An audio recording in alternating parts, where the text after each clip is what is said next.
and you wrap bacon around your head, that's all the bloke knew as well. Yeah. And his name was Gary. Yeah. So I'm not having it. No. And he said, see, that's why the Robin thing isn't so weird. He said, but when you said he tried it with cheese, he said I was having none of it. He's got standards. Strokes, hard to explain. Like Karl, really? Yes, yes. So, Karl, concentrate. Yeah, go on. So, we'll leave the worm with the bacon wrapped round the head, shall we? Well, if you're ever caught in the jungle... Yeah, always carry some... bit of Danish. Good advice, lovely. Eminem, Sing for the Moment, on XFM, 104.9, I'm Ricky Gervais, with me, Steve Merchant, with 5 little hamburgers. Got 5 burgers here, yep. And, so I don't know, how should we begin, Karl? Do you want to just look at the size of these burgers? Look, they can see it on webcam, can't they? They can see us stuffing these burgers into your mouth. Hmm. And by the way, I'm filming this, Steve. Look, Brilliant. Look, I've got a little camcorder. Yeah. We'll put this on unseen footage on a DVD or something. Or maybe on the website. On the Oh, Karl, what if you break the record? Okay, Karl, I'm coming round now to just monitor this and adjudicate. Well, what's the web? If you want to see this on the webcam, what is it? xfm.co.uk. Right, okay. Hold on. Can I, Steve, I'm not being that? funny. I'm not being funny, right? But I think I have got like a bit of a wheat thing. You've got a bit of a what? A wheat allergy thing. Oh, don't give me that. No, seriously, my head's... I've been eating a lot of shredded wheat recently. And my head's got a bit bigger. Karl, I don't think you can let us down now, mate. So you just got to put that... No, I can't put that like that in my mouth on its... I've got to break it up. I've got to break it up. You can't break it up. Can't break it up. It doesn't say you can on the rule thing. It does. It doesn't. I can't look. I physically can't. Try it. I can't look. I'd have to be Jay Goody to be able to do that. Seriously, look. Try it. Yeah, I know, but you're not approaching it right. That's it. Come on. That's all. Oh, God, he's not going to do one. Keep going. That's good work. Keep going. Keep pushing. Ease it in. Ease it in. Keep pushing. Get one in at least. Ease it. Get one in at least. Get one in. Ease it in. Get one in. Push it. That's one. Let's go with another one. I reckon you've got to rip it up a bit. Okay, do that then. See how many you can get in. You've got to get in 2. No, just one. No. Well, it's don't pack it in. What do you do? Pack your cheeks first. Honestly, Steve, my head is swelling a bit because I have got a wheat thing, a wheat allergy. That'd be good then, there'd be more room. Right, okay, look, Karl is now just sticking it in his cheek. Right. Yeah. Don't eat any. You can't swallow any. It's like a hamster, you've got to work like a hamster. Yeah, stick it in. Come on. He looks like Marlon Brando in The Godfather. Come on. Don't lose any yet. Right. Pack it in, then use your fingers to pack it in. Come on. Wedge it in. Like you're grouting the bath. I can't do this either. Keep going. Keep going, don't give up so early. This is part of the problem. You just give up, Karl, too quickly. You failed again. It's like your history O level. Come on, Karl. Come on. Do something well. Succeed at something. Push it in. You've got nearly half a burger there. Oh, I'll come round there. You're chewing. Don't chew. I've got a bit of food. I don't know what he said, but... Is that a whole one? No, it's not. I can see bits left. Come on, Karl. Come on, keep working at it. Keep working at it. But there's so much space in your mouth, I can see it. He's going red. Okay, we'll do another one. We're doing another one now and then. We're doing a... Oh, are you alright? Are you going to be sick? Are you alright? Alright. Oh, God, should we play a record? He's making my eyes water now. Okay, I'll find a different one for you. Find a different one for What about most grapes eaten in 3 minutes? I'll go. Do you want to do that? Grapes are easy, aren't they? That's easy. Great. Come on, grapes are easy. Come on, don't make him laugh. He's choking. Oh. Karl. Quick!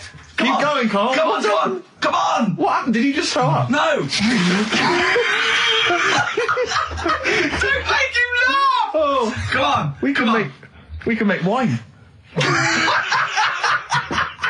Come on, Karl. You're doing so well, mate. I want to go. Come on. Only. Why are you making him laugh? That was a world record attempt. Come on. He's over. Keep going. Come on. You got 25 seconds. Come on. Oh, I think that was a shame actually, because you were doing well, but something went wrong. I know, and I think those are bigger grapes than the ones I've seen before. They're quite big grapes. Look at his face, he looks so despondent. Come on, Carl, 8 seconds. Just a few more. 5. Come on, what's the matter? 2, 1. It's all over, Carl. It's all over. Better count how many you did. You can get good at this. We can get good at this over the weeks. I think that was a fairly pitiful attempt, actually. I really thought you had a... It's interesting, actually. These are harder records than you might think. Yeah, I know. 6, 8, 10. How do you feel after that record-breaking attempt? Not happy with that. What are you not happy about? The fella who did it, was he in hospital and just had loads of grapes? I was bored. I'm sure he wasn't producing a radio programme, that's for sure. Well, to be fair, neither are you. What was tricky about it? What did you find hard? I think having Ricky standing over me, sort of shouting, "Go on!" isn't normal. No. But so that wasn't... He hasn't eaten any! Hold on, that's 50, you have to. That's quite a poor attempt then, by the seam of it. Would you think about trying to maybe do that again in a couple of weeks? Would you do some practice and try that again? No, leave it. Leave it for the experts. And I noticed a tricky point, maybe sort of when you had about 50 seconds to go, you seemed to be spewing things into the bin. What was that? Again, mainly Ricky standing over me, so... 88. He's got 88 left. Okay, so what's the mental arithmetic there? Because we put how many in? It was 150 in the thing, wasn't it? What did I say? What did I say I had left? Well, I'm not doing it again, 88. so... He had 88 left. So it's 62. God, you're only at 62. What's the matter with you, Carl? There's people start you at 62. That is rubbish. That's disappointment. Let's leave that. So you failed on 2 world record attempts there. 62, and the records are... That is rubbish. What were you doing? Oh, yeah, but like I said, I've got a small throat. I can't drink a drink quick. Ever since the Mr. Freeze Pops when I was 6, that I nearly choked on, I nearly died on, I can't go back. It'd be like asking, I don't know, someone who got run over to play Frogger or something. What's Frogger? This is the Best Of Show on XFM 104.9. I'm Ricky Gervais, with me Stephen Merchant. Yes. I hope you're enjoying the Best Of. I tell you something I do know. Go on. Right? But I can't really get a question out of it. Go on, just tell us.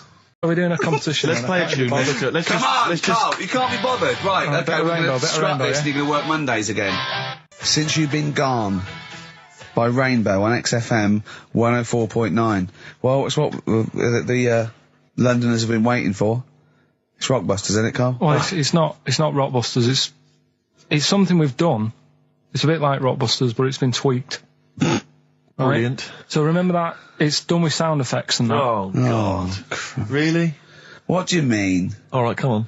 Right, remember this one? We tried it before. Hold on, wait a minute. There'll be headphones on. Right? Hold on, wait a minute. And this is one you've done in the past. This is not the competition. This is not the competition, but I said, like, what song is this? Smack my bitch up, yeah. Brilliant. Smack my bitch up. Yeah. Right. So it's kind of that, but rather than just doing songs, it's that film or song sounds good. You know, when you do these things, you can't do them in the week. You've got to do them either Saturdays or Mondays. Yeah, I do, yeah. Well, I'm going to check on that, because that really annoys me. Because it's been done, so it doesn't really, you don't have to worry about it when it gets done, that, do you? Because it's done, so. Well, yeah, but I don't want you taking time out of things you should be doing at work. You're already weaseling way out. XFM's going down the tube, and you're taking the piss left, right and centre. Right, so here's this week's little grab. That film or song sounds good, so what is it? Come here.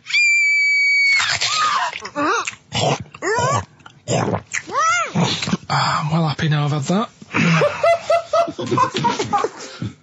What? Right? What's a film or a song title? Is it? No, it's a film or a song. What do you mean? Forget that. It's a film. What are you talking about? That must have taken you 3 minutes. I didn't do it on a Tuesday, though, because that's cut into precious time. Have you seen how long a trial takes him? About 30 minutes. And Sorry, do one a week. let's just concentrate for a second. Okay, right. This is a film, This is a film title. The title of a film. Yeah. Play it again. Come here.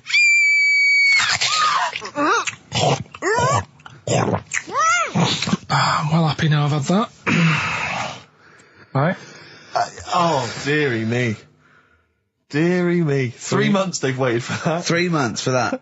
Shite. Do you want to say what the prices are? Oh, I can do. I'll tell you, there's good news and there's bad. I don't know, I think maybe this is what people think of Karl's quizzes. This is the respect they show us. Because you know that the various companies, they'll send you product which you can include in competitions. It's a promotional tool. Yeah. They've sent us I'm Alan Partridge, Series 2, and Fawlty Towers, the complete series. Brilliant. On VHS. I mean, who's got a video player anymore, Karl? It's for losers and the working classes. Yeah, for up north. They still sell them up north, I think. Thankfully. In market stores. It's been redeemed. I mean, I wonder how we got hold of that. Yeah. Yeah, The Office Series 2 on DVD. That was a nightmare, getting hold of that one. The best album in the world ever. It's got stuff on there. Super Furry Animals is on there. Supergrass. Gold Frap. And also The Best of the Boomtown Rats, which is not bad. And a couple of Teachers DVDs. So some good stuff there amongst the VHSs. And you can win all of those treats by identifying this film. Oh, God. Come here.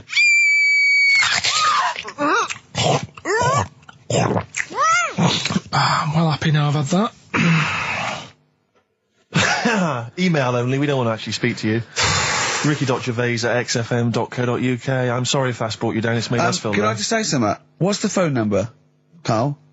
08700 800 1234. 08700 800 1234. Call up for no reason, because I want Karl to answer the phone. He hates doing it. So call up and talk to Karl.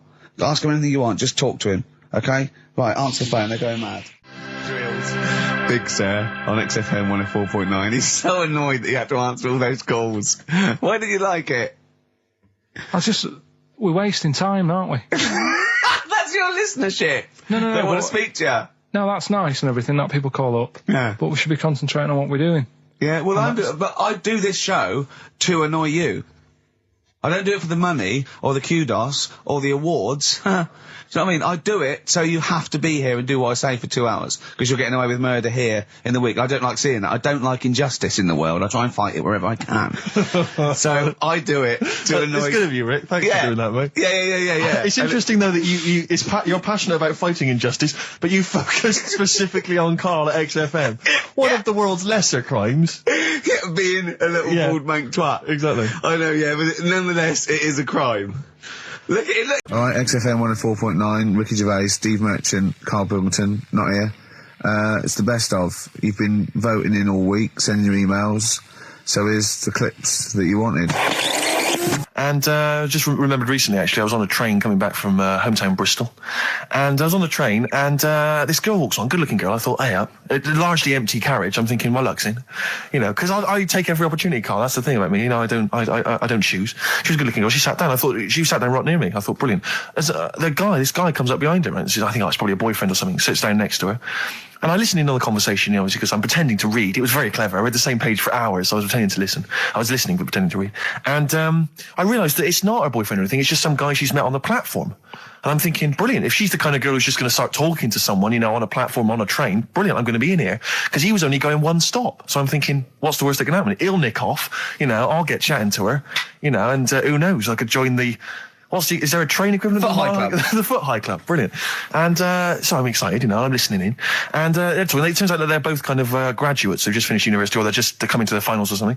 And they're chatting away, and he's making a couple of witticisms, and she's kind of tittering at his jokes. I'm thinking, well, I'll tell you this, if she's laughing at this kind of material, I am going to blow her away, with my kind of anecdotes and wry observations, It was weak stuff, I got to be honest. Really? He was coming out with nothing. He was running on empty, as far as I'm concerned. Yeah. And she was loving it. So I'm thinking, brilliant, I'm going to be right in here.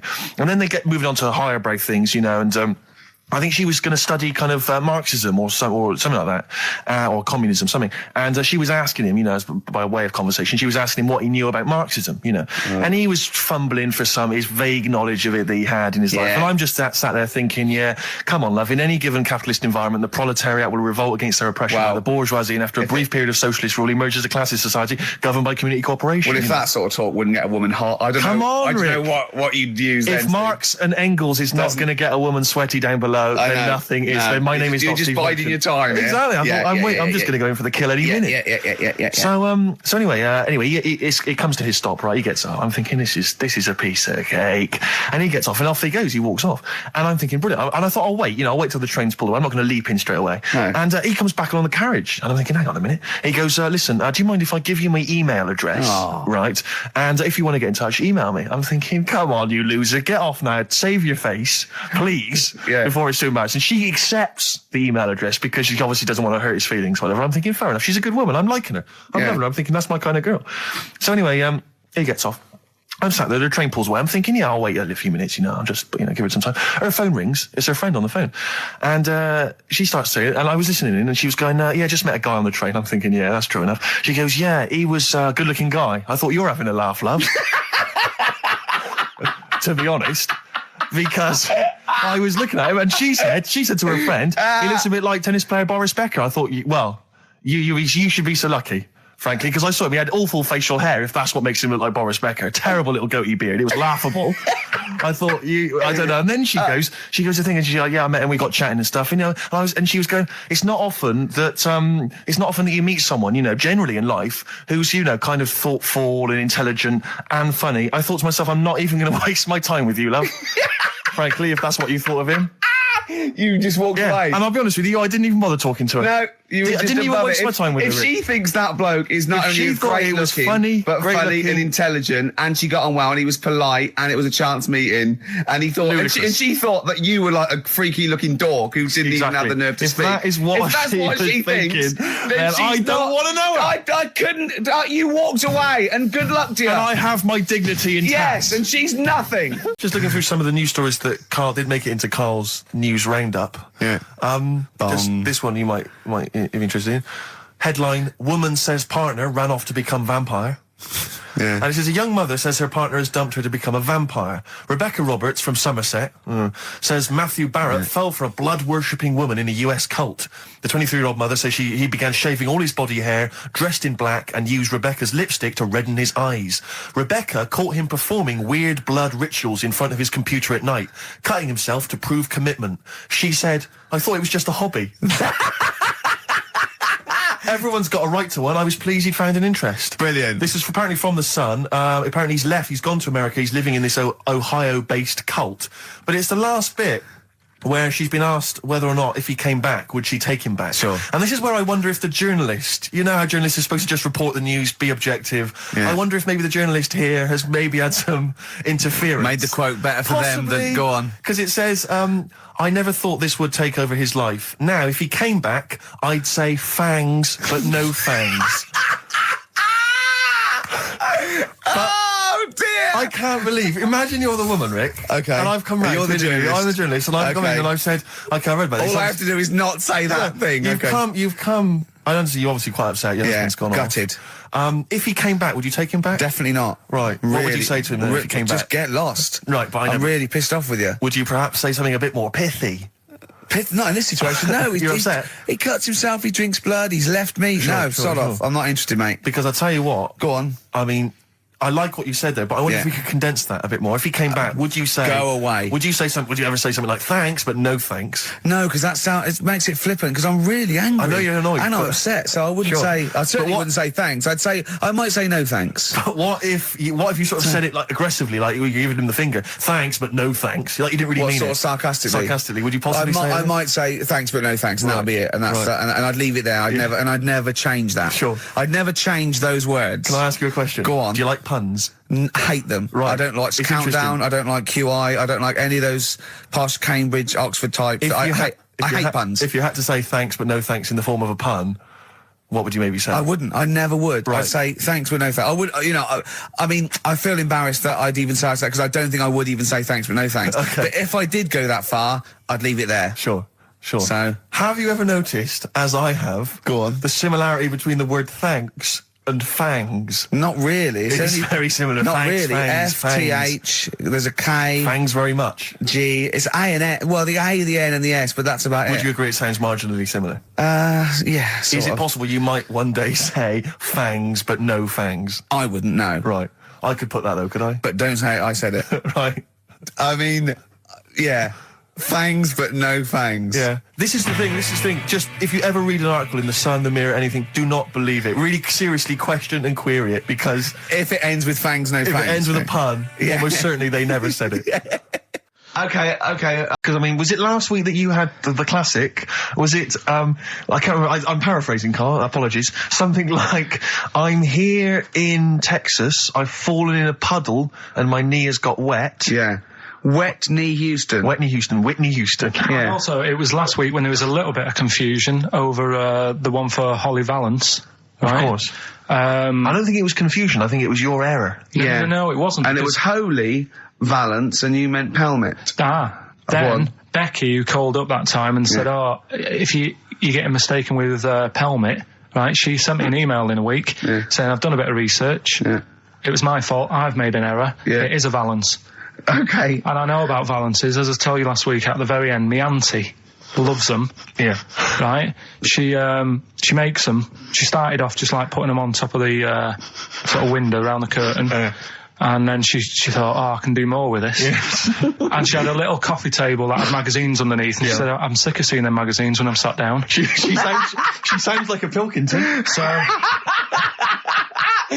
sick of seeing them magazines when I sit down. So she put a valance around the table. She just got valances around everything now. Yeah. Then, next step, she tapes everything. She never actually watches telly. She tapes it all because she gets sick of listening to the adverts and that. Yeah. So she tapes everything. So she's got loads of videotapes and that. And the video used to get on her nerves. When she was watching a film, she'd see the clock changing. Oh. And it distracted her from the film, so she put a valance around that.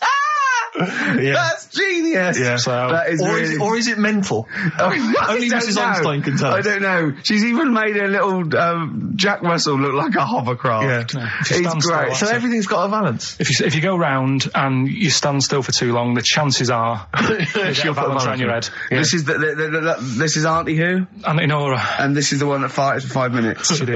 Lest our listeners forget. Farted for 5 minutes. Called his mum, saying I'm farting.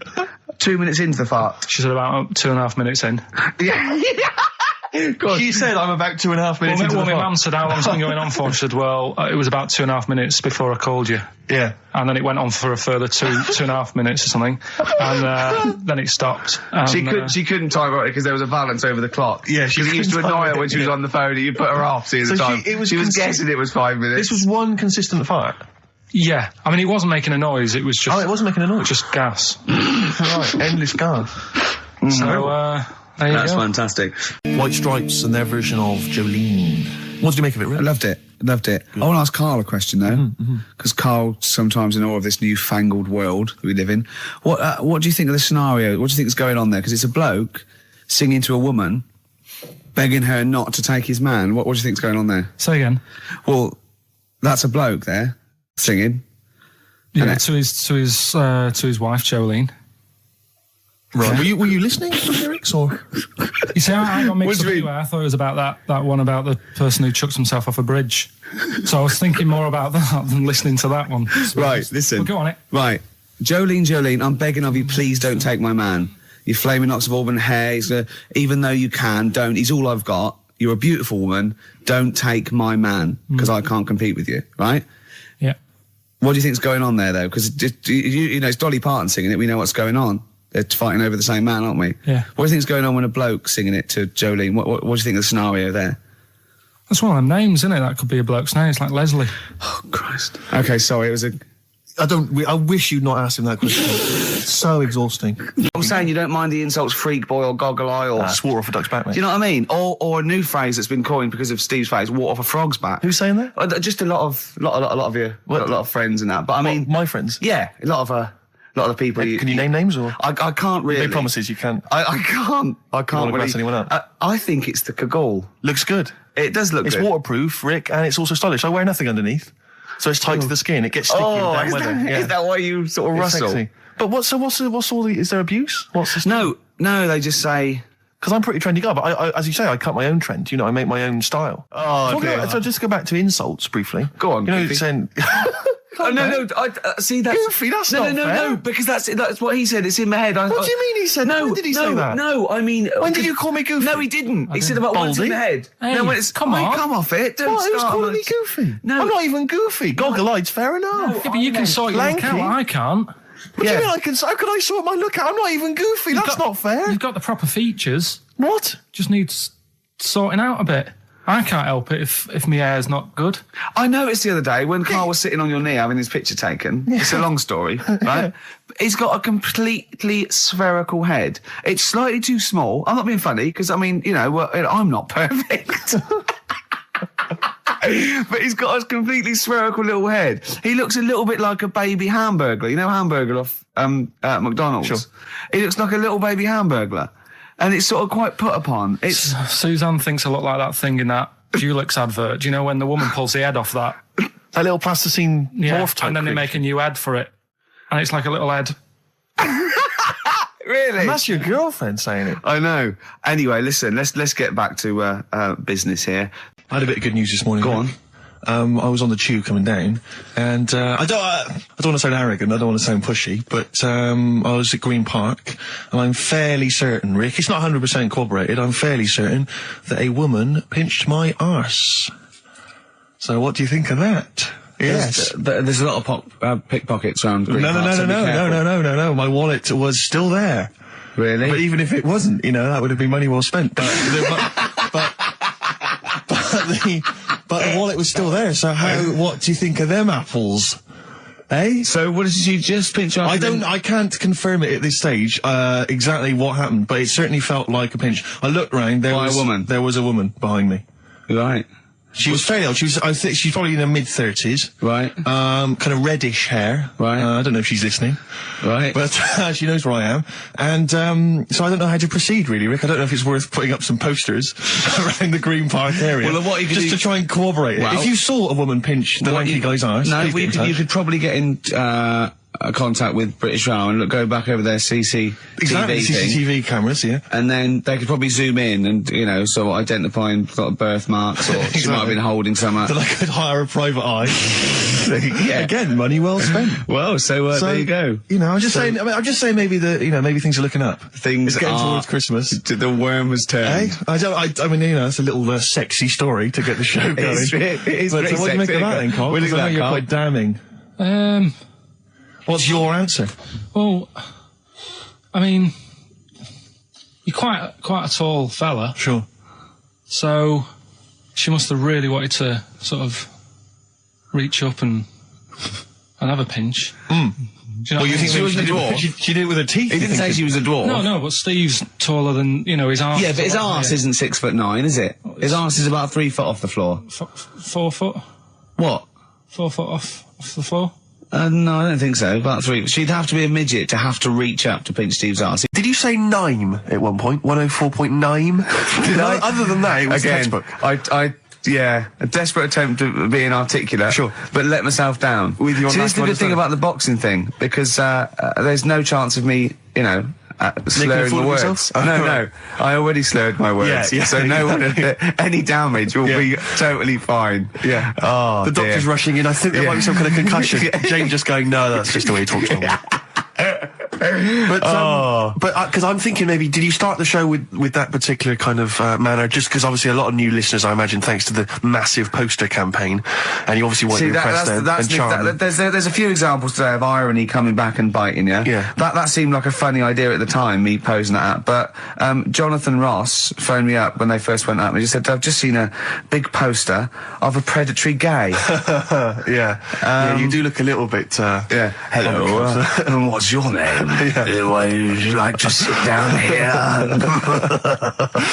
And then you're in the background. And also, I think the funny thing about having you as a partner, I mean, the only good thing is that you look weird and tall, like too freakishly tall and lanky. But in that one, no, because your background and you're smiling, you don't look as weird as you do in real life, or as freakishly tall. So it sort of ruins it a little bit for me. Look at Pilkington. Look. Pilkington, what are you doing? He's not listening. He's just opening a packet. What are they? McVitie's But see, we should mention them. We get some free ones if anyone at McVitie's are listening, because we're not getting the perks of this. Nothing. I'd say I'm not getting anything. I really got in this game for the ladies, for the money, for the voiceover work. Certainly, I'm seeing hide and hair of that. But you're not getting the voiceover work because Jethro's getting all these parts that you might get. Yeah, sure.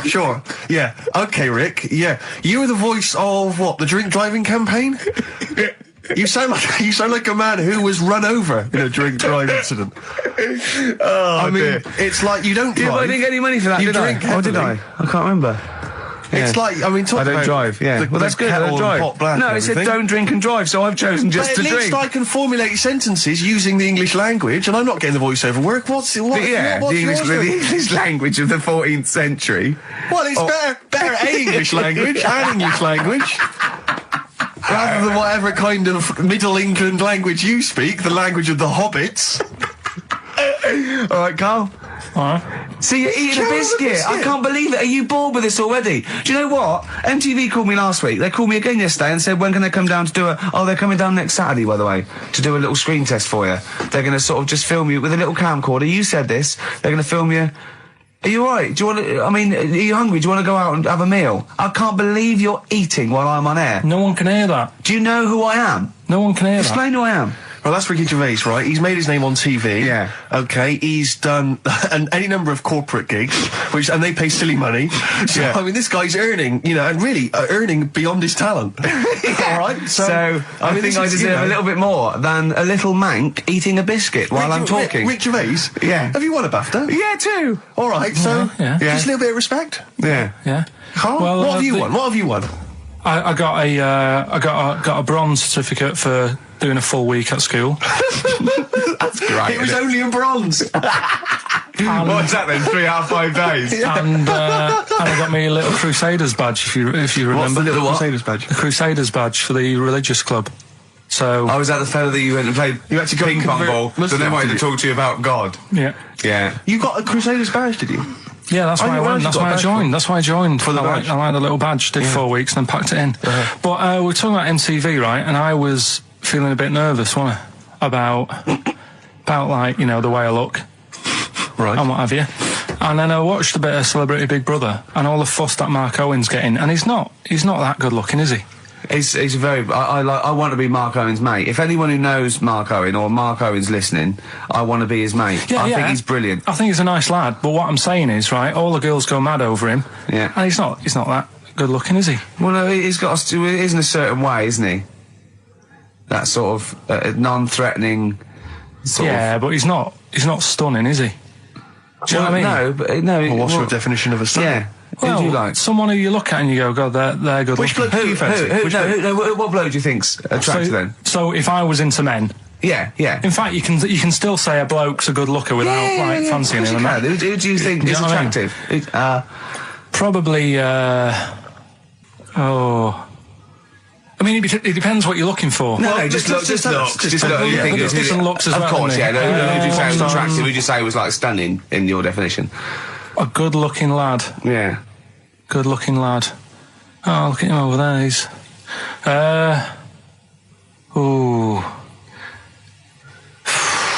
Do you find, Robbie Williams? Do you find him attractive? Boy next door. Look. No. Who do you? Carl, hurry up, because it's we've only got 2 hours. Probably. I can't think of one offhand. Mark Owen is pretty good looking then, really. There's not, just name one bloke that you think's an attractive guy. There must be one bloke that you've either met or that you've, seen in a pub or on a poster. Tell you what. Go on. Tell you what. Works here. Young Alex Zane. Alex! Well, we know Alex, maybe we can fix you up. Oh, I love you, Alex! You've got Richard Ashcroft, Science of Silence on XFM 104.9. I love that. Yeah, it's correct. He's one of my favourite artists now. I just think, he's so, I don't know why he's not ballistic. He's got everything. He's like one of our best rock stars. I'm Ricky Gervais. Hello there. You're Steve Merchant. I am indeed. Karl Pilkington over there. Big day today. Really? Yeah, for Karl. He hasn't been looking forward to it. He's been whinging in the week. A couple of things. He thinks he's overworked. He thinks he's overworked here, and he's stressed, and he's got to do DIY. MTV are coming in, right, to give him the chance of his a lifetime to do just a little screen test, and he's going, well, I'm not going to look good, am I? They're not going to. Why? He said, well, I've got a round head and I'll be wearing headphones. And he's not made an effort. He thinks, oh, they'll put him off. He said, they won't even press record. He's got a spot on his head. I mean, you know, also... You're not looking forward to it. You're not excited about it. It's a great opportunity. Why is it a great opportunity? To get on MTV? No, but look, money for yeah, but look what's happened to people like Jeremy Speak, whatever his name is. Jeremy Speak, yeah. Yeah, and... yeah, slightly different. Why is it? Well, you're making it in the industry, and you've got something to give. He happened to be around when they were filming an airport. Well, do you see the difference? All right, the other one then, who's on a boat. Same thing, although at least she had a skill. She had a skill, you know. She can sing, you know. Well, it's just I think it can all go wrong. Do you know what I mean? Of course it can. So can sitting in your little room moaning about nothing happening in the world. You know, he wanted to stop educating Ricky because nothing happened. He said, look what happened last week. I scoured the net. He said, all I found was a dog in a car wash and a parrot and a vicar. Right? I'll tell you what, there ain't much more going on this week. Well, you're talking... listen, me and Steve, yesterday, we took a day off to prove you wrong, and we've come up with two of the most incredible things I told you about, and they're amazing. So there are things out there. Or but just go for truth. Go for truth and science and discovery. Fact is stranger than fiction. You don't have to revert to sort of like God and ghosts. I know, yeah. Do you know what I mean? But the funny thing is, you know, like... last couple of weeks I've been saying there's not much going on. Yeah. I found out when I was looking that there was a day in 1930, right? It was a Good Friday. There was no news. There was nothing going on. They had to put a music video on or something on the telly because there was nothing going on. Play a record. We're going to play some classic tracks today. This is Debaser. Pixies, Debaser. I was looking forward to playing that. Came and said, Carl, I'll play that. I was looking... he put it on. Lauren just called through and said, we played that in the last half hour. Embarrassing. Yeah. So what is the point of having a producer if he doesn't check things out? So, I mean, it's a good track. I mean, I'm sorry if you heard that twice in the last hour. Go on, so what I'm going to do, listen to everything all the time. I've been running around. I get in early on a Saturday. You got in about the same time as me? I went out and bought you some biscuits, so you're happy. I put the coffee on. Yeah. I've sorted what prizes we're going to give away. I've been running to the library getting you certain tracks. Yeah. I can't listen all the time. I'm doing my best. Well, I'm not sure it's good enough, Tom. I mean, I'm worried when MTV come in, if they've heard this kind of shoddy production, they're going to start to wonder what is it. The same songs every 5 minutes. Yeah, no, anyway, sorry, are you sort of overworked because you were on Zoe Ball show talking? Oh, hello, what's going on here? Well, I was exclusively on our show. No, I was in the car. I seem to remember, Rick, he was a nobody that got a chance to come on air and talk about that. And guess what? He's getting auditions for MTV? Guess what he was talking about on Zoe's show? Oh, hello. All the jellyfish stuff and all that. About getting believe it. Recycling material that you've done on this show. I phoned in, right, and I went, stop doing material Zoe's boy. He just hung up on me. Well, I had a job to do. Who do you think you are? Your ego has just gone through the roof. Hang on a minute. What? I had a job to do in the week. They asked me to drive the desk for Zoe, right? They didn't say talk. Zoe, if she talks to you, you can't just ignore her. Yes, you can. Well, Who is she? Who does she think she is? You made a promise to us, a pact, that you were our kind of monkey. Yeah. What can I do? If someone takes time off, I've got to do it. It's my job. Yeah, but you don't have to talk. You don't have to use... You're the head of production. We've given you this special gig. This is like taking you out weekends. Yeah, exactly. You know, if we find out you're getting too much excitement in the week, we'll have to just calm it down. Well, get another little... Well, that's it now, anyway. It was only last week. I feel like kind of solid. I feel betrayed. It's like you were having an affair behind our back. Yeah. And you rumbled it. He was doing all the stuff. He was doing all this like, oh yeah, jellyfish and this, jellyfish yeah, because she was asking. And I thought it was a good way of promoting this show, actually. Oh, did you mention the show? Yeah, I did at some point. Did you? What did you say? I just said more about that on Saturday afternoons. So you talk twice? I only heard you talk once. So you're talking all the time? Well, about 5 times in the week. In the full week. 5 times. Deary me. And one, it was just stuff. You could never be a monk, could you? Chatting away all the time. Right, what have you got? I play ball as well, to be honest. I feel ball's slightly responsible for it. Right. Have you done a business degree or anything? Commerce. You did commerce. Where did you do that? What did you do with that? At school, I'd learn how to fill out a cheque, pay a bill, and I think I had a trip round Kellogg's. Did you get an O level or a GCSE? We know he didn't. You know. But was there a commerce exam or was it just a division of maths? Remember. Or did he fill out a check? A subset of It maths. was an option. It was like, if you want to do it, you can. What was it? Fill out a check. Pay a bill. Pay a bill. Have a visit round Kellogg's. Round Kellogg's, and I saw my sister's boyfriend there at the time. He sorted me out with some variety packs. Really? What was in them? You know, Rice Krispies and Good stuff. Cocoa Pops? Space Dust or whatever it is. Space Nuts. So, sorry, that wasn't Ken Dodd, no. No. That was someone else, was it? That was an aunt. Yeah. That wasn't Special K. Oh, dear. What about this then? Home Secretary David Blunkett admits that muggers rule some streets.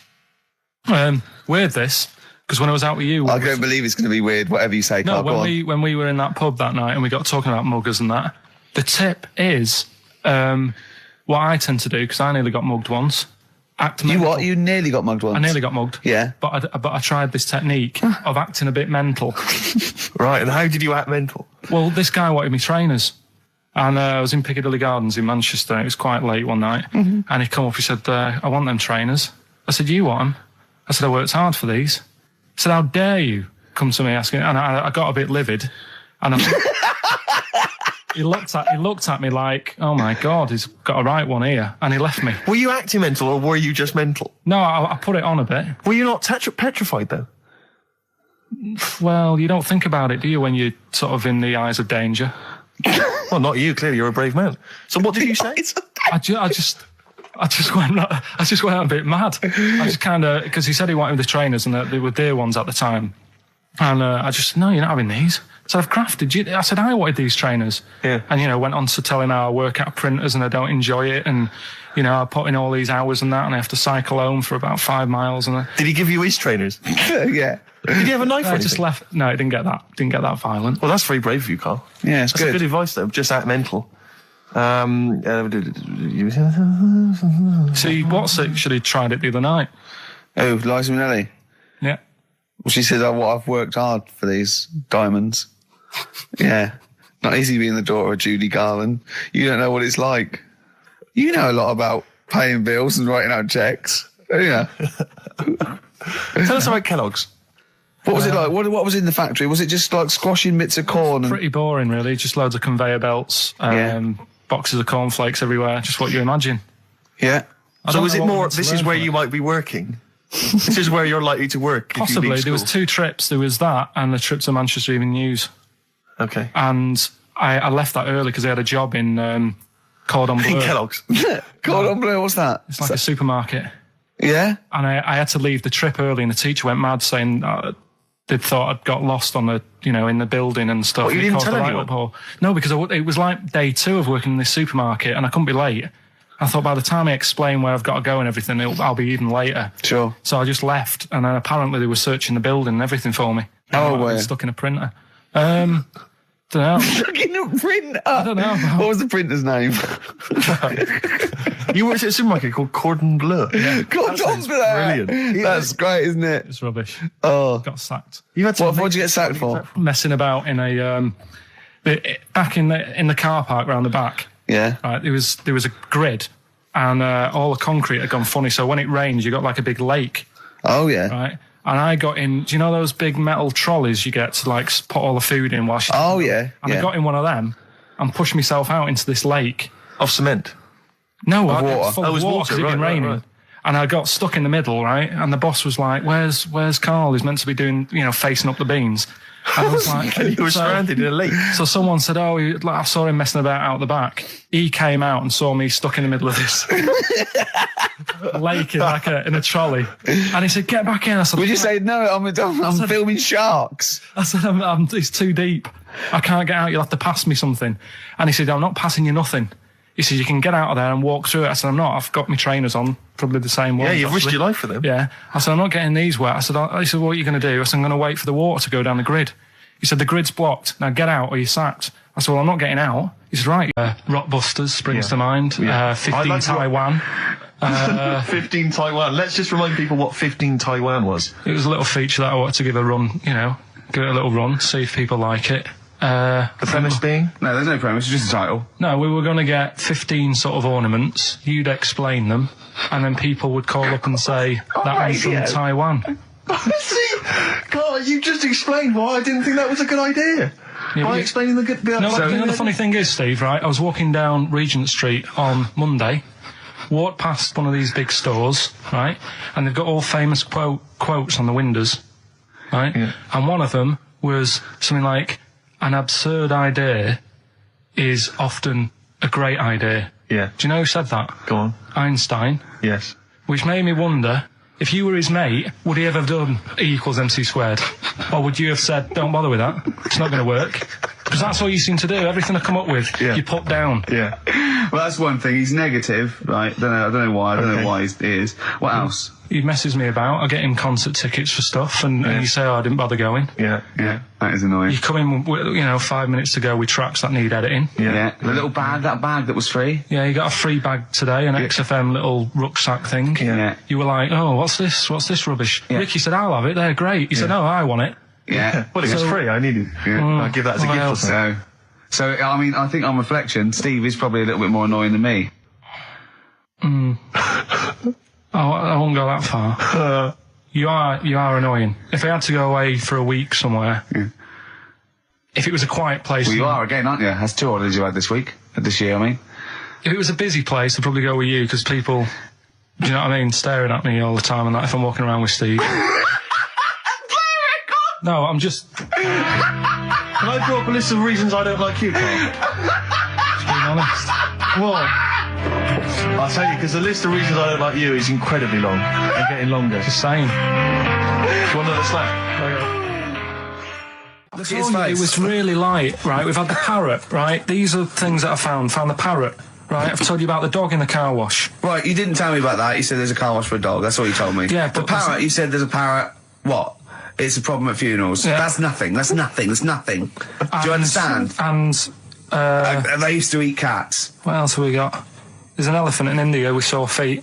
Why? There's an elephant in India with sore feet. No, I'm interested. Why? Tap dancing? Why? So, I didn't write that He's much trying to about break Roy Castle's record.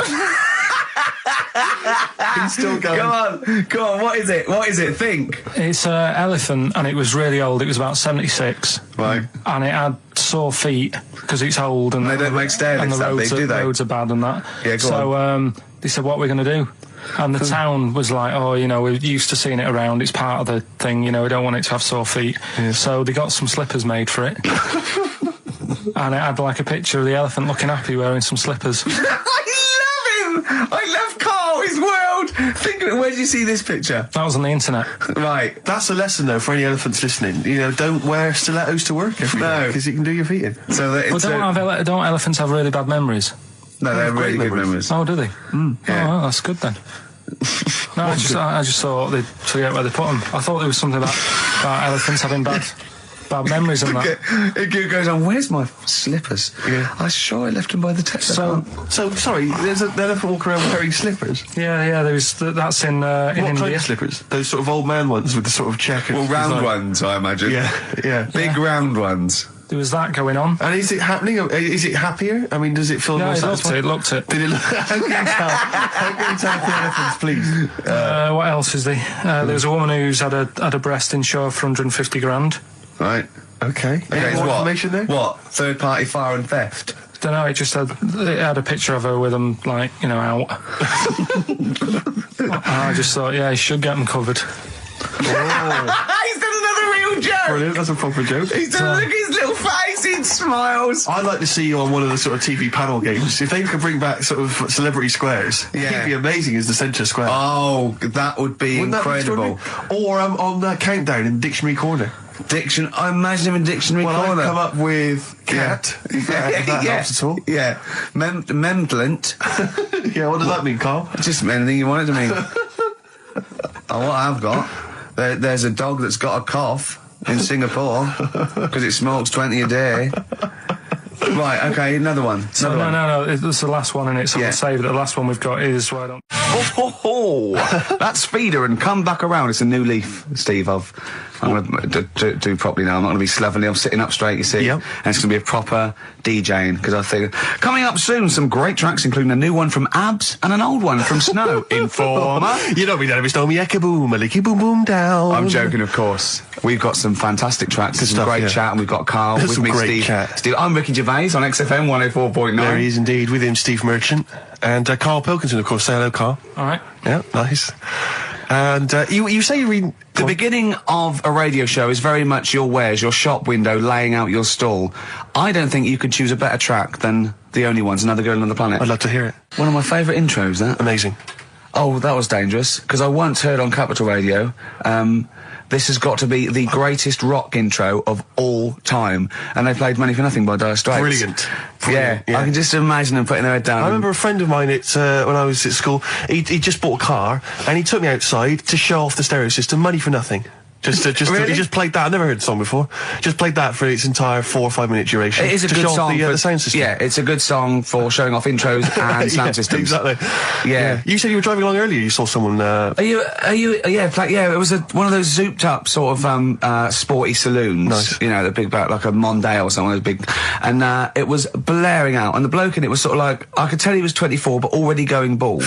Yeah. From like obviously his estate agency job, not jail. But he's made a bit of money, and the stereo system was ridiculous. I mean, so loud, and it was going through Covent Garden. He was playing Snow in Informer. Do people remember Informer by Snow? It was a big tune in my I don't know. It's great. Yeah, I always enjoy it. Can I bring that in next week? Can we play Snow next week? Well, you can play a tiny little bit. Tiny little bit of Snow. Yeah. Informer. Do you remember Snow, Carl? Yeah, you loved it. Yeah, big tune. Yeah, loved it. Oh, did you? Big tune from the 90s. Happy song, isn't it? Rick, you were saying that you've turned over a new leaf. Yeah. Is that in all aspects of your life, or is that just in your broadcasting career? Because the reason I bring that up is because, do you want to describe what you were eating just now when we came in? Because you're a 40-year-old man, you've put on a little bit of weight, so presumably you're watching what you eat. Well, no, but it sounded exotic. I went into a cafe and they didn't have a cheese sandwich. Right. And can I describe what it looked like to me? Right, it looked to me like a big slab of cheese. You've just got them to just cut off a big block of cheese, like the size of a CD case, or one of those double albums, right, of cheese, right, and just lightly melt that for me so it drips over my hand and it gets really greasy in the bag. But just lay some strips of bacon on the top. Yeah, but listen, you've embarrassed yourself. Is that what it was? No, it's a croque monsieur, so it's French. It's a what? A croque monsieur. A croque monsieur. Yeah, and so I thought, I've never heard of a croque monsieur. You're having see, you embarrassed yourself. Is that how it's pronounced, or is it croque monsieur? Oh! Hey? You didn't expect me to be bringing out the French. Hey? Tu aimes la musique pop? Oui, je t'aime la musique pop. Le plume de ma tante. Où est le syndicat d'initiative? That means my aunt's pen. So what was it then? It was a croque yeah, and it was just too greasy. It was just too, and it was all wobbly. I like toast, like it to be crisp. Sure. That's the thing with like, what? This is rubbish. Play Coldplay.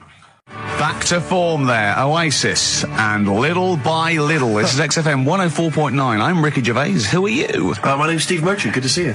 Thanks. With us, the producer in the studio is Karl Pilkington, and he'll be doing the buttons. Yeah. You made a good effort there, but once again... got bored. Words are your enemy, Rick, and they defeated you once again.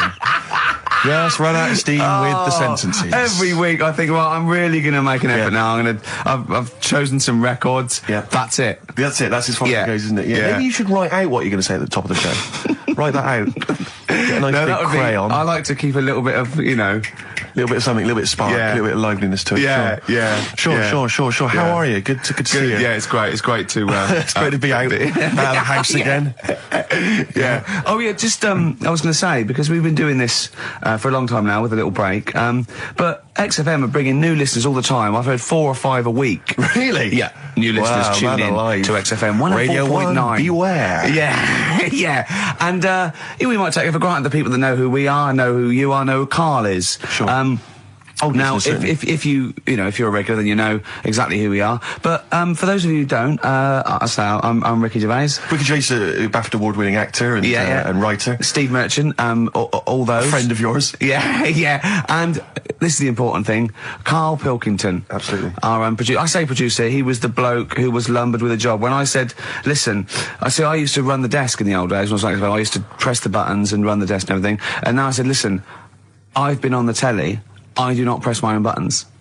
And Karl said, well, I don't really work weekends. And they went, well, you do if you want to keep your job. Absolutely. And we were lumbered with him. And then we discovered that he's not just a little dork, a little manky sort of idiot. Sure. He's got nice shirt. He's got, you know what I mean? He's got something else. Absolutely. He's got He brings another dimension, yeah. Yeah. And, he started having a little chat, and we discovered that he had quite a lot to say. Well, I think you're absolutely right, and I think I was wondering maybe we should maybe play another tune, but after that, I just think we should re-familiarise our radio audience with Karl, and any new listeners, just somehow going to let them get to know the real Karl again. Well, if you are new, you'll find that we like some old songs, some new songs, some chitter-chat. We get serious sometimes, there's some tears and some laughter. Yeah. We kicked off with Oasis' new one, Little by Little. We're going to go back in time now to Iggy Pop and his Stooges with I'm Bored.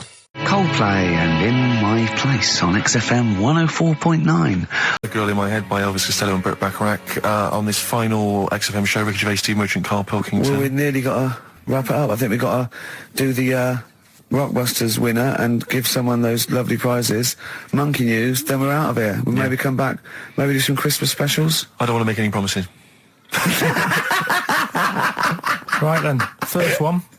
First one was Richard's kids. He cuts hair for a living. Yeah, what's that? That was, well, try and work it out. No, you know. there's no point. Dick's son, he was a barber. Barbara Dixon, right? Dixon, well, again... Barbara Dixon. Right, her name wasn't Barbara Dixon, was it? So, that's that one. Did Ronnie Corbett ever say, ladies and gentlemen, Miss Barbara Dixon? The second one... Never did he? Never did. I have a problem saying the French word for well. What's the French word for well? Bon, isn't it? That's good. What? No, that's good, though. Bell? Well, no, what? Isn't it bien? Yeah. Yeah, all right. I have a problem saying it, so I can't say it. I can't say bien. I can't say bien. Can't say Kasabian, right? So they managed to work that one out. That's one of your worst. Can't say bien. Can't say bien. Can't say bien. It's not. No. And the last one. Work. That's terrible. 8 kebabs, 2 kebabs, plus 57 kebabs times 27 kebabs. This fella is struggling working it out. What's the answer there? DS, right? A Donna sum, right? So he's struggling working it out. It's a Donna sum, right? So they got that right as well. So what was the answer? Donna Summer. Donna Summer. Yeah, Donna Summer. So just pick went one, out on a Steve. high then. Steve, just pick one. We went out on a high. That was shocking. What about let's have a look. There's well, it's the first one to get all three. Steve, what's the first one with all three? Well, there's so many here. Yeah, but this is the first one that came through in time-wise. probably that one. No, I don't like Rob because he's been slagging us off. In fact, no, let's give it to Rob. If he's the first. No, to be honest with you, Rob's been slagging us off, but at least he knows. I mean, at least he's got some taste. Yeah. You know? Yeah, well, what if he was the first, then Rob's the winner? Well, give Rob, he gets a Ladder 49 and a bunch of other DVDs, but that means he goes straight into the hat for the big draw. I'm just going to write his name now, I'm going to throw that straight in the hat. I can imagine that no one, even the people who've entered, are that excited. Not because the prizes aren't great, but I'm worried that they don't appreciate it, Rick. Do you know, I get the feeling that our listeners, they just don't appreciate the fact that we've gone to all this trouble, we've got the Homer Simpson drawing and things like that. I just feel like these people don't deserve it. Do you know what, it's weird? I just wish we had a better quality of listener. Like, people who listen to Radio 2, they deserve it. You know, they're elderly and infirm, some of them, it would really cheer them up. But our lot, you know, drug addicts, yeah, let me pick truck drivers. So I've just put all the names in the hat, all the previous winners from the previous weeks, and Rob as well. Is this Pilky gonna put it out? Do you want Pilky or do you want Ricky? Oh well, let's have the shaved monkey do it. All right, plunge your hand in there. This is just that's one, isn't it? That's it. Just pull that one out. Check who it is. Right, it's Gavin Thompson in Edinburgh. Well done, Gav. Are we going to get them up there? That's not his problem. You got to post them. You got to pay. They're amazing prizes. Yeah, but the Spinal Tap one, it's about 5 foot, isn't it? Well, they can post it. It'll cost them a few quid. It's a radio station. I think he should have to come and collect it. No, just because then it'll at least it'll prove that Where's he's he interested. from? Edinburgh. Give it to Bob Geldof. I'll give it to Bob Geldof. He's walking up there. He can talk it. XFM. Chewing breaks. Fishing for a dream. That's what we're fishing for, isn't it? We're fishing for a dream today. What's that mean? Poverty. I don't know what I was talking about. Don't know. It doesn't matter what you're saying, Rick. No one's listening. No one's listening. Well, we've got to finish anyway. Think about the fact that think how small our percentage of listeners is anyway. Anyway, and then you two are on stage at the moment. This is like broadcasting during Christmas dinner. This is the same. It's just on the hospital radio. Yeah. Yeah, exactly. Where everyone's got an iPod for Christmas. Yeah. On the ward. yeah. Well, we've just got. We're going to go through now till 5:30, and I've got to rush off. I'm afraid to Live 8. Don't apologise, mate. When people see the glam that you're bringing to that event, they don't even care about the people introducing it. Comedians going, ladies and gentlemen, just get on with it. No, I agree. No, I've got a good joint here. 2 blokes will get on with it. Bring on Madonna. But we're going to give it to them, Carl. We're going to go through to the end. We've done everything we have to do. And there was also a fella in the week who said that women shouldn't be wearing trousers. Why? Because they don't look good in them. What do you think? What do you think about that? It's rubbish. Yeah. These are the only things that have caught your eye over the last couple of weeks. This is the entire news. Galileo did something with light. A French fella said women shouldn't wear trousers. See, that to me wouldn't pass as education. It's not education. I don't know where you could ever use that. I don't know when that would ever be applicable to life. I just like reading stuff that sort of reminds me of... Do you know what I mean? If I read it and it gets me thinking, I think that's a good little piece. But but surely can't you just sort of like sit near something that vibrates to keep your brain going, or shake your head every now and again? I mean, what does this do? You mean it makes you start using your brain? But what aspect of a Frenchman said women shouldn't wear trousers got your mind working? What questions were you asking? Because I thought that's a bit daft, isn't it? Right? Yeah. Okay, it ends there with me. There's nothing else. There's nowhere else for me to go on that. He closes your mind's still worrying. Yeah, go on. What do you think? Let's go through this. Oh, I wish we could download his thoughts. I know. Just watch it. Yeah.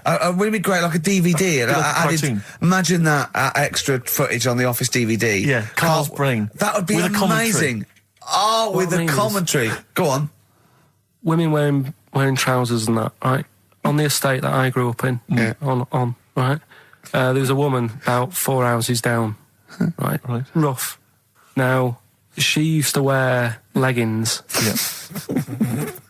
Now, they're a bad idea. They are a terrible idea. I agree with you there, Carl. If you're a lady of what the colour? normo persuasion... Were they pink? No, they were sort of black, but with all bits on them.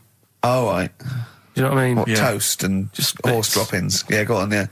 And she used to... she's quite a big woman. Sure. Pauline Quirk, I think we described her as. Look like a light bulb. It is those kind of women that are attracted to leggings. Yeah, I know, yeah. They are drawn to them like a moth. Yeah. She used to wear them, and that's what I remember when I read this piece. And she used to work on one of those sex line things. Right. She used to do that. But what was she, an engineer? The weird thing with her was she had big eyelids. Right. Go on. That were too big, and this is what I was thinking. What do you mean she had big eyelids? How big do eyelids have to be for you to go, they're big eyelids? What was she shoplifting with them? Would she come out of Dixon's with, like, radio stored in them? What do you mean she had big eyelids? It was another one of them popular things around our way. Do you know? Like, what do you mean popular things? They go, oh, I'll tell you what, they're all the rage. Can I get some big eyelids, please?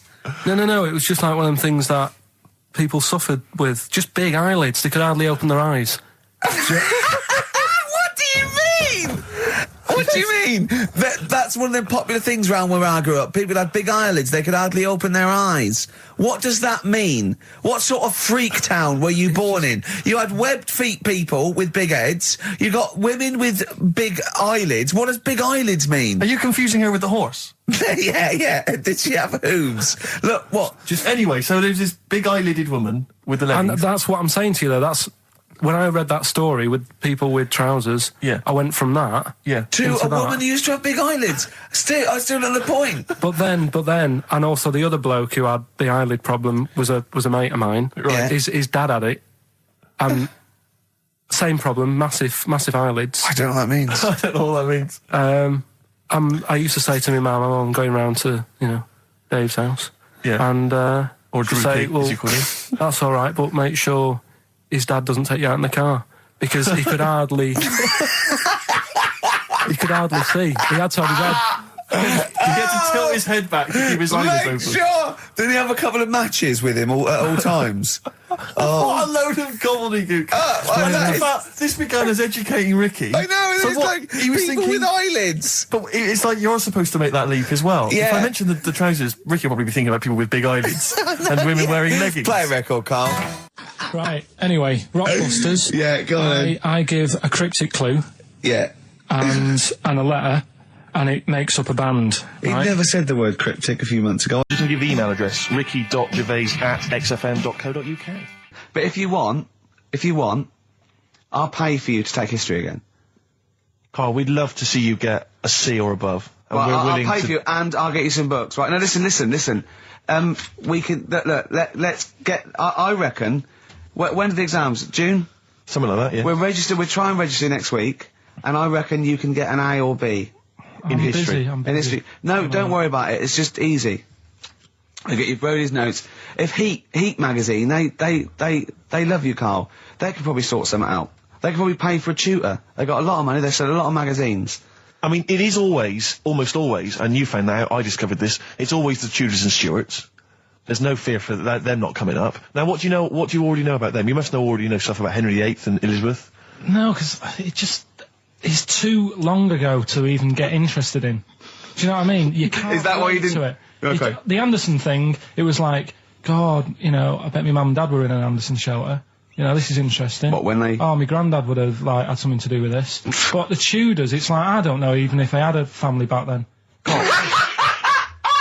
Play a record, we come back Hang to on, this. hang Sorry, on, hang on. Steve, Because I need to introduce the new feature. Yeah, For the I record. don't know if I had a family back then. Carl, listen, let me Genius, just ask you now, right? If you can finish this sentence, we've got a chance. Divorced, beheaded, died. Divorced, beheaded. Died. What is it? We just need to do a little bit of work, but otherwise I think you're going to be fine. It's how you remember what happened to Henry VIII's wives. They're little... Divorced, beheaded, died. Divorced, beheaded. It's like spam. Support... What's it? Support, protection, anchorage, movement. That's how You're going to that's nothing to do with the Tudors No, and nothing to Stuarts. do with the skeleton. Yeah, see, no, we're not doing biology. Mnemonics and acronyms. What happened to Henry VIII's last wife? Did she die, or did she not die? Divorced, beheaded, died. Divorced, beheaded. Do you know that the only king that has got a moustache is... No. The only king that hasn't got a moustache is the King of Hearts on the playing cards. Carl is genuinely... I don't know if he's actually upset or embarrassed, but it doesn't matter. Why does it matter? You were 15 and didn't go to school. If you were my friends, I think you would have just said, oh, we can't find them. Why? But you doesn't matter, What's though. to do with that? Well, what do you mean? What do you mean? It's ridiculous. Do it again because you want to learn, because there's great things in the world to learn about. Don't worry. Look, GCSE is vocational. Is vocationally for a 15, 16-year-old to go on to do A-levels or whatever, or to get results. But you don't need that because you've done very well. You don't care about the Tudors and the Stuarts. I mean, you know. I mean, I've had a couple of jobs, not this one, because you don't need qualifications to get a job. Obviously. In the radio. Yeah, obviously. You're absolutely right. But Yeah. ones that I have got in the past, I did, because I didn't collect them, I had to lie. And I didn't like go mad. I didn't say I had A's and stuff. But I didn't put history down because I didn't even know I did it. So it's a bonus. I kind of treated myself to like a D and a couple of C's and that, so it's like, well, he's not... I love the fact that Carl even then was honourable. It's like, I'll at least put down the ones I think I took and lie, but the ones I didn't take, I won't lie about. Yeah, and don't give yourself a B. Exactly. If they're going to find out you lied, give yourself a B next time, It could Carl. backfire, couldn't it? I mean, my brother's a bit mental, and he used to do things like go for jobs and say, oh yeah, I've done this before, like being a mechanic, and he's never even picked up a spanner. And yet, he'd have the confidence to go and try and fix cars. Well, I'm not that daft, but, God, and he... Who do you blame for this? That's just an easy way out. I have to blame myself. Don't I? Yeah. What was the teacher like?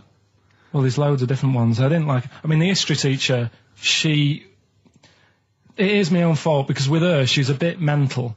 And I used to kind of stop the lesson by saying, oh, miss, tell us about your fireplace you've got that is made from a gravestone. Because that's what That she would had. stop any English teacher in their tracks. And she loved telling you about it. So Yeah. it was like, oh, I learned brilliant. that from a So teacher, that's why yeah. I didn't know about divorce, head loss, and all that. Yeah. Dandruff legs. Horse, head loss, dandruff legs. But remember now, divorced, beheaded, died, divorced, beheaded, survived. That's all you got to remember. And what's that? That's what happened to Henry VIII's various wives. In order. What does it spell out? No, it doesn't spell out. It doesn't spell anything. You just got to remember the rhythm. In order in which he married. Yeah, but it helps. It's like when my mum taught me the alphabet. She taught me as like a song. A, B, C, D, E, F, G. Yeah, constantly. Yeah. No, not like that. Huh. That's how everyone else could do it, and I couldn't do it that way. Right. What tune did she do it to? It was A, B, C, D, E, F, G, H, I, J, K, L, M, N, O, P, Q, R, S, T, U, V, W, X, Y, Z. I feel like, it feels like Christmas Day. What, you didn't get the gift you wanted? Yeah, do you know that, like, anticlimax? Yeah. When, you've been looking forward to it for so long. Yeah, you know. Well, I mean, I knew you were looking forward to it. That's why it took you 14 years to get the result, and then it was 2 other people that got them for you. Do you wish that we hadn't done it? No. It's alright. It's alright, isn't it? What's your girlfriend going to say? I don't think I'll see her again. She likes a man who knows about the Tudors and Stuarts, does she? Yeah, first Gladiator, then the... Yeah, you've been bluffing. She goes, whenever she said, where did you go to Stuarts? You go, good. Like, lots of things, but look, there's a bird. What happened to Henry VIII's last wife? Oh, I wouldn't... oh, yeah. Oh, look, Friends is on telly. Friends is on. No, I just changed the subject by saying things like, you know, about the only king in a pack of cards. That threw off the scent. That threw us off the scent. That wouldn't fool an invigilator, would it? Mm. That's the thing. You can't use that one. And it's about a monkey who became king. No. So No? Have you got monkey news this week? Got a little bit of monkey news coming up. What does he do? Drive to Spain, rob a bank, or get married? No, we're done all them, aren't we? We have done all them. Yeah, but it's a good one, And in fact, it's a bit related to what we've been talking about in a way. Oh, God. Isn't that brilliant? Van Dando, All My Life. Beautiful. On XFM 104.9. Well, that's nearly it. It's the big one. It's what people tune in for. They probably tune in about 10 to these days. For Monkey News. With, Karl Pilkington. Can we hear the jingle? Only 4 to go. Oh, chimpanzee, that Monkey News. Right, this one's about it's been emailed in to me. Right. I haven't really had time to check it out this week. No, you're joking. Been busy. Ooh, I hope it's not stupid. Goes back to 1908, and the person's saying it's a good story and that, and they're surprised they haven't picked up on it yet. Right? The Olympics, right? In 1908 in London. Apparently it was meant to happen in Italy, but it was cancelled. Don't know why. Right? And it happened in London. Anyway, 400 metres. Right, it was meant to... there was a fella who was going to do the run, right, and the favourite to win it was this Bulgarian guy, right? He was like a newcomer. Okay, these are a few things it cannot be. 1, he injures himself, so a monkey steps in and wins. 2, he does a drugs test, it turns out that he is a monkey. So if it's either of those... Right, I'm gonna go mad. So anyway, the fella, right, this favourite, everyone's putting the money on him, thinking, yeah, he's gonna do it, gonna... Is he hairy? Is this bloke hairy? So anyway, the race happens. Yeah. And everybody's lined up, ready to run. And, everyone's saying, yeah, he's gonna win. And suddenly, a bit of murmuring going on, people going, oh, what's going on here? Right. He's eating a banana. And there's a fella in the lane next to him. Yeah. Right, he's going up, who's that? He doesn't look familiar. Oh, Christ, Carl. You go. Right, doesn't look familiar. Who's he? Weird. What's going on? What's going on? Yeah, what is it? Or who is it? I mean, I'm not what is it? So they go in. So they say, well, he might not be that any good. Do you know what I mean? He might not be good. He might. It's just a bit short. And he's only 3'6", and he's hunched over on his knuckles. So I didn't realise it was fancy dress. Yeah. So I don't think he's gonna be any good. No. So the race starts. Oh, he's put his finger up his arse. That's weird for runners to do that before a race. It's weird, isn't it? Yeah. Race starts. Yeah. The fella that no one recognises wins it. People go, what's gone on here? Yeah, sure. Do you know what I mean? We had our money on the favourite. What's gone on? Who is this guy? Yeah. Anyway, he stood up there, right? He's looking well happy. Yeah. He's lifting the trophy and everything. Right. Long arms. That trophy's higher than... So anyway... He's only 3 foot, but the trophy's 9 foot in the air with those long arms. I'm suspicious. Go on. They had the picture in the paper the next day. Sure. And everyone's going, yeah, he was fast and everything, but... quite hairy for a run. Oh, I'll tell you Come on. Quite hairy for a run. Because normally they shave themselves, don't they, to make them faster. No. And how did he manage it? It's really hairy and that. So anyway, he wins the stuff, he walks away with a cup, the people who are in charge of the running, or like the Olympic Committee, looked further into it. Turns out it was a chimp. Right, keep talking. Right? No, don't keep talking. Shut up. This is monkey news. If you can't handle the news... It's news from 1909 and I haven't heard about a chimp winning the Olympics. Right, be quiet. What happened there then? 400 metres, right? Now, the thing is... talk shit. The annoying thing was, Ricky. it took so long for the Olympic Committee, right, to find out that it was a monkey. It was going manic. It went into loads of races. It was picking up loads of, like... No, shut up! Right? It became a celebrity. It was doing endorsements on TV. Don't talk shit. It said he managed to win the same race 4 years later in Athens because... How did he get to Athens? Well, it's a joke. They're winding you up, Carl. Weird. It's not weird. It's right. I do not believe it.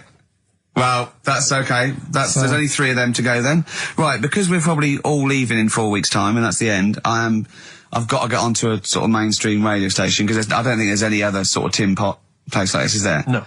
So I'm going to clear up my act a little bit. I've got an album from the Capital Radio Library, and it's the best punk album in the world ever. So if Cap's listening, I'm just going to show that I can do a mainstream. I'm going to play a classic song and I'm going to announce it right and everything. So if you get a job on a decent station, you'll take me with you, will you? We're a pair. Brilliant. So, okay, here we go, right. If anyone's listening, just to show that I can do mainstream radio, okay? Well, that's all. Okay, I'm just... Well, you're getting nervous. Okay. Come on. Shall I get a monkey and do it? It's alright. Okay. Well, that's about all there is time for today. You've been listening to Ricky Gervais with me, Stephen Merchant. Across the way, K-Man Pilkers. We're going all the way back now, a classic song from the late 1970s, and this is Devo with Mongoloid. Monkey news? Monkey news is safe, isn't it? That's some monkey news, that goes without saying. I told a bit of monkey news. I did a photo shoot at the zoo this week, and one of the people in charge... Trying to make yourself look good. Yeah. They told me that they used to have an orangutan, right? But it escaped. It worked out. It lifted up a drain, got out the drains and got out up into the zoo. It actually did a Coldix type escape, right? And Carl goes, what happened? I said, well, they sort of like, they surrounded it and sort of got it back anyway. That's no good though. I mean, it's not monkey news unless it steals a car and goes to Spain. Exactly, yeah, or opens a small I mean, bistro. That's real. That actually happened. Yeah. But it's not real unless it, takes a gun, gets mistaken from a president and, runs the country for 3 years. Monkeys, Pleasant Valley Sunday, brilliant. XFM 104.9, Karl Pilkington. This show is monkey heavy, isn't it? It is monkey heavy. Carl, if you were president, would you sort of make it compulsory to maybe have a little monkey? Everyone has a little monkey of their own? Little chimps out and old age pensioners? It's not a bad little, It's funny, because there was a story the other day, when I was looking for monkey news.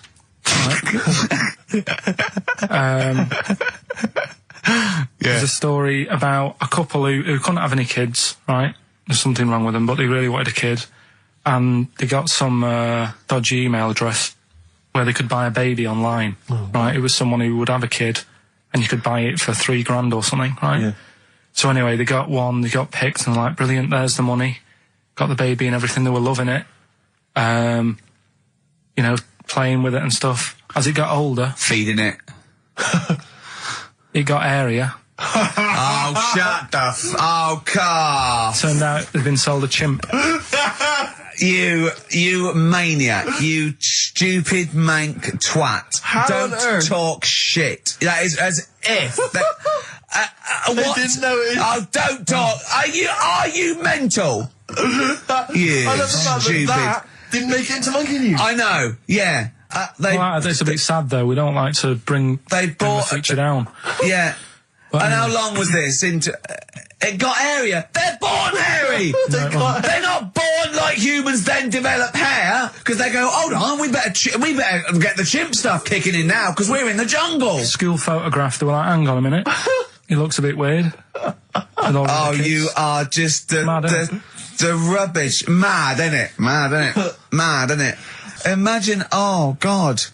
But just anyway. imagine if he was in charge. We did put him in charge of the country. Terrifying. Wouldn't that be amazing? Let him run the country. Just for a week. Or the mayor. What would you do if you were the president or the Lord Mayor of London or the Prime Minister Carl? I wouldn't do it like he's going to be offered it. David Bowie, Sorrow. on XFM 104.9. Nearly there, but, you know, we're working our way up to the grand finale. The bit where Karl spouts absolute nonsense from a dodgy source on the internet about a monkey who did something impossible. Let's cue up the jingle. Hang on. All right. Perfect. Oh, chimpanzee that monkey news. Right. Let's have a look. This one's from some woman, right? Yeah. And she was taking part in the London to Brighton bike ride. Right. Lovely day, weather's good and everything. What year? She's just a couple of months ago. She's done all the training, right? Done all the training and stuff.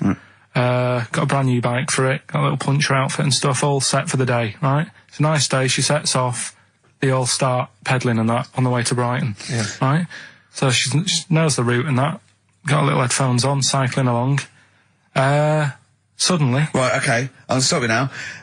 If a cyclist overtakes her and is going really fast and it's sort of hunched over, but it's got like lots of cycling gear on and a helmet and goggles and they can't tell what it is, but they just know it's like a little hairy fella who hasn't bothered shaving his legs, which is weird, isn't it? Because cyclists usually shave their legs and this bloke had really hairy legs.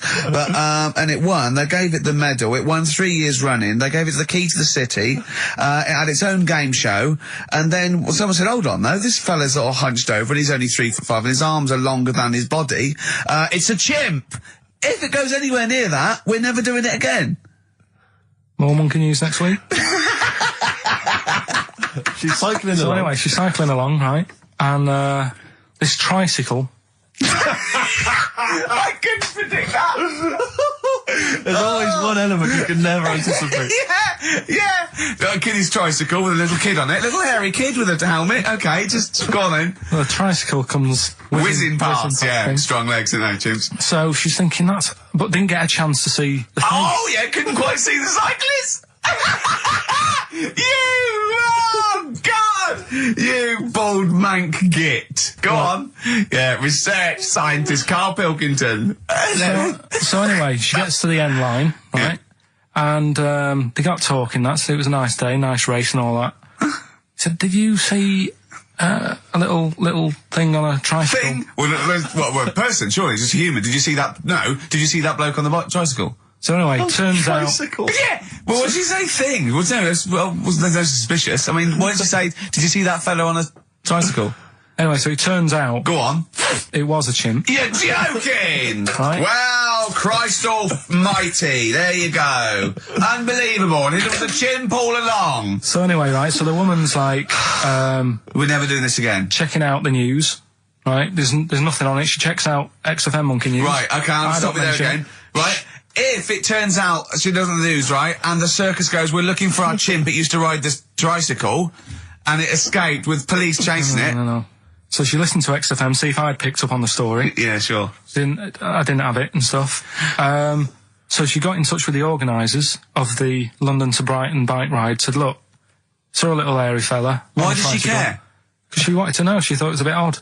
Well, turns out it was a chimp. They weren't happy about it. Of course not. Because now the owner of the chimp wants to enter it into the Tour de France. No! Oh, God! I'm gonna die! Oh, God! In 2005. Now, a couple of questions. I trust you'll be able to answer these. Oh, God! Steve, help me out. How did it get hold of the tricycle? I don't know. Okay. Okay, no, that's fine. That's not an important point. Like, that's important. What's the matter with you, Steve? He doesn't know that. How did it know to... well, firstly, how did it know which way to cycle? But more importantly, how did it know there was a major bike ride? Following the crowd, Steve. What's the matter with you? The owner of it had trained it and stuff. No, he hadn't. It had already done the run beforehand, before the big day. No, it hadn't. Like I say, it wants to do the Tour de France in 2005. No, it doesn't. But there's something about animal rights. If they don't let it enter, they can kick up a bit of a fuss. No! The animal rights is that it's cruel to make a chimp ride a bicycle. Not if he wants that it's to. prejudice that it'll go, is it because I is hairy? You idiot! Right. So... Wow, that is the worst one yet. Absolute twaddle. Absolute rubbish, Karl. Have you got a tricycle? Unbelievable. If we didn't allow a chimp to enter, the Tour de France, what do you think we'd do? Who's going to stop it? Do you know what I mean? Who's going to stop that? I mean, you're asking me if I'd be president, what would I do? Yeah. That wouldn't be high up on the list to sort out. I'd say let the kid have a go. Do you know what I mean? Let him have a go in the race. What harm is it doing? Not a kid, though. This is a chimp. Well, do you know what I mean? Can I also just remind you of something else we've learned today? Go on. This is from the listeners. Rockbusters answers next. I was going to say, well, do you want to do that? No, let's do it next. After the record. Just going to say something. What were you going to say? About gays and that. What? In a bit. What were you going to say? Well, we'll look forward to that. Martina Topley Bird. Need one on XFM 104.9. Right, there goes the girls from Tattoo. See you later. Well Thanks, done. girls. Cheers. Right, a couple of lessons Carl, what were you saying before we cut you off? Yeah, it's just like, you had the girls in and that, and it reminded me, I was talking to Steve in a week. Yeah.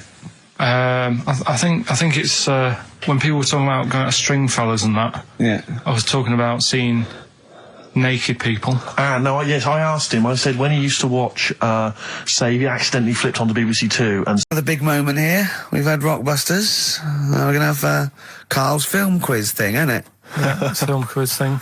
I've done Planet of the Apes, right? Because one of the things we did in Lanzarote went on this tour with sort of 3 northern blokes, and they didn't really know what they were talking about. Joking. You're joking. Northerners not knowing what they're talking about. You're having a laugh. No, they'd obviously sort of not had much luck here, right? And thought, let's go over to Lanzarote, buy some vans, right? Get people in it. We'll do a tour of the island. And whenever someone asked the question, like, what year did the volcano happen? They go, we'll take you to the visitor centres. You can read about it there. So they never actually answered anything, right? So they were useless. But one of the things that they told us was that Planet of the Apes was filmed in Lanzarote. Right, okay. Right? That makes sense. A bit of it. Well, does it? Does it make sense? Well, what do you mean? Well, maybe it was, maybe it wasn't. Okay, anyway. No. I mean, if they wanted to show sort of an barren, sort of post-apocalyptic sort of subject, choose where you went on holiday. Yeah. Obviously. Yeah, but when we were there, he took us to this sort of beach, and I said, "Is this where they did it?" And he was like, "Yeah." I said, "What? Right there, yeah." And I watched it, and I couldn't see where I was. Yeah, you know that if you watch a film from 1968 and you've been to the same place, you're not going to feature. You're not going to see you in the back walking along the beach. It's a new one, new Planet of the Apes. Oh, the recent Planet of the Apes. Yeah, that's what they said. Yeah. Right. So I thought I'd sort of.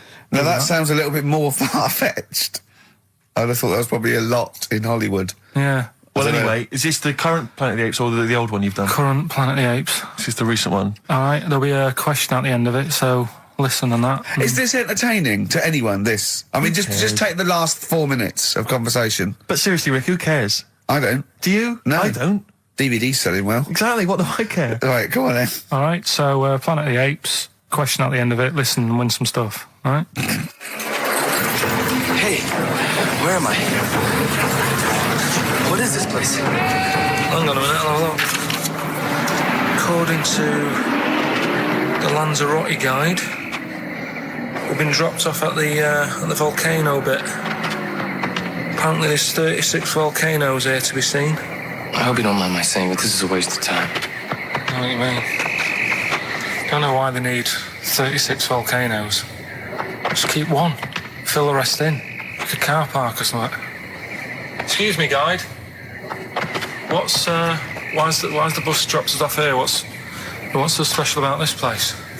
Well, according to our holy writings, that is where creation began, where the Almighty breathed life in the time before time. Wow, it's amazing, that, isn't it? All this has been stood here for years and years. What about the coffee shop there? Is that old, is it? Well, nothing. You're out to rip us off. I raised about £4 for a coffee there. Always ripping people off. That's what annoys me with these trips. You get us in the middle of nowhere, we die of thirst. I'm not able to do without. The reason I've come here, I believe this is where they did Planet of the Apes, innit? Love monkeys. Especially the ones in Planet of the Apes, because they talk and that. Talking monkeys can't exist. Joking, aren't you? Of course they can. You can have to all sorts of stuff. I read about a monkey the other day who worked on the railway. Right, there was another one about a chimp that did a bank job and went off to Spain to sort of... Shut up! Oh, yeah. What is that? Little monkey fella. It's come from that little coffee shop. It's been serving coffee. Now that is worth paying £4 for. No, you're teasing him. I'm not teasing it. It's working, isn't it? It's serving the... We want some coffee.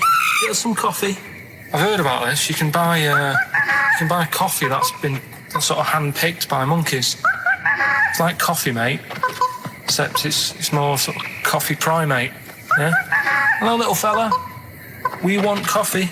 What do you mean, we? You're gonna have a coffee, aren't you? What else are you gonna do? Go and look at another 35 volcanoes? I'm staying here. I'm having a monkey coffee. It's brilliant. You find this amusing?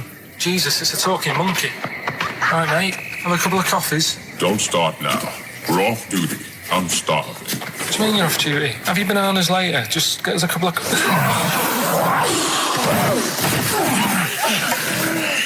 Right. I understand that you're tired and you've probably been on your hands all day. Just forget the coffee. You go and get some lunch. After you've got some coach, you lazy ass. You damn human!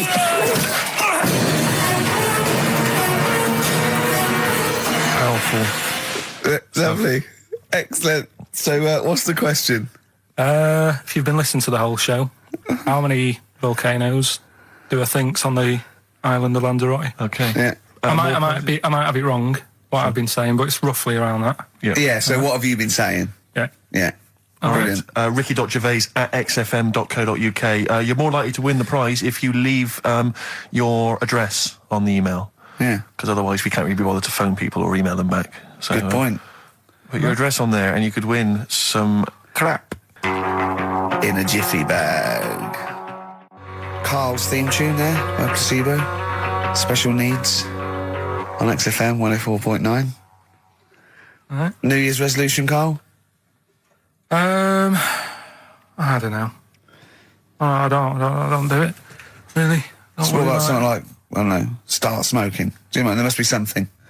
No, it's a waste of time, isn't it? Don't bother with that. Right. You, Steve? Yeah. Me, no, I've never really made any New Year's resolutions. I just be good to people. Just treat everyone as you want to be treated yourself. Give to charity. Hate, crime, racism, famine, sexism. I know you're going to keep to all those, except the give to charity. That's... Me and Carl find that a little bit hard to believe. Never gonna happen. Well, you've always got to break at least one of your New Year's resolutions. Yeah, exactly. Yeah, well, I think I'll be nicer to Carl.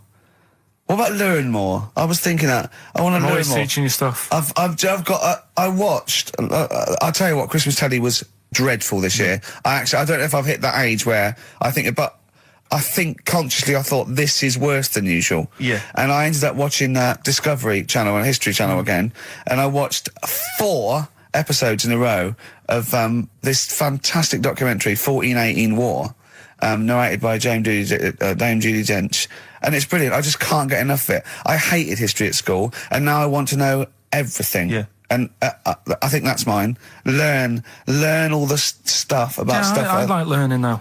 I always say that to you. I'm always looking up stuff. When I was on holiday, even though it was sunny outside and they had big holes to look at if I wanted to, I stayed in and watched Discovery there and was watching stuff about scorpions and that. Yeah, what did you learn? Well, nothing, because it was all in Spanish. But I just watched it. What I found out, right? What I found... Scorpions, I'm going to get it. It's only about poison you get with. What I don't understand is with scorpions, right? They have like this sort of weapons, don't they? They have the poison and stuff, right? Yeah. Which can kill a man. Yeah. But there was a couple of little animals and that were its sort of enemy. Yeah. And it stung them, and it didn't kill them. So what's the point? Well, firstly, not all scorpions kill a man. Some of them, this one did, they said. Yeah, well, they range from like bee stings to so much venom it can take down a horse on things like spiders and snakes and scorpions. So it depends. But a scorpion that will kill a man would kill a rabbit. So I don't know what you're talking about. No, there was a snake that it stuck its thing into, and some sort of beaver, and they were just like running about.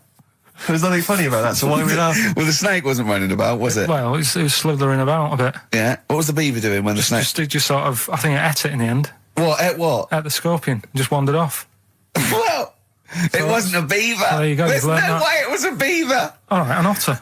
This is what you pieced together from a show in Spanish. Well, I'm just saying, though, how come he can't kill something that small, yet there's someone on holiday that's no sort of danger to that scorpion. We're not going to harm it, right?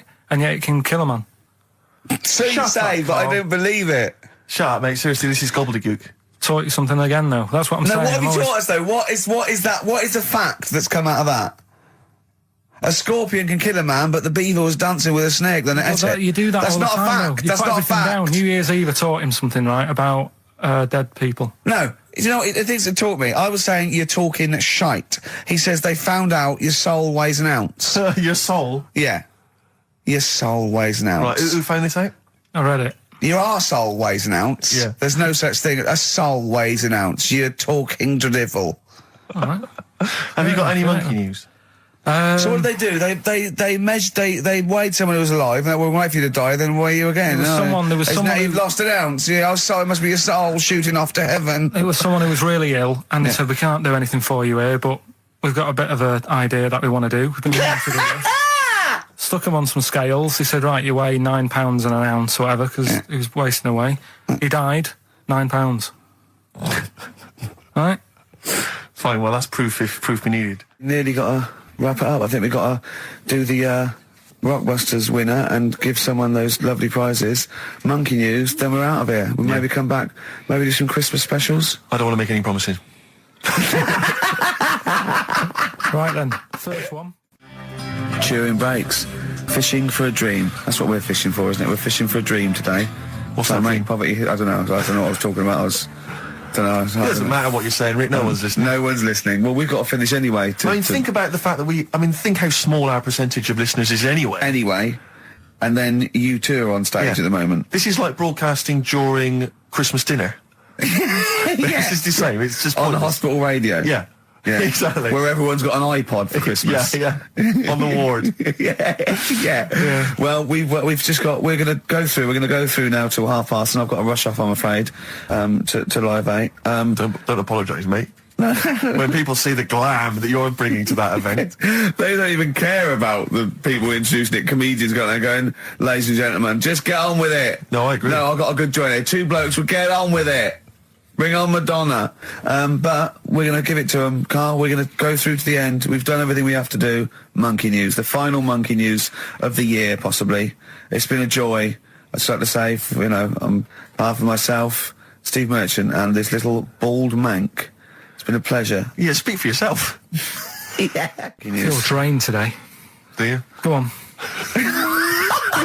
This is the strangest radio show in the world. Yeah. Isn't it? Yeah. Because when we can do that, we can talk about this thing, I feel drained today. Just like he's not, like no one's listening. Because that's the sort of thing you say socially and no one listens. Like just when you're watching I feel drained today. It's rhetorical. Yeah. You're not expecting anyone, not even your loved ones, to go, oh really? They just go, that. But to do it live on air, no one's listening. What I mean is just give us a jingle. But the exactly. But the truth is, the contempt we have for our poor listeners is unbelievable. The listeners aren't listening, and we don't want to be here. So it really is one of the most pointless things ever. No, would have been quite happy to do a full show. But you know what? The flow of it's just. I would love to listen to this back in 10 years. This actual show. Let's keep this forever. Let's keep this show forever. The show we went early. We were bored. It was a day we're trying to save Africa, but we're a little bit annoyed that no one's listening. Yeah, right. Right, once and for all, the final monkey news of the year. Oh, go on. What were you going to say? No, I was just going to say, if you're not into the Live 8 and you're gay, you're not listening. Because you're on a walk.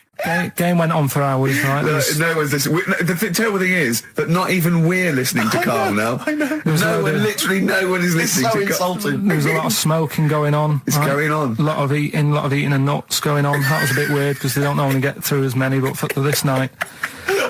So, come on, let's just play Bruce. Goodbye, everybody. See you maybe at Christmas time. Goodbye. Have you ever read the... You'll never learn. Come on. I think I've got SAD. What's that mean? That thing when it's Sade. when it's dark outside and you feel depressed. Oh, yeah. think I've got that. But you're from Manchester, aren't you? Isn't it like pitch black there all the time? Isn't it like, which country is it? Iceland, where it's like dark all year? The land of the mole people. No. Yeah. I was telling Steve before. In fact, I'm not going to bore you with it. Go on. What were we saying about Wayne? Well, you bored me with it earlier. Can't you bore him with it? Yeah, it's only fair. What were we saying about what? Wayne King. Carl, play a record. Oh, that's disgusting, Carl. You're a pervert. Tickets for K-Fest. Right, go on. What's that? It's like a rock thing that's going on tonight. Right. If you're into that Welsh. Right, well, name some of the bands. Names of the bands. Nile. Go on. Right. That's one of the bigger ones. Mark Lanigan. Who? Not Lanners. Is Lanners playing? He's not really. Yeah. Mark Lanigan really playing there? I think so. God, who's that? What? Who's that? Who is Lanigan? Is he someone you went to school with? Who is Mark Lanigan? Who else is Who on? is Mark Lanigan? Is he the promoter? Is there a baguette-shaped gap left in their holdall? Before, let's make some bread that you can fit down your trouser leg. What? That's not true! No, it's not, I read it in Euston train station. I was waiting to go back to Manchester. Where did you read this? Scrawled on the wall in graffiti? Yeah. Do you know Was it also meet me here for cock fun at 12 o'clock? The Upper Cross Sandwich Shop, Euston Station. It's on the wall. Ages ago. Yeah. Only people with money had drinking or something. That's like one of my film reviews. Years ago. Welcome to History Now. Now, ages ago, only people with money had drinking or something. Keep going, Carl. Keep going. Like spirit and stuff. So they'd it's like businessmen. It's easy for you to say. This is getting to be cruel, isn't it? This is amazing. Yeah, go on. Why did you open your mouth, Carl? What were you hoping was the best that could happen? Because you were trying to make me look stupid before with the planet, so Whereas you know. Yeah, go on, no, come on. Businessmen with money. I've got to drink and ching. the pigs come, if you like. Sorry? What did you say? What did you say? What did you say? When you do what, Carl? What? What did you say? No, what did you say? Because I don't want to have to go to the radio authority again. What did you say then? Just remember. We are going out live, Carl. Yeah, remember Tom Binns, right? What did you say? What I'm saying is, why were they shouting Vera? Because pigs don't come to the name, do they? Hey? I don't know the ins and outs of pig, have how to lure a pig into your trap. Can I just tell you some very, very interesting things about pigs? Please do. Right. One, everyone knows they have a corkscrew-shaped penis, right? A corkscrew-shaped penis. That's the tail, isn't it? Two, they can't look up. They can't put their head back and look up, right? Three, they can have a 30-minute orgasm. Yeah. Rick, is it only pigs that have got a corkscrew-shaped penis? No, and landlords. Okay. Very handy. Right. And it was a Christmas play, and I managed to get a part in it. And, did you audition? No. Got a part in it, and I should have been playing the drums to the one about Kings. We Three Kings. Yeah. I was meant to be doing that, but Little Donkey came on, and it was one of those. What do you mean came on? That was like next up on the next song. Right. And it's one of them songs that you can't help sort of tapping along to. Yeah. Do you know like if I was to go yeah, you'd have to finish it with. Yeah. Do you know that they actually send that into space? Do they? And what, hoping that aliens will respond with that? Yeah. They do that because apparently it is one of them things that you can't help. What, even if you're an alien life form? Yeah. They know that, do they? Yeah. But anyway... What, because they watch Star Trek or something? No. Knock, knock. Yeah. No, seriously. Is it true, like, if you send out knock, knock into space, they have to say... Oggy. Oh, that is great. Seriously. Oh, hold on, what's something out there? What's a little green fellow? That is great. Yeah, so anyway, that is Little Donkey is like one of them tunes that you can't, and I was there and I had the drumstick and I thought, oh god. The drumstick! I could feel myself, and anyway, just wanted to do it, yeah. I started going along and playing Little Donkey, which I wasn't meant to do, but it went down such a storm. Okay, the film review. Gladiator. It's alright, nothing great. It's like an old sort of an old version of Rocky done in the olden days, really. Right. A bloke fighting other people. Sure. How sort of well known is the story? Do you reckon people know the basics? Well, just very quickly, just do the plot. Quickly. There's a guy called Max. Maximus, yeah. Yeah. There's Caesar, and there's Caesar's kid, and Max goes to war, sort of wins it, comes back. Caesar says, you're good at what you do. I wish my son was as good as you. So I want you to be in charge when I die. His kid finds out, a bit annoyed about it, kills his dad, because he don't want anyone to hear that he said that he wants him to be in charge. Yeah. So his kid gets in charge and thinks, I'll show you. You're not going to be king, I am. You're going to be a slave or something. And then, next thing you see is... Sorry, can I just stop there? My only thought is the film's 3 hours long, so maybe we shouldn't go through the whole plot. We've done the first 10 minutes, but go on. So, yeah, he's a slave and then... Yeah, but then, that was an interesting bit that I thought, right? I mean, I was watching this with a girlfriend, she was already annoyed because she wanted to watch Friends on E4. Okay. Yeah. It was a good episode as well this week. Was it? Yeah. Don't tell her that. Okay. Right, so she was annoyed and she said, come on then, put it on.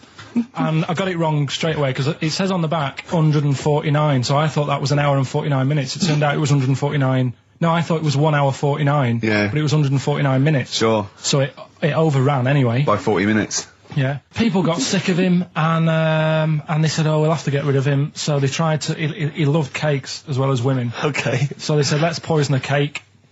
And they poisoned a load of Easier cakes. than poisoning a woman, wouldn't it? And he ate these cakes, and it just didn't kill him, and they were like, God, what's going on? And they kept giving him more and more cakes, and... He was suspicious. And that didn't work, so the fella said, that's it, I'm going to shoot him. So... They were like, you know, I'd be there sort of punching people in the arm. That's a great game. Oh, I love that, punch people in the arm. Is that part of the Olympics now? it's I think it was exhibition this year. Right. But it's going to be a pro next It's going to be the Winter Olympics because you've got to do it in just a cap sleeve shirt in winter. Yeah. So you're playing that? She, but whilst I she didn't appreciate that. She used to go, ow! No, I always think whilst I was doing that, they were like the Charlie's Angels and they'd be sorting out a mission somewhere. Because they were really like, there was something about them that you thought, you know, they're special. They were private detectives. What do they work for a man they never see? I don't know if you saw it. What did you make of Posh Spice's Warts and All documentary? Yeah, I saw a bit of it. What did you make of it? I mean, people are slagging them off, aren't they? Saying, you know, she's daft and that, but... Don't you? She's... I think they're all right, honestly. Yeah, you know, she's all right. I mean, I think David's really a decent bloke. Sure. Tell us the story. What have you learned? Do you want to ask some questions? No, not really. Just sum it up in a minute. What do you think? Can't do it in a minute. Well, can I ask some questions then? Where was he born? Austria. Tell us about his early life. Right, he was a young lad. Brilliant. What in his early life? Okay. Yeah. What's the name? His mum was his dad's second cousin, which is a bit weird. Yeah, that is weird. They had 5 kids. Steve's going, yeah, it's usually first cousin where I come from. Oh, that's unfair, isn't it? Jeez. There's no need for that. No, what do you do in your leisure time? I like, you know, going out for food and that. Right. Foraging. What do you mean going out for food? They come have a little hole and go hunting. Yeah. This is Karl. He's hungry. But he knows he has to get to the greasy spoon by 11. Wow. Many of Karl's close friends have never made it across this road. There was a zebra crossing installed just for the safety of Karl. Beep, beep, beep, beep, beep, beep, beep, beep, beep. Can I have a bacon butty? And Karl is enjoying his... Wow, but he has to get back. His girlfriend's asked for one as well. She's home with a PlayStation 2. Wow. Oh. We just had a call from someone saying his company would sponsor Karl, right, to be raised by all these balloons if he could have a walk-on part in the office. And we immediately went, oh, we're worried about that sort of thing. You can't really promise that artistic, you know. And I was worried about the legality of it as well. How can you promise someone that for personal gain that's a private and all that sort of stuff, right? And I went, oh, I don't know. And anyway, put the phone down to him and Karl went... I love the fact you're more effing worried about that than me being raised 30 feet in the effing air. You started getting scared, did you? Are you worried about it? Good story that happened. Basically, I don't know if I told you about it last week when we were having our spaghetti, but no, I think you did. Right, I know what it is. I know what this is. Yeah, I've not heard this. Right, there's a little midget. Right, there's a circus, I'm loving it already. Circus going on somewhere. I think it was in America. And is that present day or old times? I'm talking like in the last 3 weeks. Okay. Right, little midget. Circus, really packed out show. People are loving it. Right, Steve, you're asked the same question I did. I know. So there's little midget jumping up and down on a trampoline. That's what circus is. Right. I pay good money to see it. So everyone's clapping, and he's getting carried away. Because he can't believe they're loving it. I didn't know they'd like a little person on a trampoline, but they love me. But you know what it's like when, if there's a crowd of people sort of encouraging you to sort of go higher and stuff. Yeah. And I'm sure he knew it was getting out of hand. But he was jumping and he was coming down the road going higher, and he's going really high in the air, right? So he's doing this, crowd are clapping. There's a hippo, right, just sat next to the trampoline getting ready to come on and do his act. Oh, right, I thought he was in the audience. There's a hippo getting ready to do his act, Steve. Yeah. So he's a ventriloquist. What do you mean he's sitting by the trampoline waiting to do his act? Because why does he sit in the dressing room and they go, 5 minutes, Mr. Muss, 5 minutes, Mr. Muss. So anyway, right, so the hippo's there. He's getting annoyed, is he? Because the midget's he's going, how can I follow this? This is really annoying. They're going to be, no. So he's thinking, he's already done the trampoline, my pogo stick act, he's never going to work. Yeah, go on. So there's a hippo waiting. See, it's a great story, and I just know he embellishes it or it gets slightly wrong. Go on. So there's a midget jumping up and down. The hippo's getting annoyed. The crowd are going mad. The midget's loving it. Can't believe his luck. Although you think he probably knows he's dicing with danger. Yeah. So next thing you know, they're all saying higher. He gives it one big, like, heavy sort of landing on the trampoline, goes really high, but goes off at a funny angle. Oh, hypotenuse. Okay. Yeah. And sort of flies off. Hypotenuse! Sure. Flies off at a funny angle. Oh, dear. Hippo's there, swallows him whole. Crowd are clapping, thinking that's why the hippo was waiting there. Rubbish. Rubbish. It's not rubbish, though. But no, maybe there was an accident in a circus with a midget and a hippo, but at no point was this hippo waiting to go on, going, come on. The midget flew off at hypotenuse and landed in the hippo's mouth and was swallowed whole. This is what you embellish it. That is great. And I have to say, though, Rick, when I heard midget, trampoline, hippopotamus, I was thinking accident waiting to happen. Yeah. So... Yeah, maybe. I mean, it is that you should never put those three together. Never. It's a recipe for disaster. Everyone knows that. Midget, trampoline, hippopotamus. Are you mental? You're asking for trouble. Well, you know when he told me it, he said, and the midget. He didn't mention the hippopotamus, and he said the midget went on, and soon he fell off, and the hippo ate him. And I said, sorry. What was the hippo doing there? He went, it's a circus. I've never heard of a circus having a hippo. No, what do hippos do? What can they do? You can't train them, can you? What do you... Aren't they, like, very deadly? They're huge, aren't they? You can't have a hippo in a circus. Are you sure? You're not thinking of Zippo? He's neither kind. Yeah. No, and it wasn't some sort of where Zippo was eating a midget, and it's some sort of horrible sexual act. No, it was definitely. I heard it on breakfast, right? Oh, okay, sorry. No, it's definitely fact. Yeah, okay, right, truth. okay, good.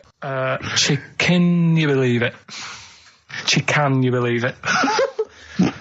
So, they're the two that are left. Which one's you going for?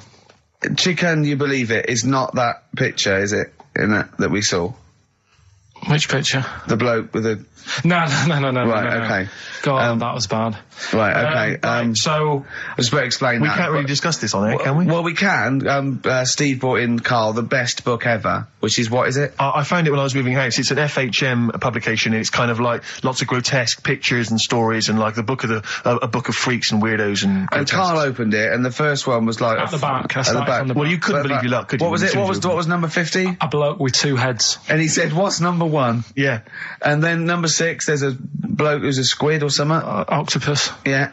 yeah. He's loving it. At number 1, he said, well, it's just a fella under a rock. And I went, oh no, read on, I think I know about this. And it's the fella that was found, he caused a landslide while having sex with a chicken.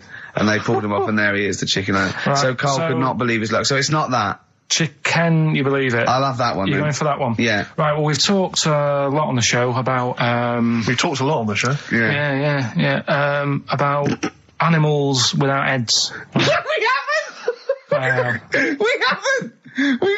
We talked about cockroaches could live without a head for 7 days. Yeah, we've talked about that. And then, of course, there was the well-known one about the fella who had his head cut off, and he blinked, and he said to his mate, count how many times I blink when my head comes off. Yeah, when you told it to me, you said his head came off, and he said, as his head was in the basket, he said, quick, count how many times I blink. And it was Nick Frost that had to go, no, Carl, no, he said it before. I went, and that was lovely. So, yeah, we've talked quite a lot about things, heads coming off. Go on then.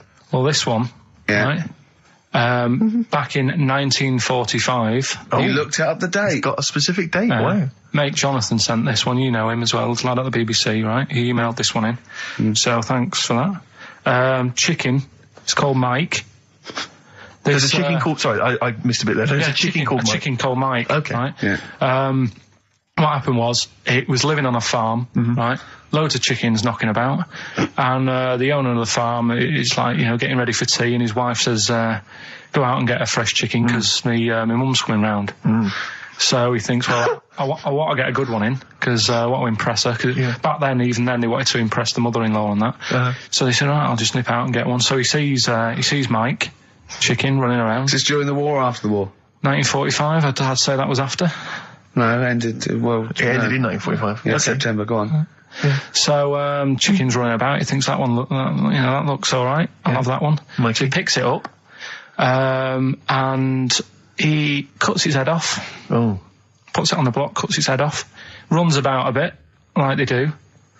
He thinks it'll stop in a minute, keeps running about. Oh, what's going on here? Right? He's now like chasing the chicken without an head. Yeah. He's saying he should die in a minute. Anyway, doesn't die. Chicken's walking around with no head. Lives for 18 months. Yeah. Chicken with no head. Yeah. What do you think of that? Well, I'll tell you, I've heard this story before, Rick, and the explanation, as I understand it, was that certain vital cords, spinal cords, weren't severed when the head came off. So that was why it continued to live. Yep. I don't know if that sounds plausible. It's fine. Absolutely fine. How did it take on protein and energy? The fella who owned it, he said, well, hang on a minute. He said, I could kill it now. But I've got a wonder chicken here. But he's thinking, it must really want to live. Sure. Right? If it survived that, I've got something here. Yeah. So what he does, he gets a little eye droplet thing that he used to use on it. Obviously not anymore. Right? And he filled it with grain and water. And it had a big hole in its neck where its head used to be. And he... Incredibly. And he dropped... You know what? I mean, that is possible then, if it, without infection. Without infection, if he was taking on things, it is possible, right? Why? Why what? Why did he do it? How cruel is that? I mean, that was not cruel, because the chicken obviously... He said if he thought it was a bit fed up, he would have killed it. He said, but it was running around quite happy. Well, it wasn't fed up at all, because it had no brain. Well. What do you mean, wow? I'm just saying what... It was nothing. It was just sinew and nerves and electrical impulses breaking down energies, right? That's all it was. It didn't have a brain. So it was... But I'm worried about the psychology of keeping a pet without a head. I'm worried more about what the farmer was thinking than the chicken. I tell you this, the question I'm asking is, was the mother-in-law impressed? I mean, that's why he set out. That's why he set out to shot Mike's head off. This is lovely, but it's just the head where you don't kill a chicken like that all at once. I thought we were having chicken for dinner. Come and look at this, running around the yard. Yeah. Oh dear. So, there you go. You've learned something there. Yeah, I have learned something. Yeah. Yeah. So.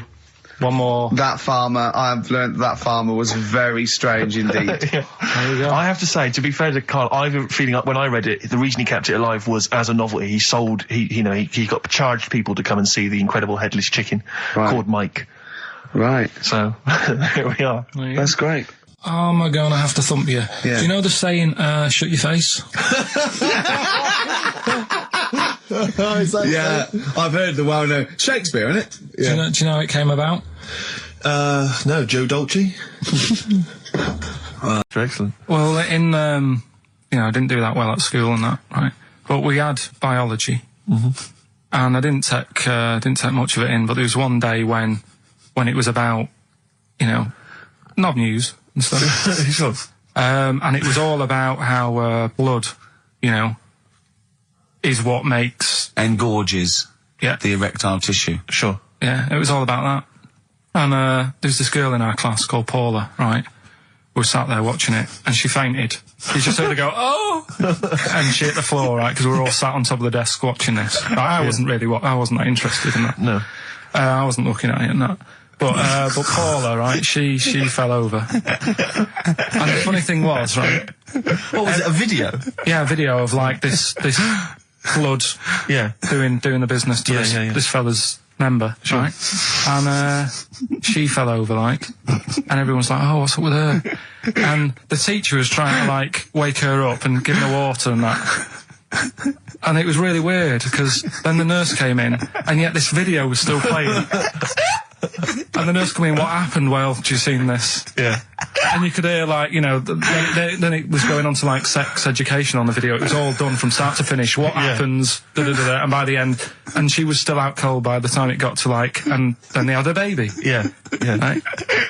And that just reminded me of it. So it seems to me that was her sex education class. She fainted when the penis got erect, and when she woke up, a baby was born. That's probably what she thinks happens. She's wandering around now. And the whole class just missed out a bit because they saw someone. If she's ever with a bloke and he gets an erection, she just goes, oh no, well, that's it. She was a bit of a class tart, really. That's why everyone was like, what's up with her? Carl. No, but she was. Everyone was like, what's up with her? It's not as if she'd not seen it before. But just reminded me then. Weird. But anyway, yeah. So I wouldn't. Anyway, let's leave Nero aside. Yeah. The other thing in this, should we play a record and come back? Yeah. There's another interesting fact. There is some extraordinary facts in that. Yeah, we'll do more facts. We're running over. But it won't be knob news. There'll be all different types of news. Good show though. Enjoying the last show. Yeah. It's all right, and I hope it gets better because Telegraph are listening today. The Telegraph, the paper. Yeah. Why? Are they? Why did you say that? Just Jenny, the PR woman, said to me yesterday. She said, just do some good topics and that, so you don't have to worry there. What they phoned up to say? Hello, it's Telegraph here. We'll be listening tomorrow. I don't know. I don't know what they're doing. Are they doing a review of it or something? I don't know. Why would they do that? There's no reason to. I'm a bit. Why didn't you mention this earlier? The Telegraph have said, why would they call up to say we'll be listening? It's a free country. Because they said they'll be listening, but also, can you make sure you record it? Because if we can't listen to it because of the pirate stations that are on at the weekend, because it affects our signal and stuff. Whoever's listening must listen and know there's a problem with pirates, and they said, can you... Well, they're probably just doing a feature about radio shows or something then. They're going to tear us to shreds. Listen to seriously, the drivel we've talked today. I mean, what are they going to make of it? That's a broadsheet newspaper. I think I know what Monday's headline's going to be. I don't think it's going to be like, they're going to forget about the power cuts. It's not going to be about, the inquiry or terrorism or anything. It's going to be, no more to knob news. Yeah. It's going to, they're going to love it. I have a little bit of self-respect. And if I'd known a quality newspaper was going to be listening, I wouldn't have turned up today. Because I'm an award winner, and I'm a respected television writer, and I've, won awards, sort of classy. Don't worry though. And don't worry. What have we talked about? Knobs. We've had the worst quiz on radio. We've had you trying to explain relativity. You didn't even understand what that word meant. Yeah. You just mentioned there about sort of no knickers and that. Is this going to be your Auntie Nora? No. Right. It's just, you know, like the last flat that I lived in, I always had a good view across the road and I could see, it was the hairy... There was the hairy Chinese kid. Not hairy Chinese kid, he was just a Chinese kid, actually. Yeah. Running about. Because that's rare, isn't it? Hairy Chinese kids, very rare, isn't it? Yeah. There's only one official sighting, isn't there? In one of those shit little magazines that you buy. Yeah, he was running around in his underpants. You just swore ironically. I mean, I imagine if there's any newspapers listening, you did that because he's sort of jokey and... Yeah, go on, let's not swear. And there was the old woman who didn't move, she was just sat there reading a book all the time. Who we think possibly died and no one came round for weeks, I mean. But now I've moved, right? And it was quiet for a bit. I always look at what view I'm getting, right? Looked across and it was just sort of empty, sort of flats ready for people to move in and that, right? Anyway, people are in there now, right? And they've put all the furniture in, but I haven't put any curtains up. Oh. Right. So anyway, I'm sort of washing up, just having a look out the window. Yeah. Right. Girl sort of wandering about, you know, knickers on. Right. With no knickers on? You mean naked? No knickers. Well, she had a bra on. Right, okay. But, she's probably looking for a knickers. So, I thought, and I don't know how long I was looking. No. Right. But anyway, she looks across. Oh, God. I think she spotted me. Yeah. I think, oh, God. I felt really bad. Yeah. I said to Suzanne... Sorry, is this some sort of Peeping Tom confession while the Telegraph are listening? I've no idea. Well, it's not... That's the thing, though. Peepington. If I was peeping, she was peeping as well, because she was looking over. Works both ways, doesn't it? Yeah, but yeah, all she could see of you was your bald head. Yeah. No, but and your hands moving as you were washing up. And some white-looking substance rotting up. Particularly stubborn stain on this glass. Yeah. Oh, God. Imagine that. Imagine if she looked across. I'm assuming your sink is lower than the window. But didn't she just cover up or something? Or she looked back and go, oh, you're looking at my fanny? Well, the thing I did... What? I thought, just sort of drop me boxer shorts. Because I thought... Well, Suzanne said, what are you doing? What are you talking about? What are you talking about? No, just so they can see me cheeks of me. What are you talking about? No, because I thought, if she thinks I'm walking about in the nude as well, then we've both got something out of it. Carl! This sounds like a bad excuse in court. I know. This is... Or the plot of a film on Channel 5. I mean, this is like the doctor who got done, right, for exposing himself to a patient and then painted that little thing that you look down their throat at pink. Yeah. And go, this is what they saw. Yeah. No, so sorry, you were looking at a woman dancing around naked, right? So the only thing you could do was immediately drop your boxer shorts. So she looked across, saw you fully clothed, saw you took your boxer shorts. No, she wouldn't have done, because it's sort of just the top half and the sink's at a side angle, so I was sort of looking out. So she wouldn't have seen your trousers then anyway? No, she did. I moved in front of the window. So you then made you actually climbed in front of the window. Oh, this is amazing! So you climbed in front of the window to show off it wasn't your naked lower half. Suzanne said, what are you doing? I bet she did. What are you looking at? I sent you in here to clean up. What are you doing? I'm just taking my trousers down, stand over the window. Why? Because there's a naked woman across the road. What do you think I'm doing, Suzanne? I'm exposing myself while looking at some free fanny. Leave it. What's up with you, Suzanne? Leave it then, leave it. Christ. Are we doing rockbusters or Yeah. what? She sent you in there to read up on Einstein. She comes in and finds that. Oh, brilliant! Wait a minute, can I just check? A final question. What did the woman across the way... What happened? What was her reaction? I didn't look again, I just thought, you've seen a bit of action as well, we're both happy. Let's leave it. Brilliant. So were you waddling around like a penguin with your trousers around your ankles? I just was walking about and Suzanne said, what are you doing? I said, I'll explain to you in a bit, but don't look out the window, because then it's Excellent. obvious. Then he sees, she calls her husband to look at Carl walking around naked. He goes, oh, she's got a... Quick, Suzanne, get him out. There's only one with you can do. Get some more friends. They've gone one more. Anyway. Brilliant. Right, play a record and come back to Rockbusters. And Monkey News. We haven't got enough time. Do Rockbusters. Oh, God almighty. I make it clear now, I do not condone in any way, shape or form what Cheryl Tweedy... Oh, chimpanzee, that Monkey News, you Right. Now, it was back in the 1980s. Right. So it's quite topical then.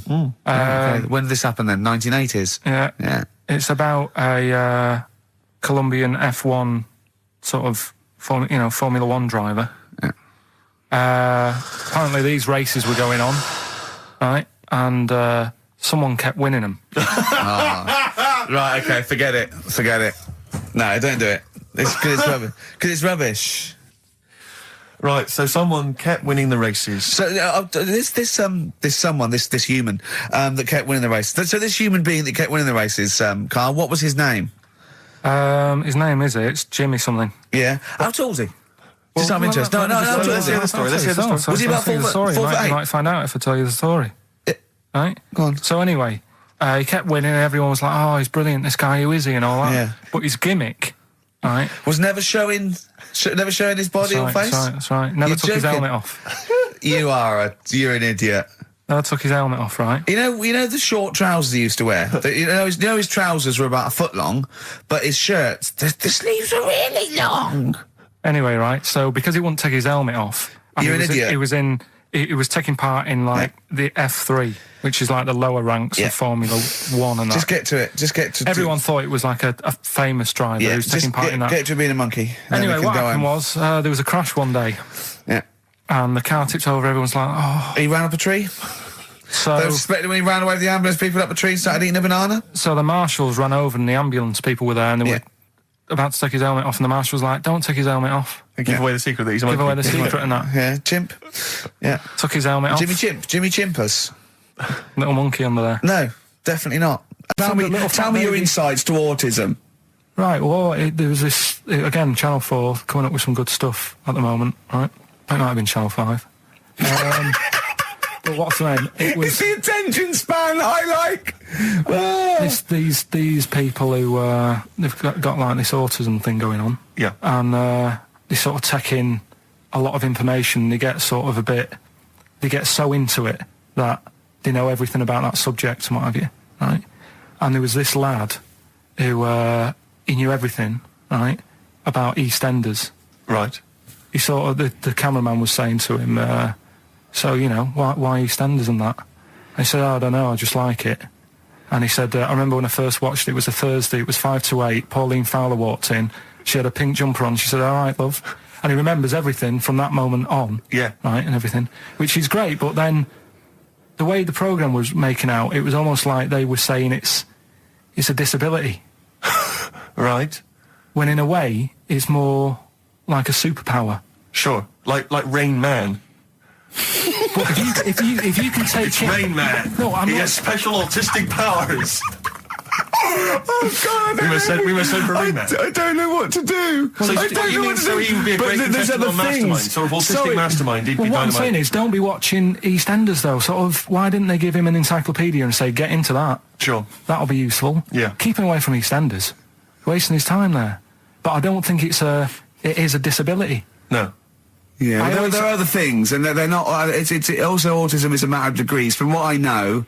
And I'm sorry to have to do this, but I feel that I have to at least be the voice of reason, as ill-educated as I am on the subject. But I think there's degrees of autism. I think some are higher performance than others. There's other issues with it. It's not they're just got good memories. They don't go around doing tricks for people because they can remember stuff. There are other issues with it.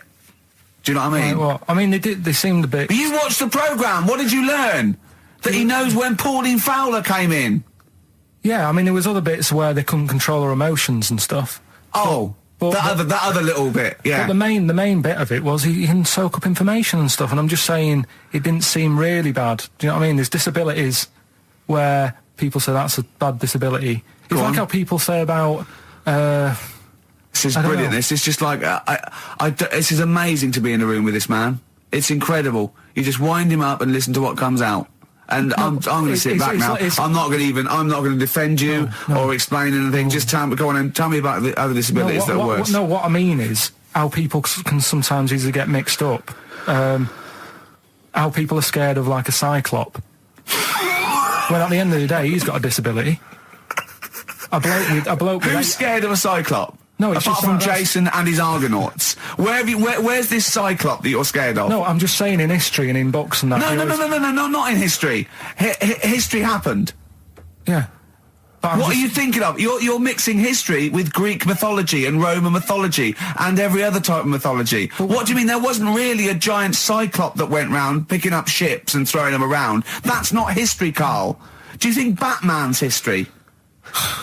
No, but it was ages ago, wasn't it, when we were sort of No, I'm not saying it didn't happen ages ago. I'm saying it didn't happen. Well, it might have done. What's so ridiculous about a fellow with one eye? In the middle of his head, and he's big and scary and lives in a cave. Why is he scary? Because what if he had 8 eyes, I'd be scared of him. At the end of the day, he's got a disability. We'll talk about it in a bit.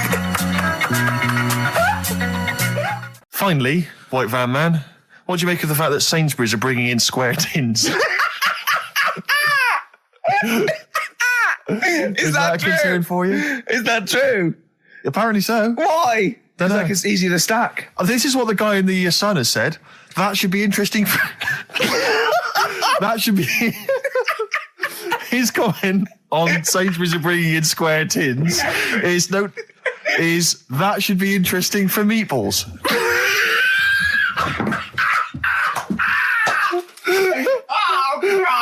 Ricky's just collapsed on the floor. Let's just play a song, Carl. I don't think even you can top that. Yes. Well, do you know about his worm problem as a kid? Go on. Right. What I can remember is he had worms as a kid. Not sure how you get him. He never answered me. He was getting a bit touchy about it. Right. This is like the second time I met him. I think he was a bit annoyed that Ricky told me about his problem. What yes. Now, straight away, you not being there, instinctively, what do you think went on with this story about worms? My suspicion is rather like when you told a group of people that Robin had once suckled milk from a cow's udder. Yeah. Did you mention that as well? Yeah. Yeah. My suspicion is that, like the cow story, the worm story is not true. But why would he get so sort of uppity about it? Well, imagine if that wasn't the first time he'd done it. Imagine if he did that every single time he was with somebody for the first time and Robin was just met them. He will tell that story to anyone. But they do say there's no smoke without fire. Robin. I also told him that the way Robin cured these worms was because the doctor told his mother, right, to hold a piece of ham or cheese near Robin's anus so the worms would come out for the food, and he believed it. I'll tell you why, though. I said to Robin used to sit on Spam to try and get the worms out, and he believed it. But Steve, right, do you remember that story about 3 or 4 years ago where there was some bloke in the army? He went away to somewhere, Vietnam or whatever. He was messing about in the woods. Messing about in the woods? Shouldn't he have been fighting? Whatever. Yeah. Right, and he walked through some lake, and I think he'd cut his toe or something on something, and some worm of some sort crawled in the gash. Yeah. And it was in his body, and the doctor said, we've got to get this out of your body. So what they did was, they said, right, the thinnest part or something of your body that things can crawl through is on the top of your head. So they wrapped where the skull is. So they wrapped some bacon. No, they didn't. They did. That's right. Thing. Everyone... So he's gone in via the toe. So what we do is, I'll tell you what, that worm's probably heading straight for the head. We'll put a bit of bacon on it. The thinnest part of the body is the skull. Of course, it's not the thinnest part of the body. It's where your brain case is, isn't it? It's the skull. There was a reason for it. And it was like they stuck some bacon on his head. And as ever, the vital piece of information, i.e. the reason, Carl seems to have forgotten. Because the worm was in his body, and they said everyone likes the smell of bacon. Including worms. Even a Vietnamese lake worm. They love bacon. Remember last week when I said about the little fella with the bone with no brain, and you were proved wrong? No. We were saying it wasn't a little fella. We were saying it was a stillborn child. It wasn't a little fella. You're changing it now. You weren't having any of it last week. Right, hang on a minute. I'm getting confused. There was a Vietnamese snake that went inside of a soldier. A little, like, maggot or some sort that you have to get out of your body because it causes problems. Yes, and so in order to get it out of the body, they strapped bacon to his head. Yeah. That is great. This doctor... And did that work? I think so. They had a picture of him smiling. Oh, God, what, the worm or the bloke? The bloke. Oh, dear. Honestly, I hope someone knows the story. And it was about 3 years ago, I reckon. Okay. And, it did work. GI bacon. So this is why the worm burrowed out of his head to get the bacon. Get to the bacon. Right. That's great. So this is why when Robin was telling his story, I was a little bit disappointed if it wasn't true. Right. Because in a way... You know Robin's never been to Vietnam. No, but what do you really think that Robin, well, as Robin said at the time, Carl, why would I sit on ham, then tell Ricky Gervais? It's a very good point. Because if you was a kid, you do daft things like that as a kid. Right. He is the telling Ricky Gervais, though. Yeah. And then, oh, bless him. Okay. And then anyway, Robin left, and I tried to chase him, but he got away. He knows that and then we had a few pints, and then Carl embarked on some of the greatest stories ever told. Can you tell the story about your dad? Let me run it by... I haven't spoke to him all week, so let me run it by him. Okay, play records. Because, What we got? We've got... one of Steve's tunes. Yeah, well, bizarrely enough, this comes from the Teachers 2 soundtrack, the soundtrack to the current TV series. There's a slight whiff of nepotism in the air. Yeah. Rick, would you like to explain why? Well, that's why you're doing it. No, my girlfriend worked on it. But yeah. You were going to play this anyway, weren't you? Well, I was, actually. Bizarrely enough, I was going to play some I Am Clute, and this is from, as I say, the Teachers soundtrack. This is called To You. It's a good track. That's I Am Clute, a track called To You from the Teachers soundtrack. That's also got, I noticed, the Electric Soft Parade, The Hives, Star Sailor, Feeder, Turin Breaks, Mercury Rev on there. It's a good little collection. Lovely. Carl has just had confirmation. He's looking smug because someone phoned up and went, it is true, it's a Laogai chi worm and you wrap bacon around your head. That's all the bloke knew as well. Yeah. And his name was Gary. Yeah. So I'm not having it. No. And he said, see, that's why the Robin thing isn't so weird. He said, but when you said he tried it with cheese, he said I was having none of it. He's got standards.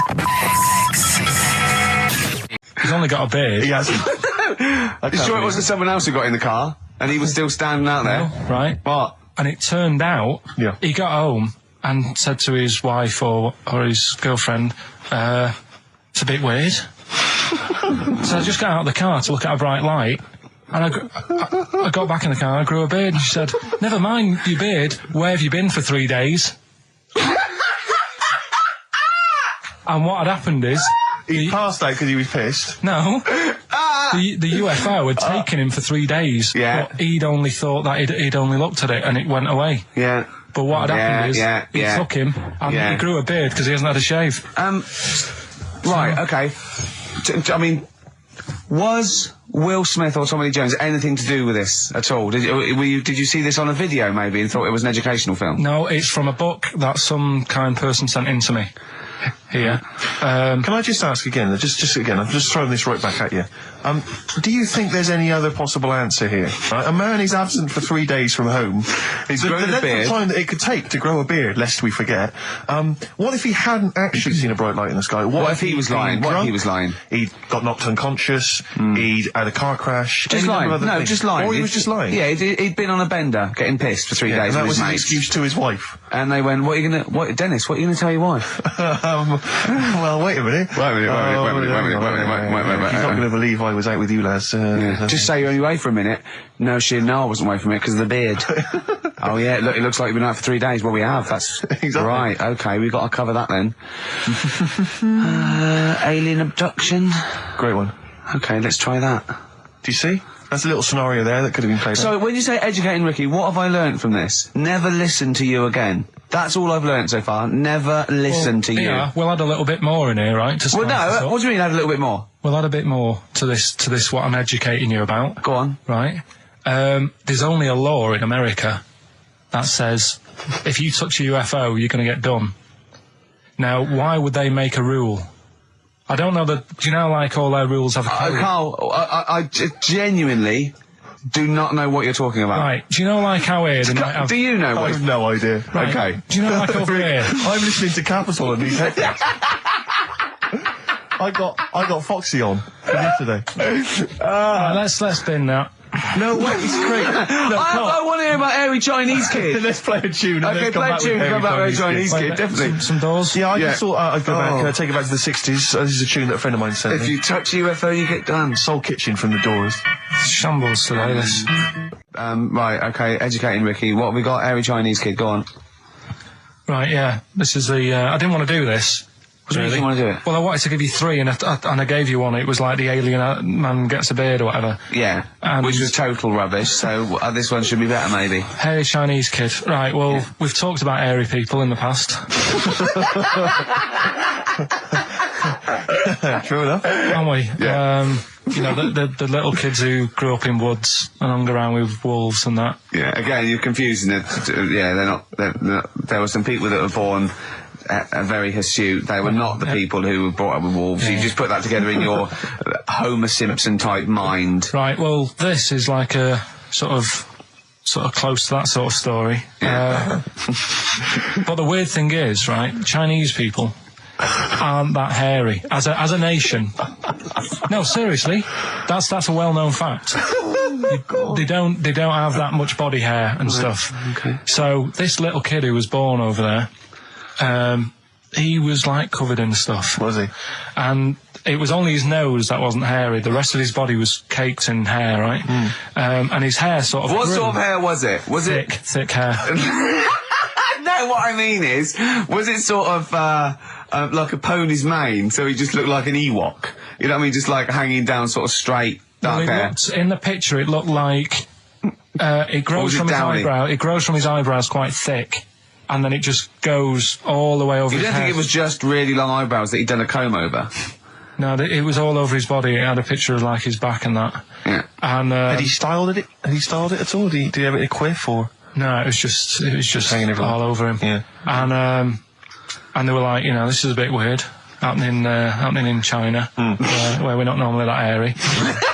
That was the scientist speaking there. Yeah. And the local press and that were getting him down, calling him monkey boy and all this. Oh. And thinking Chinese press. But the doctor, yeah. Oh, they're cruel, aren't they? The like those game shows. That's Japanese, isn't it? Yeah. And the doctor said, I was talking through all that time while we were just like talking to each other then. Because I turned round and I still saw he was talking. So anyway, the local press came in to see the hairy boy, the monkey boy. And they were like being tight, taking the mickey out of him, and the doctor said, showing him nuts. Said he's only hairy. Said he's a healthy young kid. The only faults he's got is he's got a little bit of eczema and a boil. And he said everybody should just treat him the same, and I think he grew up a healthy kid. Yeah, so that's the end of the story. That's not a story. Why? But I've got nothing. I don't know what to say to that. So someone in China was born slightly hairier than the rest, and he was normal apart from eczema and a boil. That to me isn't a story. But if it is, I've got a million. I mean, it's sort of like bloke from Manchester went a bit bolder than the rest, got a job on radio. He was normal. I mean, that's not a story, is it? Because my Auntie Nora, she same thing, pumped her with loads of drugs. She used to have a cabinet next to the bed is like boots. She's got loads of stuff, right, for all sorts of stuff. And, I mean, she's not that old, but she's on loads of stuff, right? She's a bit coked up, is she? She called up my mum once. And, yeah, you told us this. Go on, tell it again. And she said, "Oh, how are you doing?" And that. She's all right. Bit worried though. My mum said, "Why? What's up?" She said, "I've been breaking wind." So she goes, "Well, you know." She says, "No, but this one is going on and on and on." And she was like, she was like, what do you say? What's like passing wind, farting for 5 minutes. one thing, not like, you know, trumping and then nothing. Yeah. Continuous drone of a fart. Yeah. I don't think she had. How big was she? She must be the size of a barn. No, she's not that big. She's good for her age. No, but I mean, quite slim. No, but fighting for 5 minutes. Where's all the gas? Was she circular breathing? Was she sucking it in with her mouth? It was just, I don't know that much about it. But she called up my mum.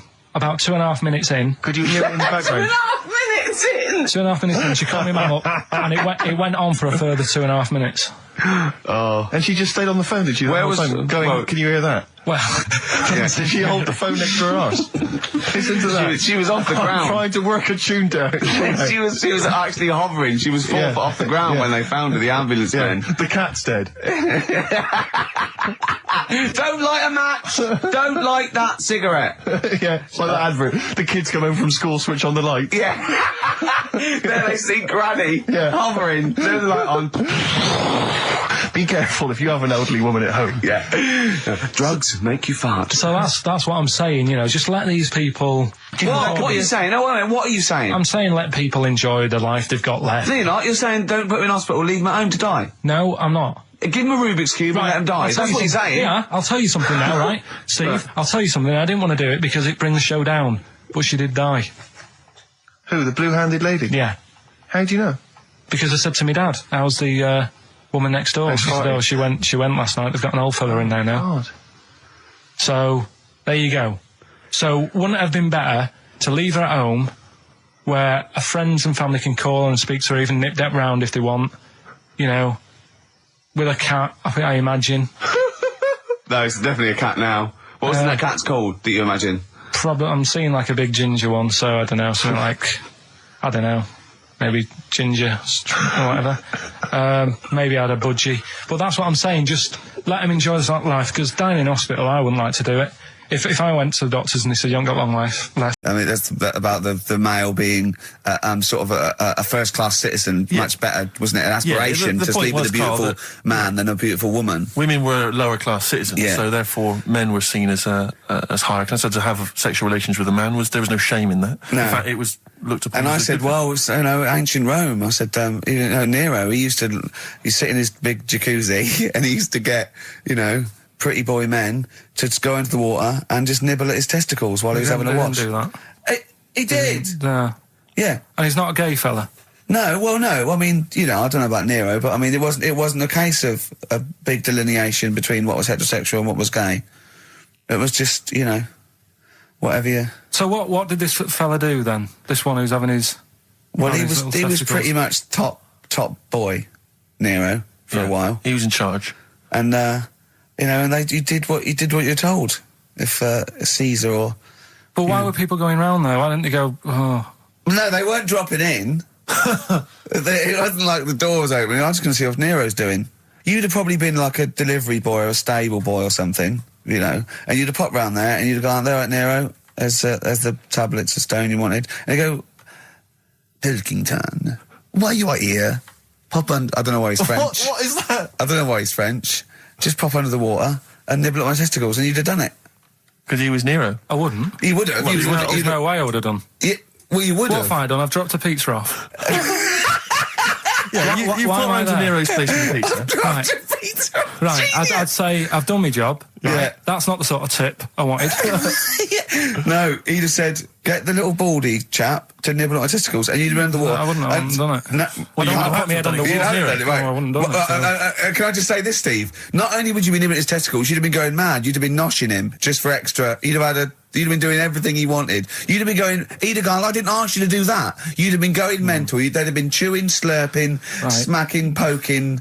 You'd have chopped, you'd have gnawed his packet off. You'd think you were eating Walker's crisps. There'd be bubbles, there'd be flood. Oh, it would be horrible. I just wish we could maybe tape the bits we're not on air, just because that's when Karl comes into his own. Yeah.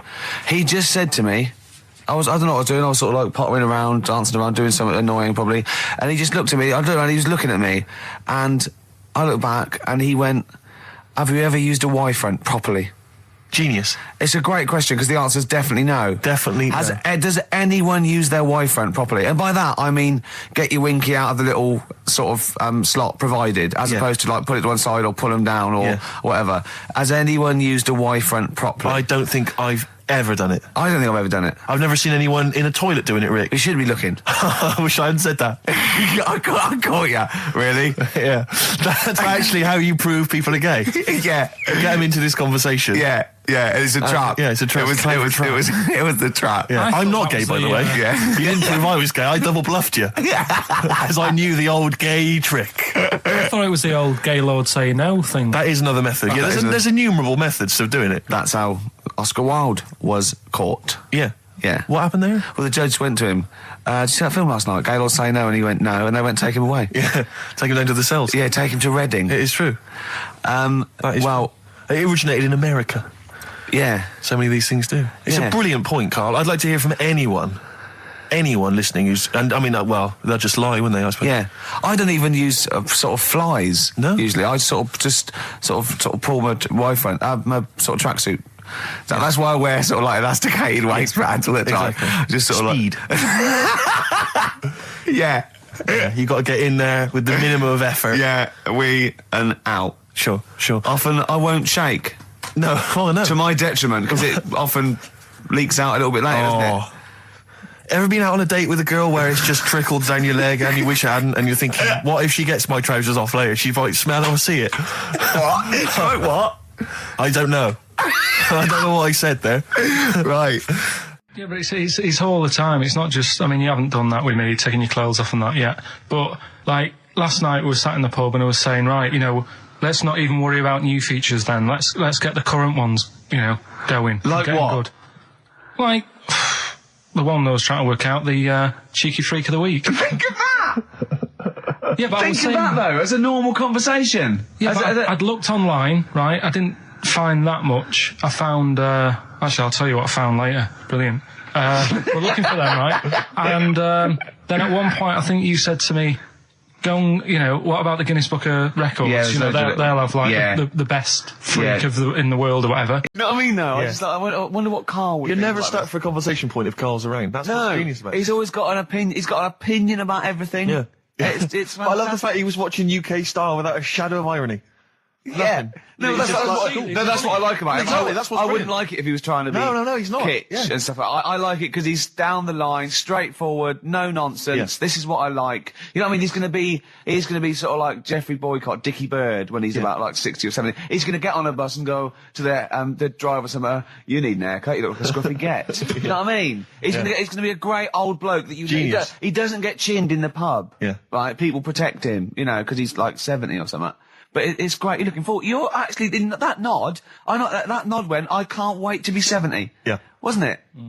Can I make a suggestion that we just get people, they can email in just questions or comments they'd like to hear from Carl. Maybe they just want to know his opinion on the Afghanistan situation. Yeah, like, or you know, like last night's Coronation Street, whatever. Yeah, like they do it, you know, in the NME or magazine that coming up to the election, they go, Billy says Labour. Oh, Yeah. Carl. I think the Sun has White Van Man. Each day they interview a guy who drives a white van, see his opinions on various topics. Carl is very much a white man van. Man van. Yeah. So any query you have, I think most of our listeners are, any to be honest. opinion that you would like to hear voiced from the K-Man, ricky.gervais@xfm.co.uk, or you can phone in. I forget what the number is. 700 800 1234. Sweet. Now you during that record, you said, we knock everything. Mm. You saw something about the Bermuda Triangle, didn't you? Yeah, when I talked about Ghost, you sort of just, because you don't believe in it. I think it's because you're scared of it, to be honest, and you can't admit to understanding it and actually believing in it. Sure. Thing on last night, Steve. Yes. Bermuda Triangle. Oh, yeah. Do you know much about that? Mainly the song by, what was his name? What's his name? Bermuda Triangle, where people disappear. No, Bermuda Triangle. What's his name? No, Barry Manilow. Yeah. Are you familiar with the lyrics? Bermuda Triangle, where people disappear. Bermuda Triangle, don't go near. Yeah. I shouldn't really make a joke out of it. No, you're right. Go on. But what it is, right? There's a program saying what it's about. What do you know about it? As I say, mainly from what Barry's told me, but certainly planes and various boats have gone missing within the Bermuda Triangle. Planes. Yeah. Yep, but obviously that documentary didn't explore it. He learned a lot about that. I learned a lot about American history through We Didn't Start the Fire by Billy Joel. Again, most of my knowledge of the sort of Tsarist Russia comes from Rasputin by Boney M. Well, listen. Yeah, he was the lover of the Russian queen. They put some poison into his wine. Yeah. They shot him till he was dead. Yeah, which is, you know, go on. Right, well, this, those Russians. Sort of bit of an earthquake in the sea. Sure. Lets out methane gas. Okay. And apparently, if you were swimming out in the sea, and there was like an earthquake and some methane came out, you can't swim in it, you just sink. Okay. Even if you're a good swimmer. What happens if you're two lads from your school and they heads? Yeah, that's like a buoy. So you can see them a mile off, and their webbed hands would get them into shore. Because they did actually say even if you're wearing a life jacket, if the water's full of methane, right, you just sink. You just sink. So what it's saying is boats have gone across the sea, got a load of methane in the sea, and the boat just sinks. Right. What about the planes? Is it then sort of planes with little sort of floaty things on? Could be. That'll be the sort they've landed in the sea. Right. And methane's coming. Well, sorry, Carl, what did the documentary say? Not I imagine. Yeah, your hypothesis might be Yeah. working. What did they say on the They documentary? didn't cover that bit. They didn't cover the planes. They didn't do the planes. Something else they said about it, though. Go on. Loch Ness, the monster, Yep. Sure. probably doesn't exist. Okay. What it is... Interesting. Hold on, interesting. Oh, interesting. It's- What they thought the Loch Ness probably didn't exist. Curious viewpoint. Hold on. What proof have they got for that, Carl? How can they go around saying stupid things like that? It's methane. Right. Again, in Loch Ness. And people have seen... what's the lake it's in? Loch Loch Ness. Yeah? It being the Loch Ness monster. Yeah. That's where it lives. That's how it finds its way home. That's certainly the clue. Yeah, Yeah, again, Carl, that's the clue. Yeah, it's the clue. And it's if it's out wandering, it goes, excuse me, would you know where I'm being the Loch Ness monster? Where would I be going? Oh, you'd be going to the Loch Ness if that's your home. It's way over there, you big monster, you. So the bubbles from the Sure. methane bubble up out of the water. Yeah. People think, oh, God, it's a monster's head. But it's not, it's just water sort of shooting up because of the bubbles. Well, that's two of the great mysteries of the universe solved by Karl P on a Saturday afternoon. That is fantastic.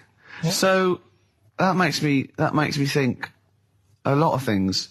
So you know when mediums are sort of like going, oh, I've got something coming through. Do you think they are exhaling a lot of methane gas, and thus making them not think straight? Do you think everything's down to methane gas? Do you think that all the mysteries of the universe are down to methane gas, Carl? What did it say in the documentary you saw? About what? What was the budgie happy? We know that budgie was sad. Was it in a room? Because they used to take canaries down the mines, didn't they? They used to take canaries down the mines, they'd smell the methane, and then the budgie would be happy. I'm not going to teach you anymore. Play a record. Oh, excuse me, and don't be alarmed. I look quite frightening, but merely a nice monster. I seem to have lost my way home.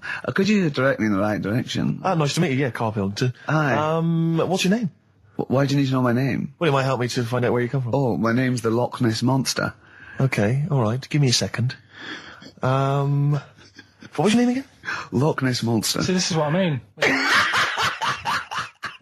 Alright, guys, have you finished that private call? Yes. Jeez, that was outrageous. You know you're a fan of Feng Shui, Carl, and you believe it's all true. I just run this one past you just on the off chance. Yeah. Because maybe that you change your opinion slightly. Yeah. Feng Shui teaches you to use your environment wisely. Sure. If your land and the surrounding area is undulating, it's said to house auspicious dragons. When land is flat and featureless, the dragon is missing and the land is said to be less auspicious. Excuse me, they call me the Brixton Dragon. Sure. I seem to have lost my way. I know it's South London somewhere, but could you help me find my home? What's your name? Well, they call me the Brixton Dragon. Right, where are you from? I see what you mean. I see what you mean, aye. Oh, okay, man. So does that make you query it at all, the dragon? I'm not into it that much. Right, I'm sure. just saying that if you have your head at one end of the bed rather than the other, it might make a difference to your night's sleep. It's not so much Feng Shui, though, is it, as sort of good advice, generally? When you went home... Don't sleep on the end of a spike near a cliff. Good advice. I mean, that's good advice, isn't it? You know what I mean? And it was a Christmas play, and I managed to get a part in it. And, Did you audition? No. Got a part in it, and I should have been playing the drums to the one about Kings. We Three Kings. Yeah. I was meant to be doing that, but Little Donkey came on, and it was one of them. What do you mean came on? That was like next up on the next song. Right. And it's one of them songs that you can't help sort of tapping along to. Yeah. Do you know, like if I was to go, yeah, you'd have to finish it with. Yeah. Do you know that they actually send that into space? Do they? And what, hoping that aliens will respond with that? Yeah, they do that because apparently it is one of them things that you can't help. What, even if you're an alien life form? Yeah. They know that, do they? Yeah. But anyway, what, because they watch Star Trek or something? Hello. Knock knock. Yeah. No, seriously. Is it true? Like, if you send out knock knock into space, they have to say that. Oggy. Oh, that is great. Seriously.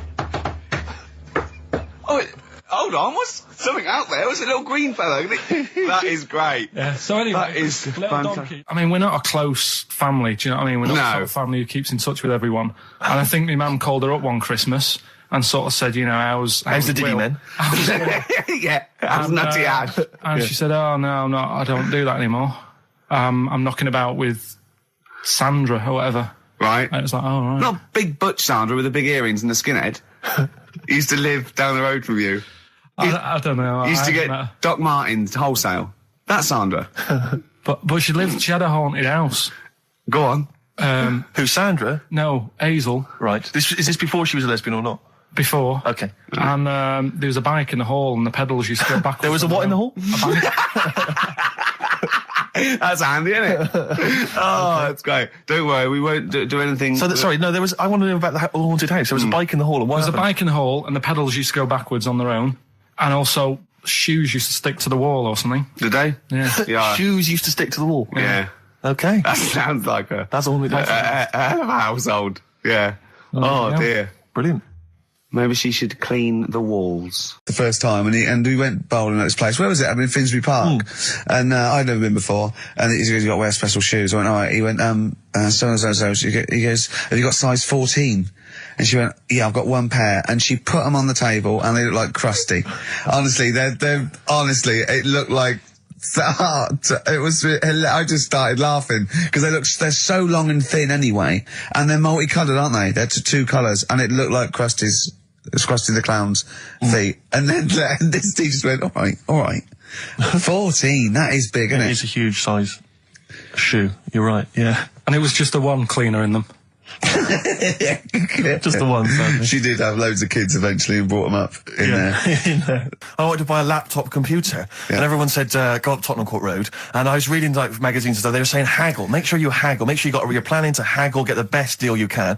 And I found a shop which was selling the computer I wanted, and I went in there, and I had this whole plan in my mind of what was going to happen. He was going to say, like, it's worth this. I'm going to go, well, look, I can get it cheaper here. I want to buy it from you. I'm going to haggle. And off I went. So I went in the shop, and I said, yeah, looking for this, interested in this Toshiba. How much is it? He went, oh, it's 1,500 quid. I went, sure. Okay. I said, I'll give you 1,300. He went, it's 1,500. And I said, sure, but I'm willing to give you 1,300. He went, 1,500. And I was done already because he hadn't even begun to haggle.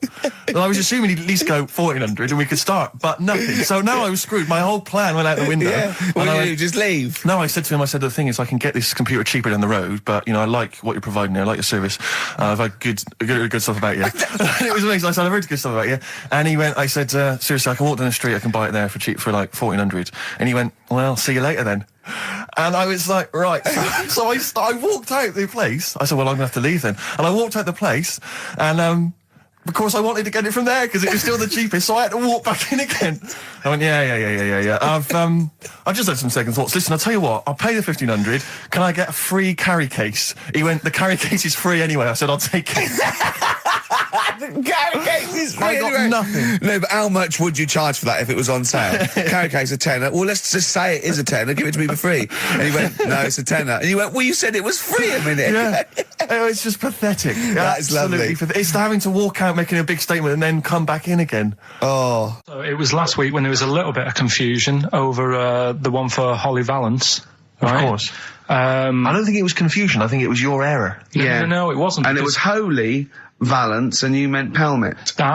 Then Becky, who called up that time and said, oh, if you're getting mistaken with Pelmet, right, she sent me an email in a week saying, I've done a bit of research. Yeah. It was my fault. I've made an error. Yeah. It is a Valance.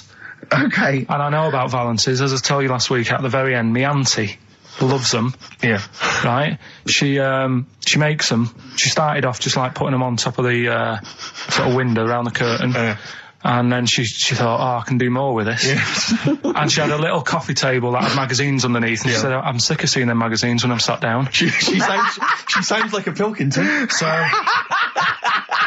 I'm sick of seeing them magazines when I sit down. So she put a valance around the table. Yeah. She just got valances around everything now. Yeah. Then, next step, she tapes everything. She never actually watches telly. She tapes it all because she gets sick of listening to the adverts and that. Yeah. So she tapes everything. So she's got loads of videotapes and that. And the video used to get on her nerves. When she was watching a film, she'd see the clock changing. Oh. And it distracted her from the film. So she put a valance around that.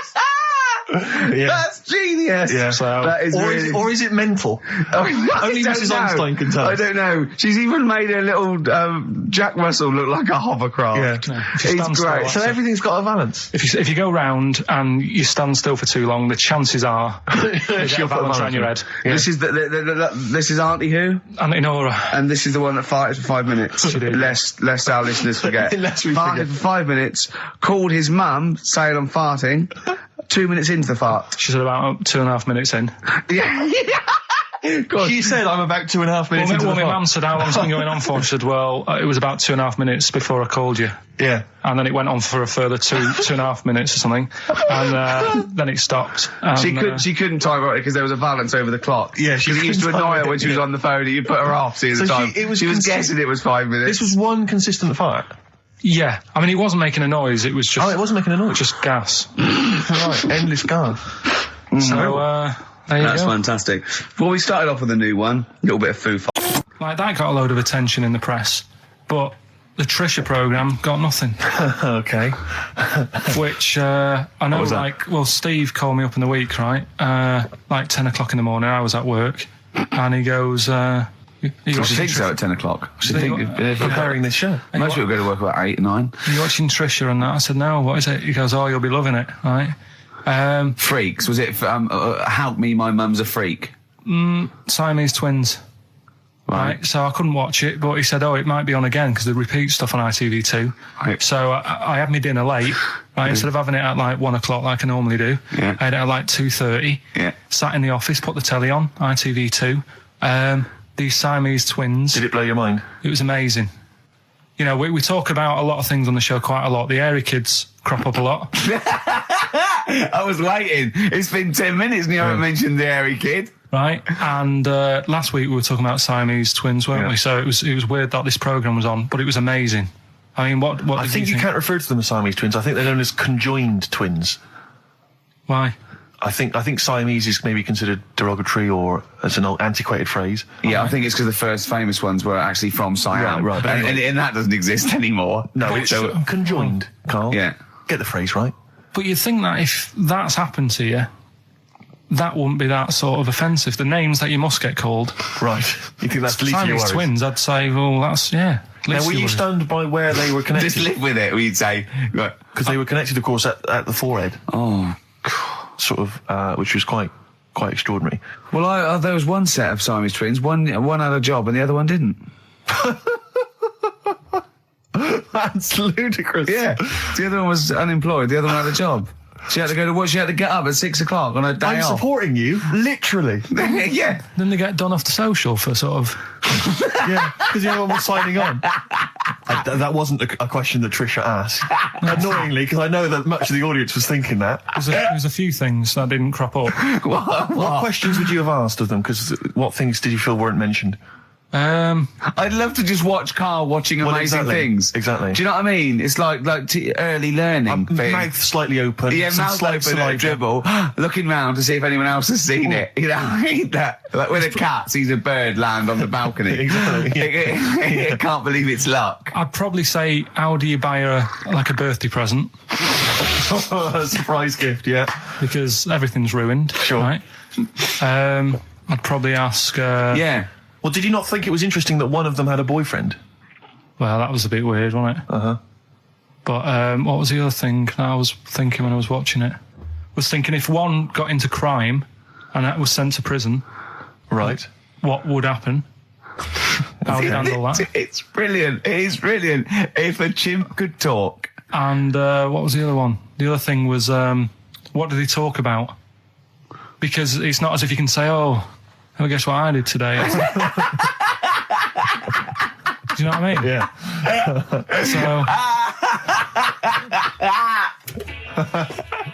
Taking the mickey. The really weird thing about all this, right? And it's annoying because you were saying about, what should have Trisha have asked and all that. Yeah. But one of them mentioned that one of them was adopted and the other one wasn't. Don't talk rubbish. No, seriously. I didn't understand it, right? Of course you didn't. And then Trisha sort of said, well, let's have a chat. And they were like, no, don't want to go into that. What do you mean one was adopted? That's what he said. One of them... don't quiz me on it. but that's what was said. Hello there, hello there, I'm a multi-millionaire, and I've just seen your orphanage. I'd love to adopt one of your children. You'd like to adopt one? I'd love to adopt a children, because I've got loads from around the world, so I'd love to adopt one. I'd give you $10,000 towards your we're speeding through then, Okay. We've actually got 2 left. I only need one. I'm only interested in one. Yeah, I don't need any more. Don't need any more. They're sisters. I know it would be tragedy to break them up, but I really only need one. Now, break up. There's the rub, you see. Sure. You just need the one. It's $10,000 now. You can have that. I'll sign it now, but I don't want to discuss it further. I'll bring it around. Brilliant. Okay. Ding dong. Hi, yeah, brilliant. You brought my kid round. Yeah, there she is there. That's a joy. Yeah. Okay. Just standing next to a bush. Yeah, can you bring her out? No, me? there's nothing behind the bush, so you just want... I just want to be able to walk 360 degrees round her. Do you want her or not? Yes, I can't believe it. What's that little trolley? Listen, I want to play that song for various people who've emailed and phoned in saying they want requests. We don't really play requests on the show. We'd like to mention them anyway. Matt Barr, Magic Thighs. That's not Matt Barr's Magic Thighs. No. That's Matt Barr and Magic Thighs. Yeah. Kieran in Dublin, Stuart in Hackney, Lisa and Alison in Crouch End, and Glenn in Crystal Palace, who was phoning up with a nice message earlier. All of you, thanks for listening and thanks for enjoying it. Sorry I didn't play your requests, but tune in next time. It'll be fun. Anyway, I just all I wanted to say, really. Here's tragic. What's tragic? What did you want me to say about that song? Just your opinion. Your own opinion was fine. In fact, your own opinion is better than anything I could really hope for. Without doubt. Whenever I ask you a question, you constantly surprise us. Yeah, it's wonderful. So only ever carry on telling the truth, carry on saying exactly what's on your mind, and I think this could become a great... You're like a man who was frozen in Victorian era and has been reawoken, and he's kind of discovering the world. Some things make sense, other things don't. It's beautiful. As opposed to one that was made in a castle in Victorian times, like Steve. Oh, that's just... Oh, I've joined in with Carl. I can't believe it. I'm sorry. On my side. Yeah, no, it was irresistible though, wasn't it? I'm really sorry. Yeah. It was Carl, it was you that worked out the maths and worked out I was 28, because they just worked out I'm 27. You are 27. No way. Yeah, I asked you, didn't I? And I said... No, but what I sort of questioned was, I said, well, if you're 27 today, that means last week you were 26. Well done, yeah. That's irrelevant. So therefore you assumed that I must be 28 then? Yeah. Whereas I assumed you were using, your knowledge of maths, such as it is. I wouldn't do that. No, sure. Wow. I actually got lost in that conversation because I genuinely didn't know what he meant would mean last week you were 26. I don't know what that meant. I don't know what it meant. Wow. Well, it is Steve's birthday. But he would have been 26 last week. Sometimes you genuinely frighten me because it's those staring eyes. There's nothing behind him. It's this little bald head. Looks like Davros looking at me. Genuine fear on his face when he enters into a conversation with another human being. What bit don't you understand? If he's 27 today, he would have been 26 last week, and he doesn't look 26. He didn't look 26 last week. He looks older than 28 today. You've started on his birthday. You're still having a go at him. Carl, I don't look like the kind of hot stud that I actually am, but face facts, that's the truth, mate. Yeah, live with it. Get with the programme, jeez. Well, let's have a little bit of cake. Okay, oh, that's appropriate. See what it is. But you mean the band, don't you? Not the cake. You haven't actually bought cake, have you? Got anything at all? Anyway, the winners, Carl, I think you took some answers. Tim and Neil. Well done, Tim and Neil. Are they going together or are they... No, two separate. Lucky people. Yeah. I don't think your heart's in it anymore either, Carl. I was all right today, but Steve's really dragged me down. Well, let's... Wait a minute, I just need to know why. No, do you know, people are being miserable around you? Yeah. I was full of beans when I came in. Yeah, but you got to remember last week, you were really miserable and that really wound me up. Yeah, because he was having to do stuff. Because, he'd been let down and they were worried about the next show. You were in a terrible mood. Yeah. Look at me like you were. Songs, I wasn't going off and lying on the settee looking ill, talking in that voice. Oh, he's done you again. I said, just now, being quite friendly. Yeah, Carl, Steve. Carl, have you ever tried to get into the Monarch for free? Because I'll be honest, mate, it's not going to happen for you. Come out with me, mate, you got a quid off. All right? When you can get in places in Camden for free. Yeah, I'm all right, yeah. Oh, yeah, he's done you. Right, now it's time for Song for the Lovers. Now, this is one of my favourite songs of all time.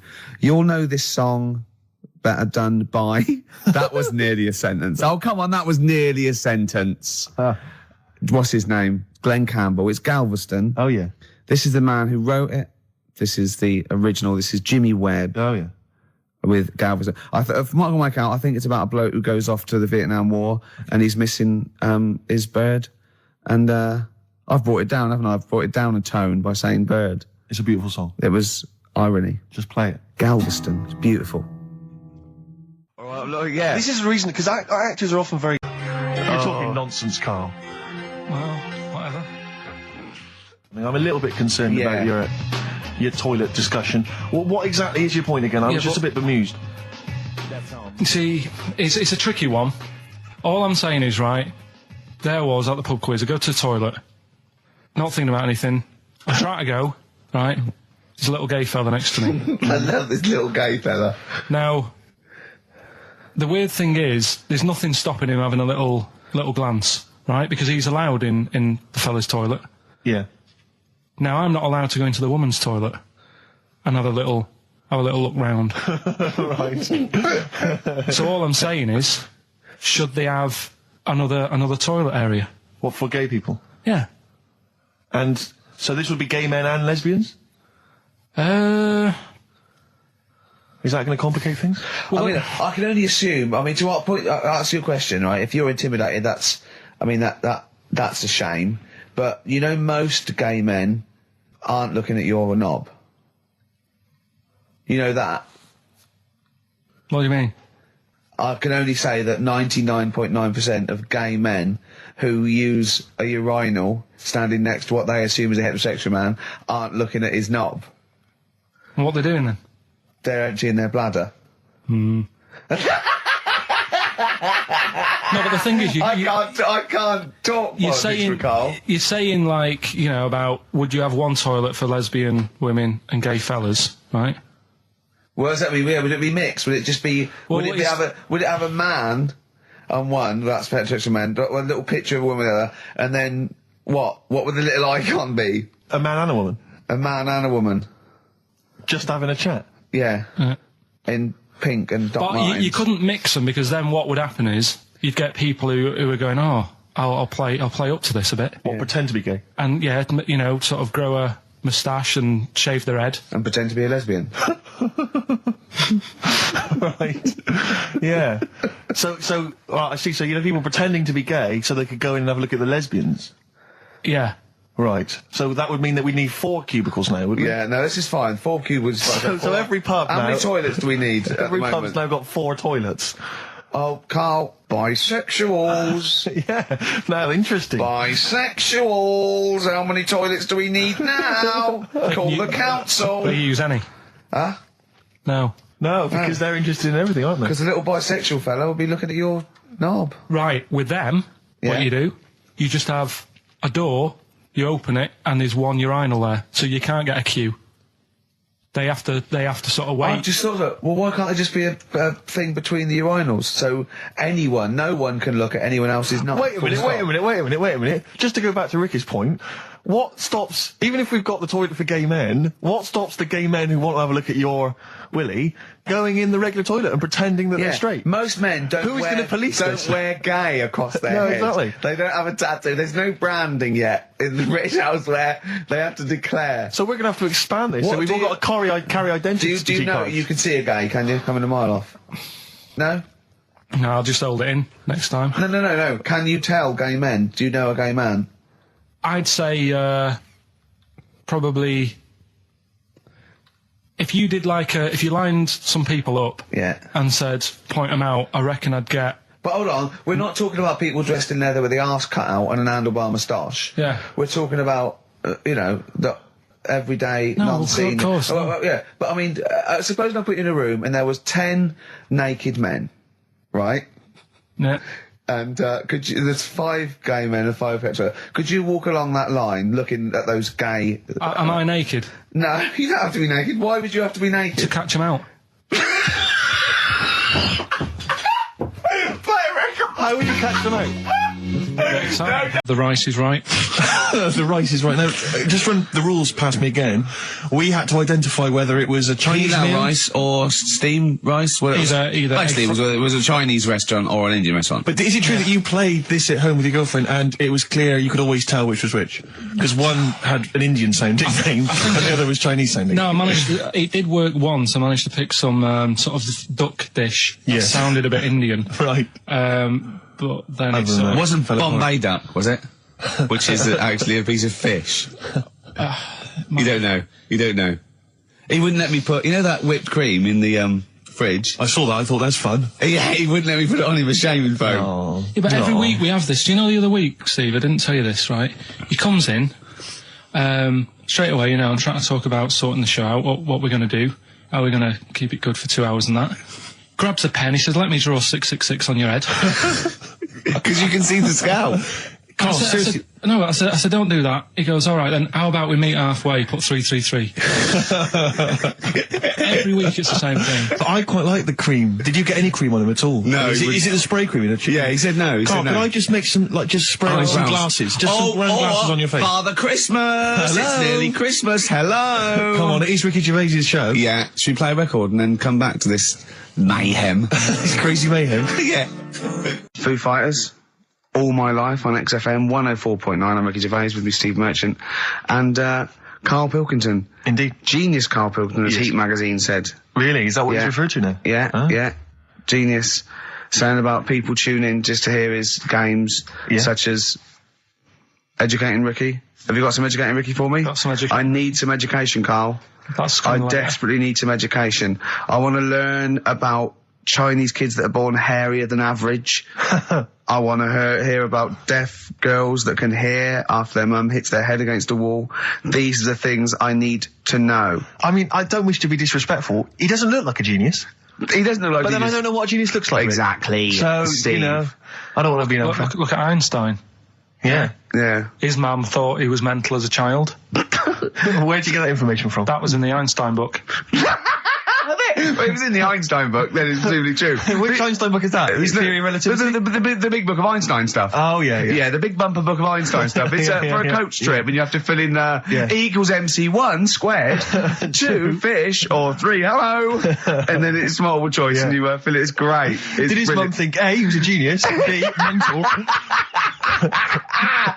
Most people go for A, but it is in fact B. She thought he was mental at the age of 28. Oh, Karl, you never let me down. You never let me down. So have you got Educating Ricky for me? We've got Educating Ricky coming up. We've got Rockbusters. We've got Rockbusters. Great as seen and talked about in Heat. In Heat magazine. It's got really tough this week now. We're not messing about anymore. Right. Got some good prizes. Absolutely, yeah, we'll talk about those later. Because, I mean, was it last week that you had the classic? Was it, I can't remember, I'm paraphrasing, Karl, apologies. Something like, I'm here in Texas, I've fallen in a puddle, and my knee has got wet. Yeah. Wet Knee Houston. Whitney Houston. Yeah. And also, it was last week when there was a little bit of confusion over the one for Holly Valance. Right? Of course. I don't think it was confusion. I think it was your error. No, it wasn't. And it was Holy Valance, and you meant Pelmet. Then Becky, who called up that time and said, if you're getting mistaken with Pelmet, right, she sent me an email in a week saying, I've done a bit of research. Yeah. It was my fault. I've made an error. Yeah. It is a valance. Okay. And I know about valances. As I told you last week, at the very end, my auntie loves them. Yeah. Right? She makes them. She started off just like putting them on top of the sort of window around the curtain. And then she thought, I can do more with this. Yeah. And she had a little coffee table that had magazines underneath. And she said, I'm sick of seeing them magazines when I'm sat down. She sounds like a Pilkington. So... I'm sick of seeing them magazines when I sit down. So she put a valance around the table. She just got valances around everything now. Yeah. Then, next step, she tapes everything. She never actually watches telly. She tapes it all because she gets sick of listening to the adverts and that. Yeah. So she tapes everything. So she's got loads of videotapes and that. And the video used to get on her nerves. When she was watching a film, she'd see the clock changing. Oh. And it distracted her from the film. So she put a valance around that. That's genius. Yeah. So that is or is it mental? Only Mrs. Einstein can tell. I don't know. She's even made a little Jack Russell look like a hovercraft. Yeah. It's great. So everything's got a valance. If you go round and you stand still for too long, the chances are she'll put a valance around your head. Yeah. This is this is Auntie who? Auntie Nora. And this is the one that farted for 5 minutes. Lest our listeners forget. Farted for 5 minutes. Called his mum, saying I'm farting. 2 minutes into the fart. She said about 2.5 minutes in. Yeah. She said I'm about 2.5 minutes into the my pot. mum said, how long's it been going on for? And she said, well, it was about 2.5 minutes before I called you. Yeah. And then it went on for a further 2.5 minutes or something. And then it stopped. And, She couldn't time it because there was a valance over the clock. Yeah, she it used to annoy her when she was on the phone and you put her off, see the time. She was guessing it was 5 minutes. This was one consistent fart. Yeah. I mean, it wasn't making a noise, it was just... Oh, it wasn't making a noise? Just gas. Right, endless gas. So, there you That's go. fantastic. Well, we started off with a new one, a little bit of Foo Fighters. We like new and old on this show, don't Indeed, we like to mix it up. I'd like to play the Smiths from their debut album, I Don't Owe You Anything. Red Hot Chili Peppers on XFM 104.9. Carl. Okay, Carl, one more. Can't we just... Don't get the just because so far you've come up with nothing. What's the last one? Give us the teaser clue again. It was, I want to come here in hindsight. I wouldn't have come here in hindsight. Yeah. Right, give me some education. This will be the thing that teaches me something. I can feel it in my bones. Come on. There's a kid in Kenya. He was messing about with some beans. Magic. We guessed that as well. You did, yeah. He's fed up because we've guessed his puns, I think. He put one of them in his ear. Yeah. The mum or the dad said, what have you done that for, or whatever. Yeah. So I'll have to take you to the doctors now. So they took the kid to the doctors, and the doctor said, he said, I can get that out, I can sort that out for you. So, he took it out, and the doctor said, right, that's £3.50. And the dad said, I've only got £2.70 on me. And the doctor said, right, well, and he put the bean back in his kid's ear.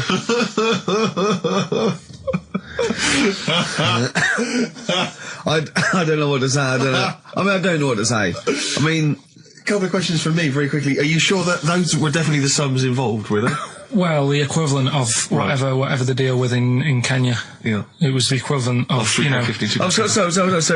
what currency was it, Carl, that you translated into sterling? I don't know. No, it was saying in the thing, it said the equivalent of £3.15, Did it say that? Yeah. So did it say that? Yeah. Carl, look at me. Did it say that? Yeah, it said that was the Did it say that? Yeah. Yeah, it did. It definitely said that. Definitely. Yeah. So Oasis, Live Forever on XFM 104.9. Right, we're in the swing of things. It's mine and Steve's favourite bit of the whole show. This is what we do this show for now. Educating Ricky. Yeah. Go for it, Carl. You said that learning can't be fun. Yeah. Yeah. Okay, I'll go for the one. What's the one about the butcher going down the butcher shop? You've got get your kit on. We're off down the butcher's. Yeah. You going for that one? Yeah. Well, do you know the saying? Don't let the cat out of the bag. Yeah. Do you know what it means? Yeah. Don't give away a secret. Right. Well, do you know how it came about? No. Well, ages ago. Before, like, ages ago. 17th century? Yeah, before, like... Yeah, 17's good. Yeah. Before, like, proper butchers and Dewhursts and supermarkets and that, you used to get these blokes who sold meat. Right. Butchers, they were called then, I think. Yeah, but the difference was they didn't stay in the same place, they moved about. Right, so they'd turn up on a street corner, and he'd have, like, loads of carrier bags of, like... Carrier bags? Yeah, with meat in and that, and people would plastic be like, carrier bags. Yeah, with mobile butcher on them. Yeah. Right, so and an email address. Yeah, go on. People went, right, yeah, I need some meat. Right, so they'd go up to this bloke and say, what have you got? And he'd say, well, I've got a you can have a bag full of pig, or you can have a bag full of chicken, whatever. Yeah. And they'd go, yeah, how much? They go, call it a fiver, whatever. Yeah. And they'd buy them, and to make more money, they didn't always fill the bag with what they said was in it. Oh, I thought that might be the case. Right. Yeah. So what did they used to do? put cats in there? Yeah. But I don't see what. Okay, so sometimes they would put a cat in the bag and pretend it was chicken or whatever else. Yeah. So why was a cat any cheaper than a chicken? Because cats are wandering around the streets, aren't they? Chickens aren't. So they'd get a chicken. They put a chicken on the top so that when they look in it, they'd go, yeah, that's all right. Got a bag full of chicken. They'd get home to make the dinner, and they'd be like, what are we having tonight? And they'd go, well, you'll never guess. And they'd have like, well, you can have a chicken leg, and but it wouldn't be a cat. They'd have to defrost a pizza. Yeah. Did they mind that they were eating cat then? In those days? He didn't say. He just was saying about the saying, don't let the cat out of the bag. It's like, if they see that, they're going to go mad. So it was the people that were doing this, it was the dodgy butchers that coined this phrase. Were they saying to each other, don't let the cat out of the bag? I.e., what I mean by that, Jack, is don't let them see the cat. Yeah. What we've stuffed in there. Yeah. Dodgy butcher, that's another phrase, isn't it? Yeah. So that's the first one. Is that a euphemism or is it dodgy butcher? As his meat delivered round the back. Sure. So that's that one. So let's get your kit on. What does that mean? It's a euphemism for homosexuality. Okay. And meat, presumably, in that means different things. It doesn't. It's a word that is also a male bird. Would it mean chicken or cat necessarily in that context? Or well, I suppose it could.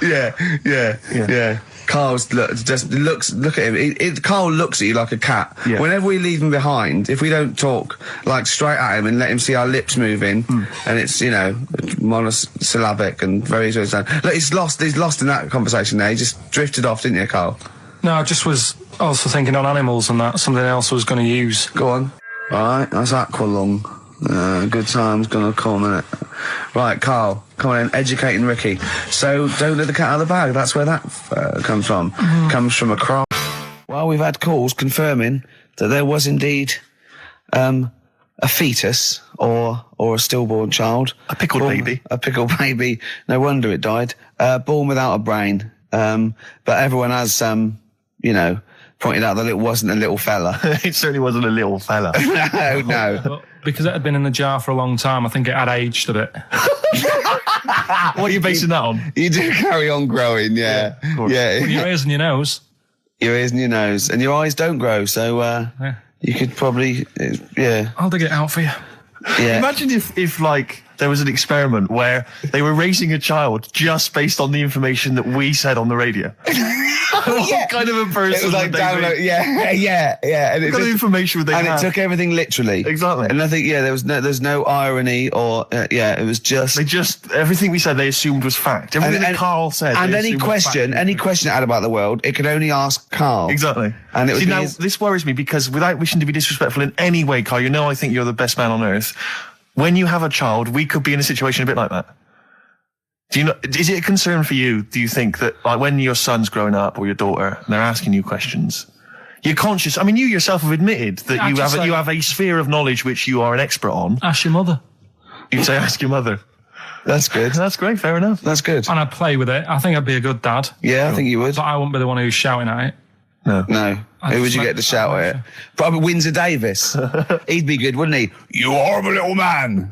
Well, I'd tell it the rights and wrong. You don't have to be a really bright person to know the rights and wrong in the world. Yeah. No, I think you are bright, Carl. You are. And at what point in their life would you tell them about the evolution of the baguette, which you told us? Or the story of the bee. Yes. That you scored once. Or the two children. Would you ever get them to meet as maybe like that? They could be godparents. The friends you had at school. Yeah. Webbed hands. The big heads and webbed hands. They weren't my friends. That weren't friends. I wish we could track them down. Oh, that'd be great. I imagine they're in a zoo. Oh, wow. Or two big jars. Two big jars. Industrial strength jars. Oh, dear. You're like our little fella in a jar. Yeah. That's what we should do with you over these 3 months. Keep it in a jar and we can have it in alternate weeks. Like step parents or whatever. Yeah, that'd be great, wouldn't it? Brilliant. Just you can. Me and Steve will fight for custody. Yeah, it'll be a big jar though. You can put stuff in there. You can have it. Won't be like full of water or vinegar or whatever they do. Or you won't become pickled, Carl. No. It'd be like an big air chamber, and you're sat there, and it'd be like a little. What would it be, an armchair or something? It'd be in an armchair, and we'd have stuff in there, and we'd bring your girlfriend like once a week, and she'd go. No, we put a blanket over the top so we wouldn't, see anything. But like the Big Brother household. Exactly. Yeah. Now that's a hell of a documentary. Oh, that'd be amazing, wouldn't it? Carl in a jar. But anyway, you're starting to think that we're getting melancholy now that you're just gonna sit at home. What are you gonna do every Saturday? Dunno. Go shopping. Let's sort out a jar. We've got to do the balloons before then as well. You've got to send you up in a balloon. Maybe we can send you up in a balloon and you come straight down into a big jar. Yeah. And they put a giant cork in straight away.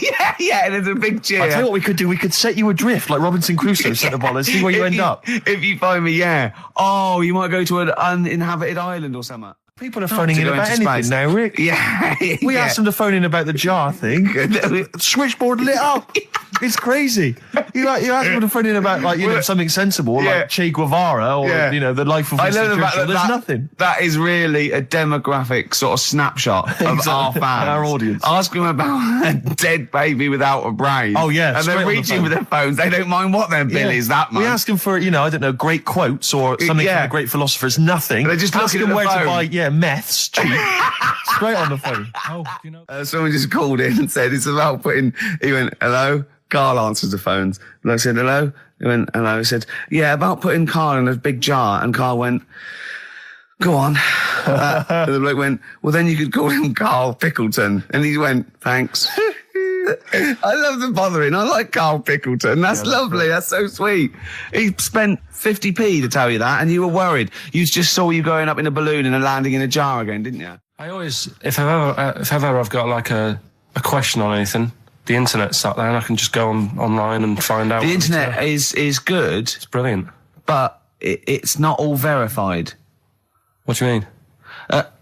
It's not all verified. It's not all necessarily factually accurate. Anyone can put things onto the internet. It's that, you know, it's freaks and things that put on things one, right? like. Here's one that I read in the week, right? Go on. About this woman.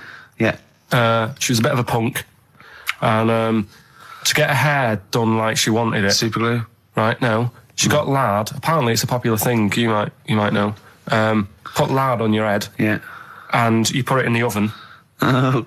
Now, apparently the heat that you get from the oven is different from the sort of heat you get from an hairdryer, right? And she had to do that to get the style that she wanted. But anyway, she comes into money or whatever, treats herself to a microwave, right? It's not true. Opens the door, jams the things, you know, like the little catch. So the microwave works. She jams it with a screwdriver or a knife or something. Yeah. Puts the microwave on, sticks her head in, boils her brain. Don't be ridiculous. Right? Well, why is that ridiculous? Boils her brain. She boiled her brain. She boiled her brain. And this is what's good about the internet. I went straight from that, and there was a subject about brains. And do you know that Russell Crowe, when he dies, is giving his brain to charity or something, some sort of some people who can do stuff with it. She gave hers to Pot Noodle. Vesta. Yeah. Oh, That's boiling the the skull. Yeah. It's not true. No. It's not true, Carl. It's the same as the woman who put her poodle in the microwave, isn't it? And all that. Just urban myths. They're urban myths. But again, where does it start? Someone made it up. Yeah. For a laugh. They're just too convenient urban myths. Everyone said you can tell an urban myth's not true because it's always this happened to a mate of mine, and when you say what happened then, they go, don't know, that was it. Was it? Was that it? Was it? Someone boiled a brain and that was it. There was no more story. Well, were there any dates, locations, times? I think it was in Belgium. There's that one that a bloke, right, was going to get a phone call at 4:00 to find out if his business was, you know, okay, right? And if he didn't get the phone call, he knew he was broke, destitute. So dead on 4:00, the phone didn't ring. So he went up to the roof, his office, and he jumped off to commit suicide. And as he was passing his window, the phone was ringing. Oh no. Carl, it didn't happen. Didn't happen. Think it through. Think it through. Who told that story? Who told that story? As he hit the pavement at 120 miles an hour. He's the only person who could have known that series of incidents. Also, why didn't he wait? Dead. As his life's at stake, why didn't he wait till 5:00? I'm going to give it 5 minutes just in case. In case the lines are busy. Yeah. And what sort of bloke goes out? I'll call you at 4. Okay, if your business. Well, call me anyway. No. If I don't call exactly 4, then no, you commit suicide. Commit suicide. I would, because if I don't call at 4, that's the end of it. Well, call me anyway. No, that's not the way I work. Why can't you just call me and tell me the other way? Well, I'm telling you how I do it. If you're bust, I don't call. Can't you just call to verify in case something goes wrong? What if it's engaged? If you want to be engaged, just commit suicide at 4, please. It didn't happen, Carl. The other one, right? A bloke, right? He's on a train station, and I'll tell you how I heard it. He's waiting for a crew station, whatever, and he shits himself. as you do. And so he goes, oh, the train's in 5 minutes, So he runs across to Millets and goes, quick, Levi's, 36. The bloke just puts it in a bag, he runs onto the train, he goes into the toilet, takes his trousers and pants off. He's soiled. Yes. Throws them out of the window. I won't be needing those again. Cleans himself off. Open the bags. It's a jacket. Oh. No, it didn't happen, Carl. At what point did he go into it and go, quick, Levi's 36? And the bloke went, sorry, Levi's 36, what, a pair? No. Shall I wrap them? Them? It. Shall I wrap? Just wrap whatever it is. Do you want to look? No. I'm not looking when you're putting it in the bag, please. Right? 36 ways to so, don't say anything. I've told you 36 Levi's. They put it in a bag and charge me for it. Yeah. I don't want to discuss it further. Yeah. There was one, here we go. There was one about a woman whose husband died, and she had him cremated. Yeah. And made like a little egg timer out of him. Right. And she said, I did that so it can still help around the kitchen. Well, that might be true. That might be a joke. That's quite sweet. That might be true. It's a true story, again. It was all... No, not again, because the ones I just told weren't. Nor is the boiling the brains in a bag, curry, microwave. Head story, true. Yeah. They're two... Mount Everest? Go on. I need more. Right, well, there's a problem. Yeah. Because people are leaving rubbish up there and that. And, like, people, whoever owns it is saying, Whoever owns it? He's saying, forget this. They're leaving a mess and all that. But do you know why it's called Mount Sorry, Everest? what was that? That's one, is it? That's one. There's rubbish on Mount Everest. No, How many people go up there?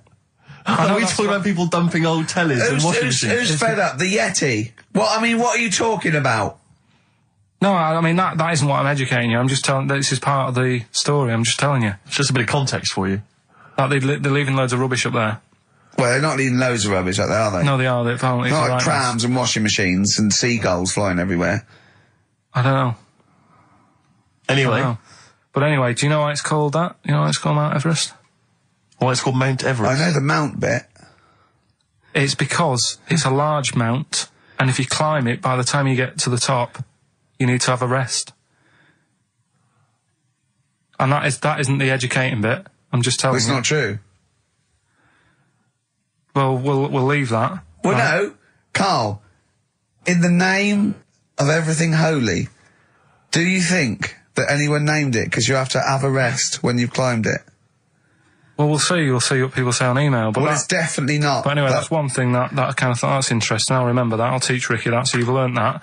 Right, now, are you familiar with this thing that they can do if you're dead, right? No, not if you're dead. It's like if you're ill and you know you're going to die, right?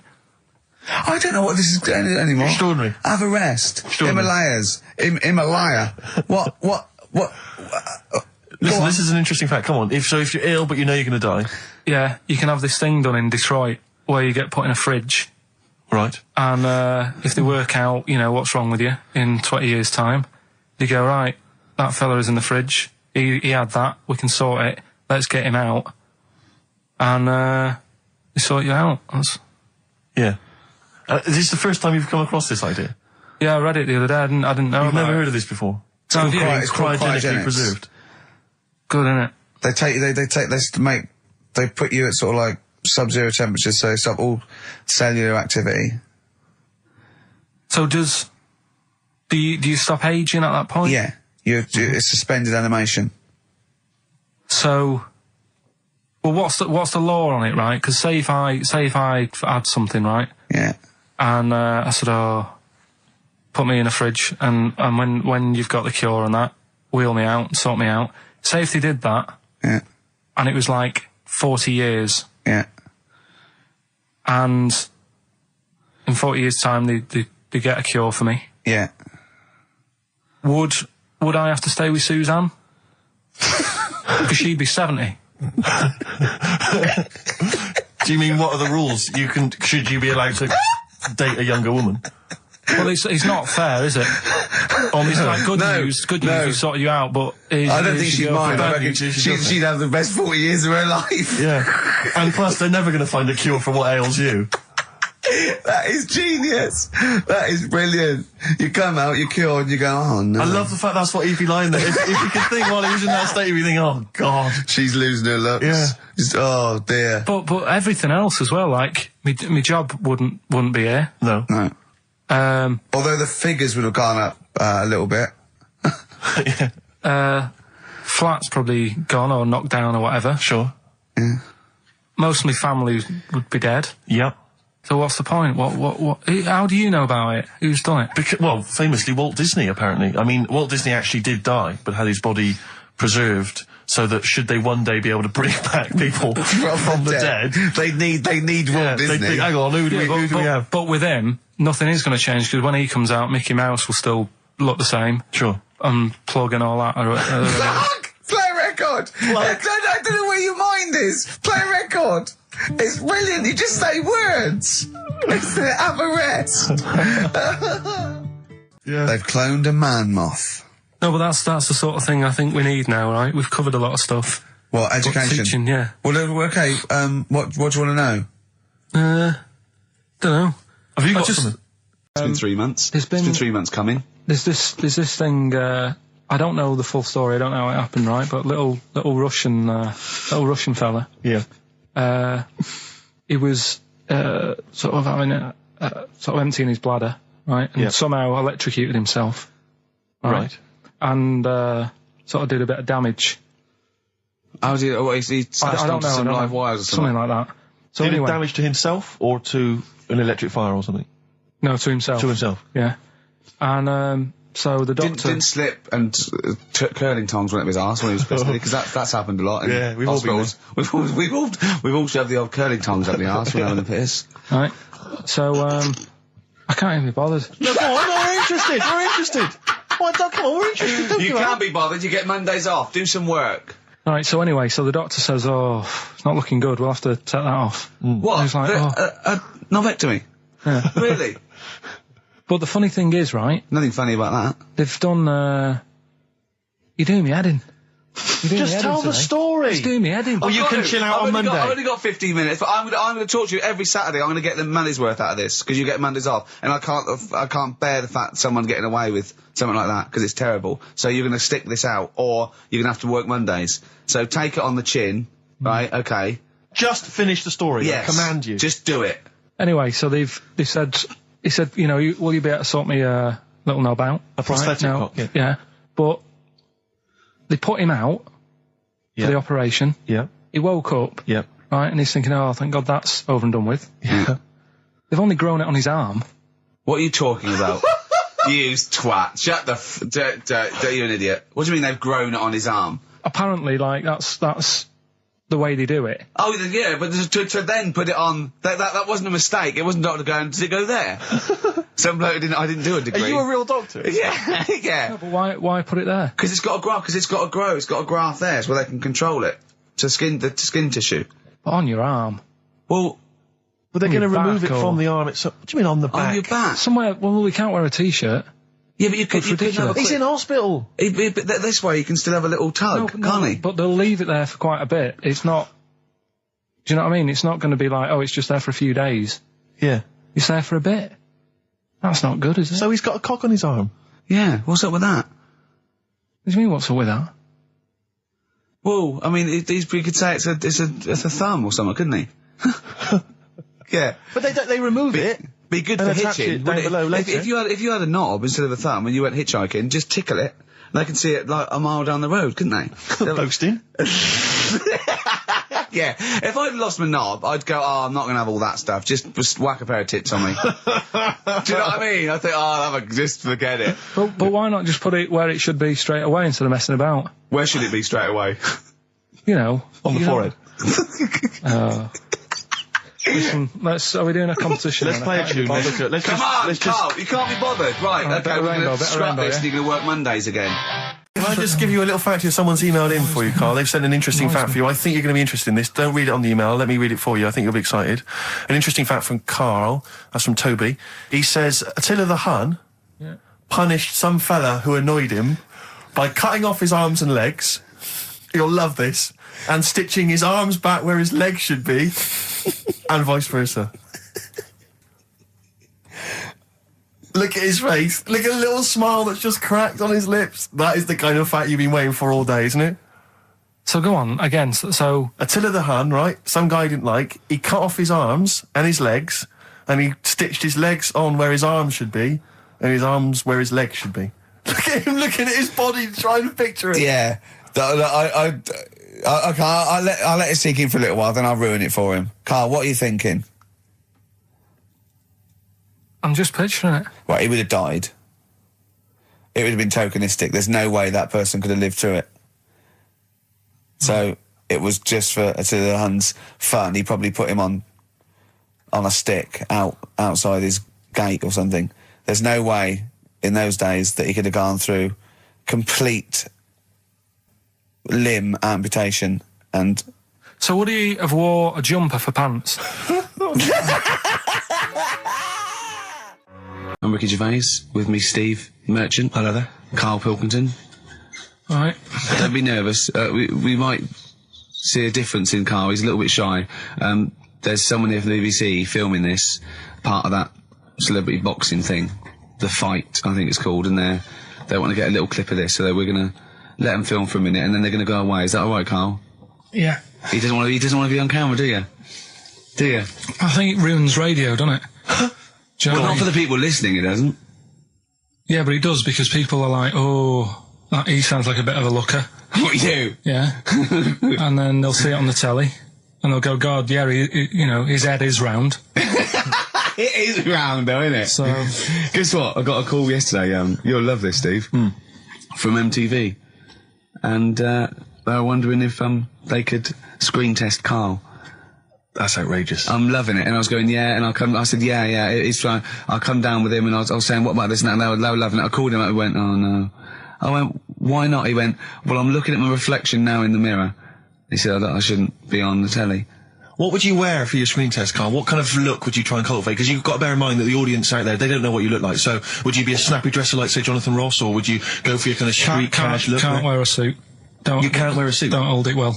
So, I'm thinking, I don't know, I'll probably wear my woolly hat, because that takes some years off me. It does. He looks about 10 with a woolly hat on. Yeah. Okay. And, is it quite a cool woolly hat, or has it got a bubble? Charcoal. I'd say it's the in colour. Yeah. Okay. And I'll probably wear me anorak. Right. He's going for the. He's going for glam. He's going for quite a glam look. No one dressed for a jumble sale. Wow. Yeah. But I'm not that happy about it all, to be honest. Are you going to do it? You're not going to do it?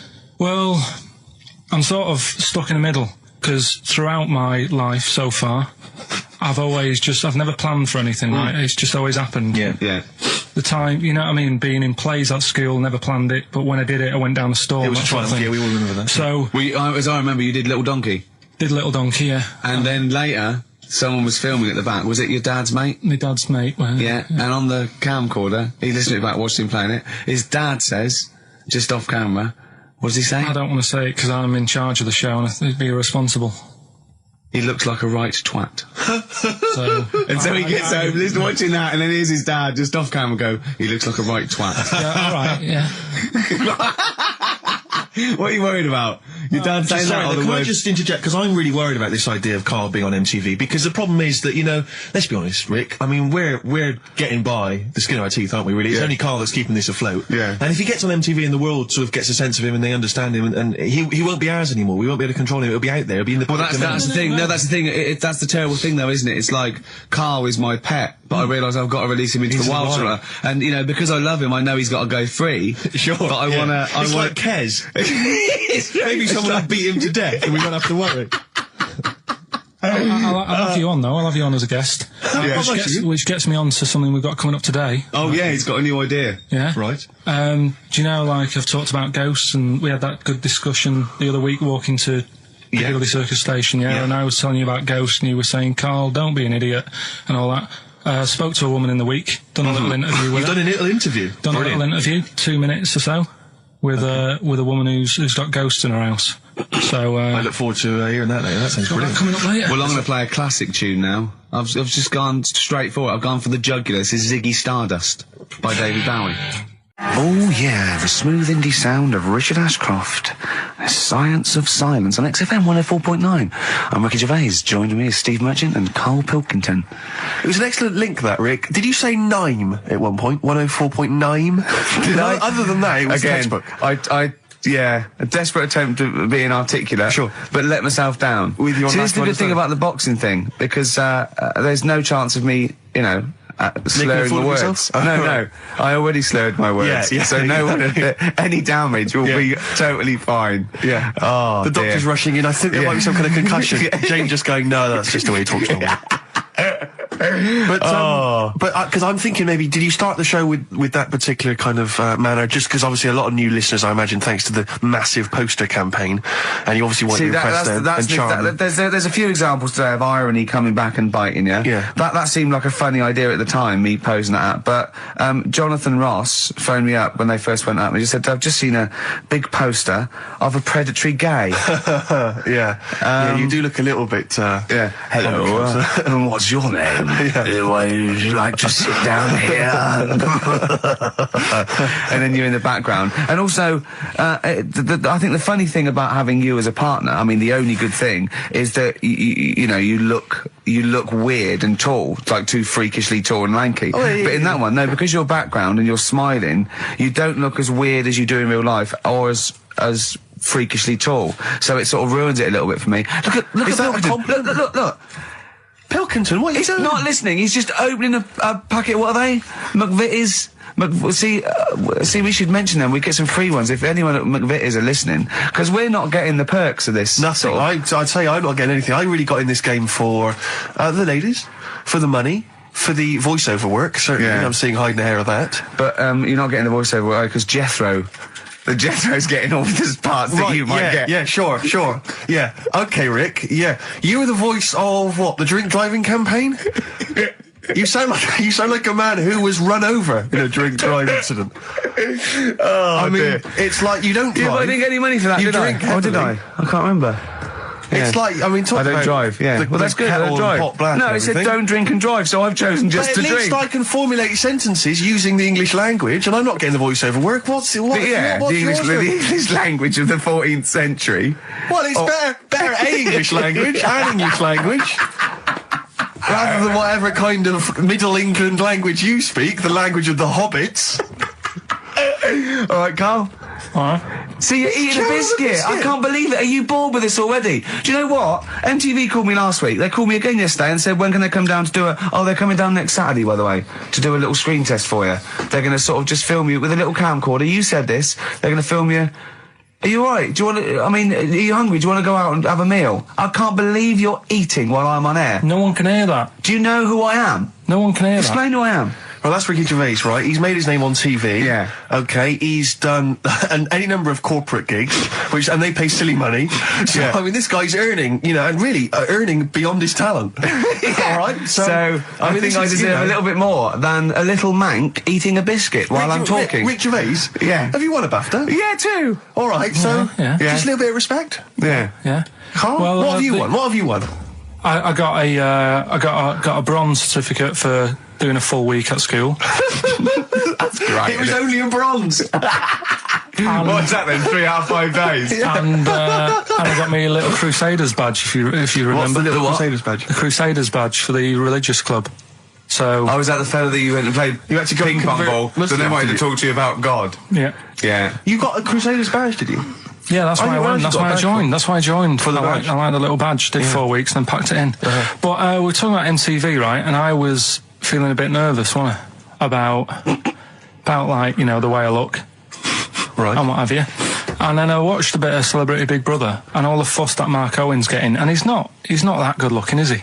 He's very. I want to be Mark Owen's mate. If anyone who knows Mark Owen or Mark Owen's listening, I want to be his mate. I think he's brilliant. I think he's a nice lad. But what I'm saying is, right, all the girls go mad over him. Yeah. And he's not that good looking, is he? Well, no, he's got. He is in a certain way, isn't he? That sort of non-threatening sort of... but he's not stunning, is he? Do you know what I mean? No, but no. Well, what's your definition of a stunning? Yeah. Well, who do you like? Someone who you look at and you go, God, they're good. Which bloke do you fancy? What bloke do you think's attractive then? So if I was into men... Yeah. In fact, you can still say a bloke's a good looker without fancying him. Who do you think is attractive? Probably. I mean, it depends what you're looking for. No, just look. Just look. You think different looks as well. Of course, yeah. No, who do you say was attractive? Who do you say was like stunning in your definition? A good-looking lad. Yeah. Good-looking lad. Oh, look at him over there. He's.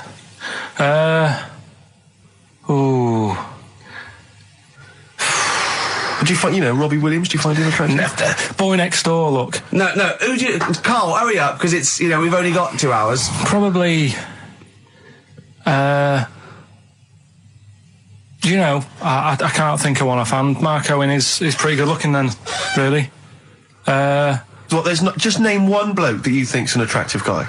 There must be one bloke that you've either met or that you've, seen in a pub Who do you think on a is poster. attractive? Tell you what. Go on. Tell you what.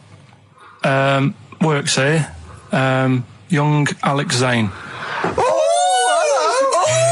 Alex! Well, we know Alex, maybe we can fix you up. I love you, Alex. You've got so Richard Ashcroft, Science of Silence on XFM 104.9. I love that. Yes, correct. He's one of my favourite artists now. I just think, I don't know why he's not ballistic. He's got everything. He's like one of our best rock stars. I'm Ricky Gervais. Hello there. You're Steve Merchant. I am indeed. Karl Pilkington over there. Big day today. Really? Yeah, for Karl. He hasn't been looking forward to it. He's been whinging in the week. A couple of things. He thinks he's overworked. He thinks he's overworked here, and he's stressed, and he's got to do DIY. MTV are coming in, right, to give him the chance of his a lifetime to do just a little screen test, and he's going, well, I'm not going to look good, am I? They're not going to. Why? He said, well, I've got a round head and I'll be wearing headphones. And he's not made an effort. He thinks, they'll put him off. He said, they won't even press record. He's got a spot on his head. I mean, you know, also... You're not looking forward to it? You're not excited about it? It's a great opportunity. Why is it a great opportunity? To get on MTV? No, but... Look, money for old folk. Yeah, but look what's happened to people like Jeremy Speak, whatever his name is. And all Jeremy that. Speak, yeah. Yeah, and... yeah, slightly different. Why is it? Well... You're making it in the industry, and you've got something to give. He happened to be around when they were filming an airport. Do you see the difference? All right, the other one then, who's on a boat. Same thing, although at least she had a skill. She had a skill, she can sing, Well, it's just... I think it can all go wrong. Do you know what I mean? Well, of course it can. So can sitting in your little room moaning about nothing happening in the world. He wanted to stop educating Ricky because nothing happened. He said, look what happened last week. I scoured the net. He said, all I found was a dog in a car wash and a parrot and a vicar. Right? I'll tell you what, there ain't much more going on this week. Well, you're talking... listen, me and Steve, yesterday, we took a day off to prove you wrong, and we've come up with 2 of the most incredible things I told you about, and they're amazing. So there are things out there. Or but just go for truth. Go for truth and science and discovery. Fact is stranger than fiction. You don't have to revert to sort of like God and ghosts. I know, yeah. Do you know what I mean? But the funny thing is, like... last couple of weeks I've been saying there's not much going on. Yeah. I found out when I was looking that there was a day in 1930, right? It was a Good Friday. There was no news. There was nothing going on. They had to put a music video on or something on the telly because there was nothing going on. Play a record. We're going to play some classic tracks today. This is Debaser. Pixies, Debaser. I was looking forward to playing that. Came and said, Carl, I'll play that. I was looking... he put it on. Lauren just called through and said we played that in the last half hour. Embarrassing. Yeah. So what is the point of having a producer if he doesn't check things out? So, I mean, it's a good track. I mean, I'm sorry if you heard that twice in the last hour. Listen to everything all the time. I've been running around. I get in early on a Saturday. You got in about the same time as me? I went out and bought you some biscuits, so you're happy. I put the coffee on. Yeah. I've sorted what prizes we're going to give away. I've been running to the library getting you certain tracks. Yeah. I can't listen all the time. I'm doing my best.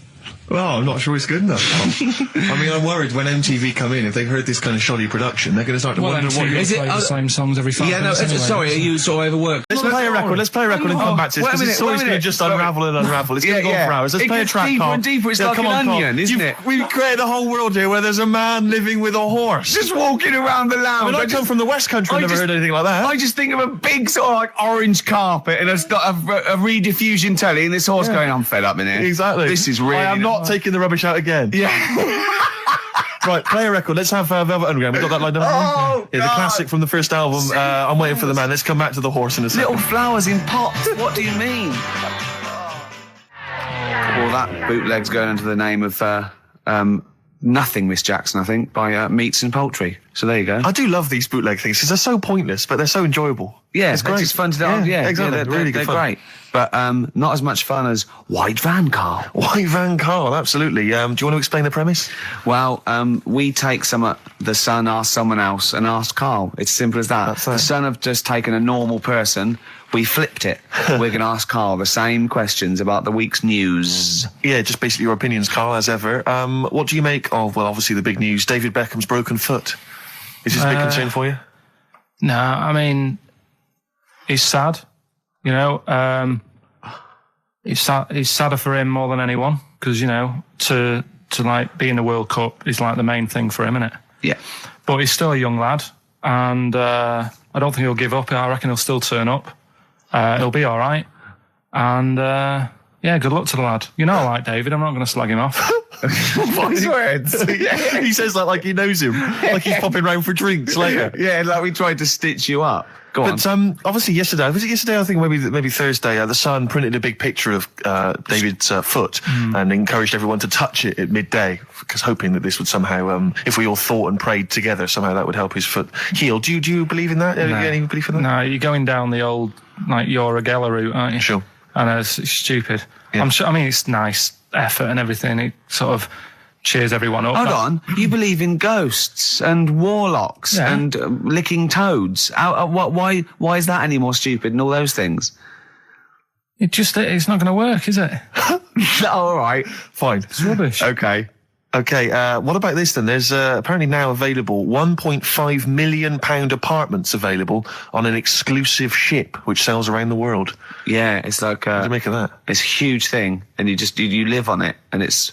I mean, in theory, how big is it? It's mental. Do you know it's like a town centre. Do you know how like people said that the Titanic was the biggest ship? Was that only then? They've got bigger ones now, haven't they? Yeah, a lot bigger. Oil tankers are much bigger, and. Yeah. No, but actual liners are big. Yeah. It was the biggest then. Yeah. Because my mum told me that there was one that was that big that it had like rough areas on it.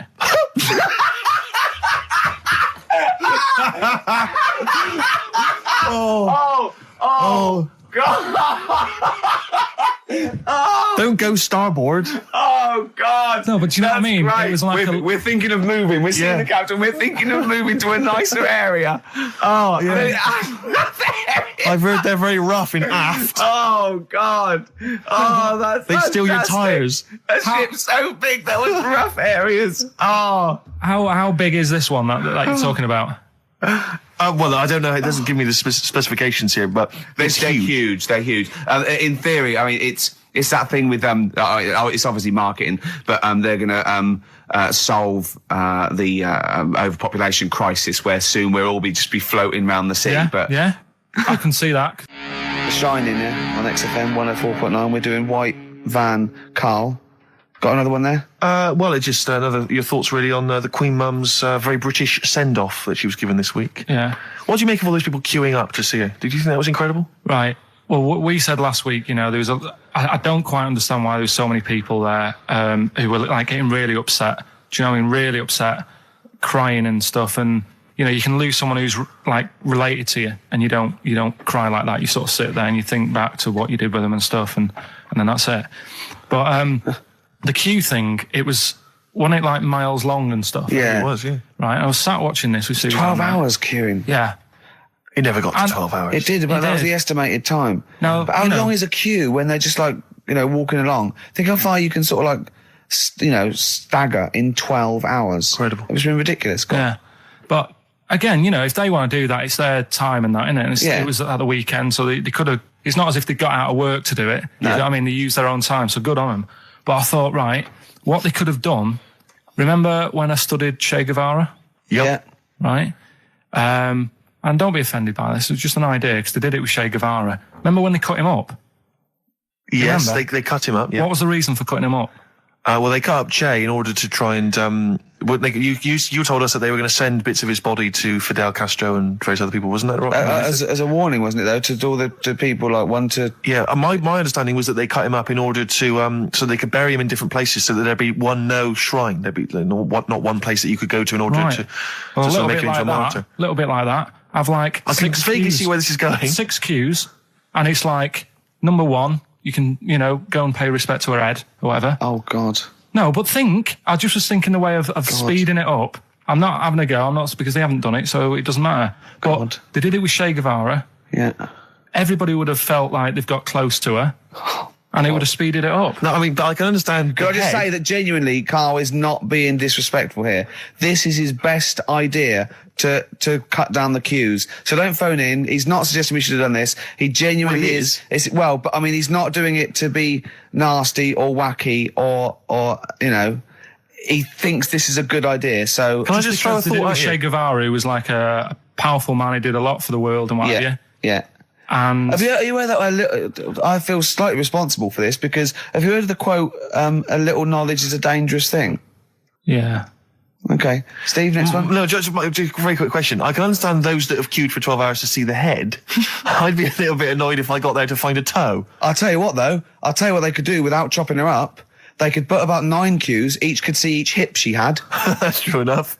Because she's had about 9 of them. Yeah. So it'd just be, if you want to see the whole body, it's a 12-hour queue. If you just want to see a couple of the hips. Here's another suggestion for you, I've just thought, right? What?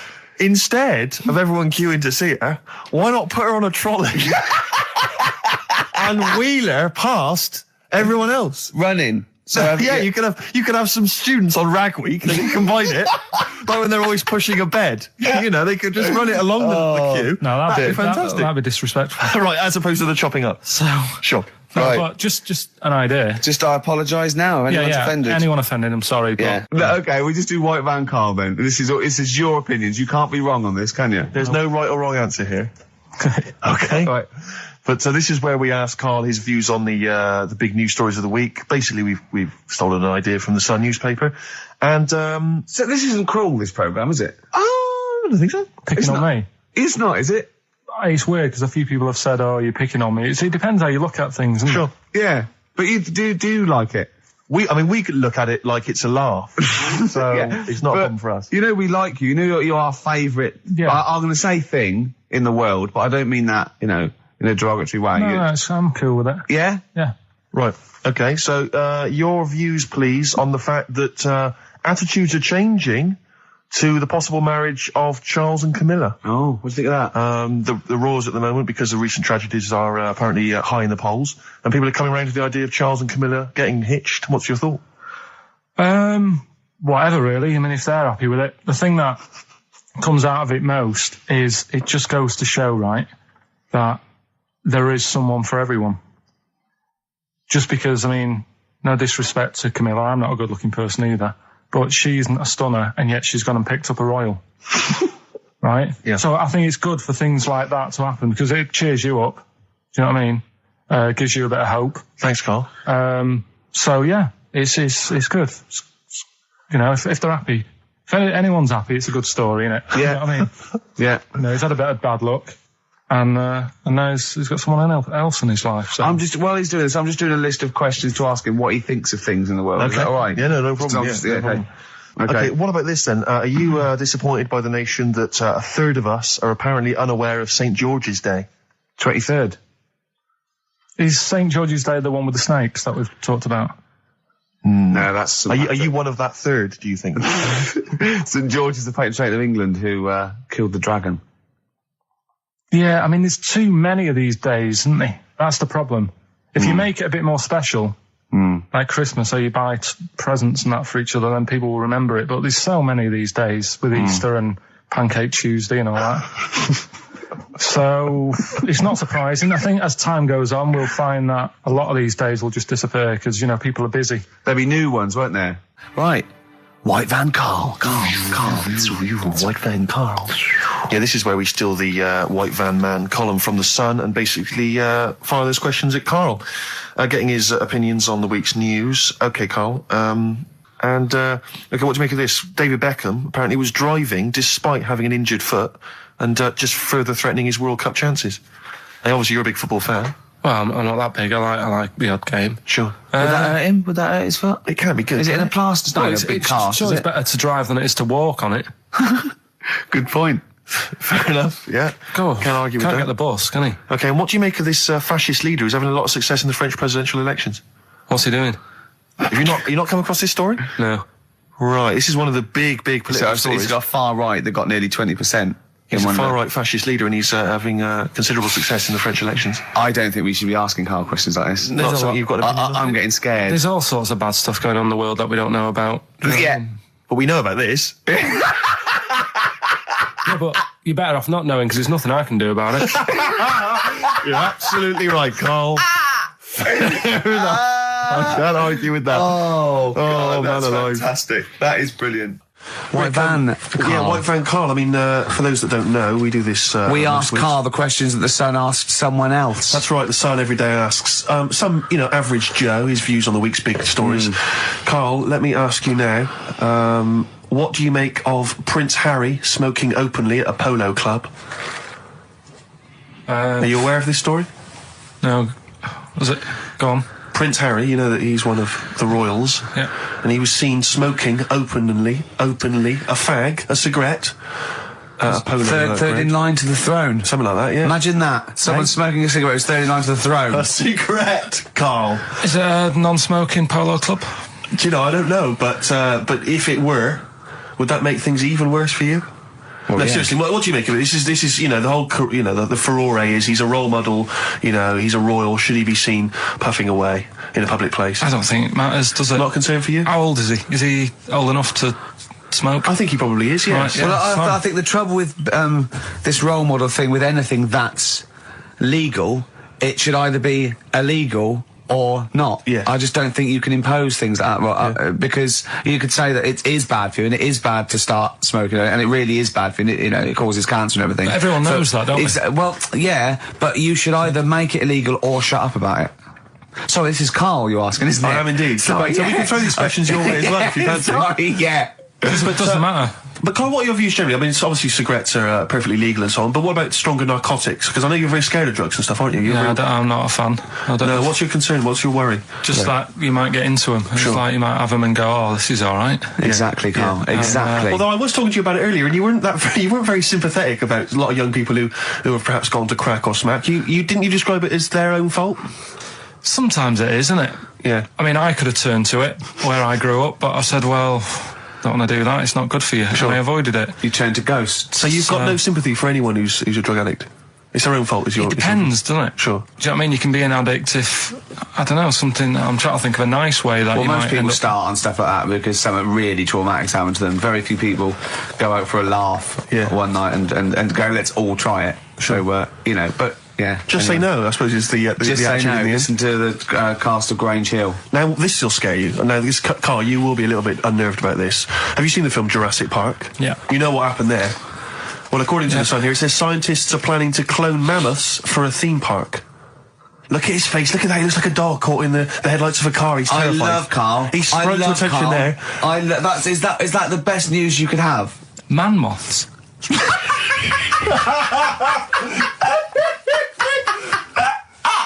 Right, yeah, man moths. I love the fact that that's why he was so excited that they bred a man moth. What is this? Yeah, it's a human being that hides in your wardrobe and eats the entire jacket in a day.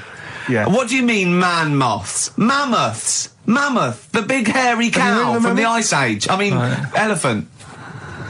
You're not so excited about that, then? You can take or leave bringing back mammoths to life, but a man moth... A man moth is a different matter. Oh. If we'd have never brought that up, he'd have gone and told someone now, they've bred an half man, half moth. This is what we mean. That's how things start. This is what we mean when you hear these ghost stories. Are you slightly deaf? Is that it? When you hear these stories, you're slightly deaf, and his head was in the basket, and he went, count how many times I blink.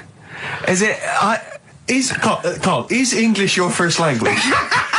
Are you actually foreign? Is that the thing? Yeah. Should we speak when we say foreign, we mean not of this planet. Yeah. Should we speak slower? Would that be a help to you? No, go on. Next what do you make of that? Do you think that's good? Would you think that's good to bring back mammoths? Prehistoric animals. These giant elephants. They're slow, aren't they? It's not as if they're going to, like, get out and run fast and they can't capture them. They'll probably be a fence, to be honest, Carl. They'll probably be a fence. No, but you're asking it as if, like, oh, it could all go wrong, but it couldn't, could it? Well, really? but the point was about Jurassic Park is they thought it wouldn't go wrong. They thought they had it all under control. Have you learned nothing from Jurassic Park, Carl? Dinosaurs would say, "Oh, think about it before you do it." But with a hairy elephant, it's not going to. Not a concern for you. Would you go along to see him? Would you be interested in that? If it was in the area. He's great, isn't he? I'd love a queue. Nothing right? impresses No, him. but what I'd like to do is Carl sitting like Yoda in a little cave, and I'd just like to see people like Tony Blair and Stephen Hawking's in a queue, and they go and say, "Carl, got a bit of a problem." And thinking of cloning a man and a moth. Problem? Not an issue. No, if I'm in the area, I might cruise around and have a look at it. Otherwise, just don't send it near my clothes. Oh, that's fantastic. So it's just for a second. As the words man moth came into your head, how excited were you? I mean, were you both terrified and excited? For the moment when you thought that they'd cloned a man and a moth? I pictured, what kind of face did he have? Did he have the moth's head, or was it a man's head? Just a little man head. Right, what was his face? What did it look like? He was like a bit shocked. Perplexed, yeah. So it was like he'd been grafted onto the body of a moth without his consent. And when he was asleep, he'd woken up. He just went in to have a goiter removed, and they said, "We've replaced your goiter with the body of a giant moth." Yeah, is that all right, Mr. Jenkins? So he had the head of a little. Was it a little boy or a man? Little man. Right. Okay. And he's just bumping into a lamp. He's just bumping into a lamp. If you went into hospital and they'd done something, what's the worst thing they do, right? What would you rather have done, right? You wake up and you've got lobster claws for hands. Right. You wake up and you've got duck's feet. Or you wake up and you've got one horn coming out of your head. The worst thing? Yeah. Probably the horn coming out of my head. Why? Get in the way. That'd be useful, wouldn't it, in fights and stuff? And for like parties, people would play I points. suppose the lobster claws would also be quite handy there. Definitely. Listen, we haven't done it for a while. White Van Man. I thought there's some interesting questions raised today, and I think it might be nice to throw them Carl. I think we set Carl up again in the last hour as a person that people want to know his opinions on the world. If you're not familiar with it, on Saturdays, the Sun newspaper asks a typical white van driver questions his opinions on the week's news, and we thought we'd throw these in the direction of Carl. And then what do you make of this teenage thug, Carl, Mickey Carroll, who spent 4 months in jail and he's won 9.7 million on the lottery? Is that justice? When you think of all the good people that are going hungry? And there's a lad there and he's won. Did he buy the ticket before he went in? No, I think he bought it once he'd come out. So he's done his time. He's done his time. Fair enough then, he's been punished. Yeah. Right? He's bought a ticket. He's had a lot of bad luck. Mm-hmm. Now he's having a bit of good luck. Right, next one. Are you concerned that now he's got all that money he could turn into like a sort of mastermind villain? Like a James Bond style villain? He's got a criminal streak, we know that. Is that a concern for you? Imagine that he could build some kind of underwater fortress. With my lawyer's hat on, we don't know that. Yeah, well. Well, he'd have to prove that he didn't have a criminal streak. I'd say you've been in jail for 4 months. Yeah. Sometimes people are bad because they haven't got any money, so he might be an angel of gold now, or whatever his name is. It's a long time since we've had any White Van Carl. For those that don't remember this particular hot feature, we basically ask Carl some of the questions that are asked of a white van driver in the Sun. They always have this on Saturday afternoons. Anyway, here's the first one. They're not fascinating, Carl, but I'm just interested on your take, really. Yeah.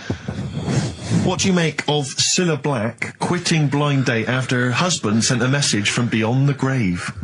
Are you familiar with this story? I didn't know that. What's that? She went to see a medium, and supposedly her husband passed on information through the medium, which was incredibly vague, but persuaded her to quit live on air. Well, it's about time, isn't it? If even dead people are saying, enough's enough.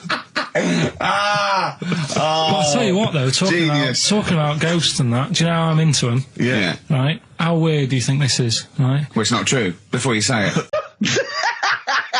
It's already good, isn't it? I'm loving it already. No, right, there's a shadow, I think it was in America. Yeah. And it's on a quiet road. I'm guessing somewhere like Boston, that's what you imagine. Okay. Right? No. Somewhere like Boston, and people at night used to see this shadow moving about, and they'd go, what's that? Right? And it got known, the little local town got known for this shadow, but it didn't cause any problems. What are you talking about? Well, it was like, you lost me. What are you talking about? Do you know, like, some places get famous, like Scotland's got the Loch Ness Monster and that, but it doesn't cause any. Yeah. But it doesn't cause any problems. It doesn't exist. Go on. Right? So there's this shadow walking about on the road. And, what do you mean? No, what's he again? Rubbish. Right? So it's nonsense. Walking about, where did you read this? Where did you see walking this? About. This was on the internet, and I'm sure. Sorry, sorry. Right. I thought it was shite. I didn't know it was on the internet. Right, so this shadow is moving about, and independently of an object. Yeah, and the local mayor and that is like, yeah, it's a bit weird, but it's not harming anyone. The mayor involved. Was he elected to that post?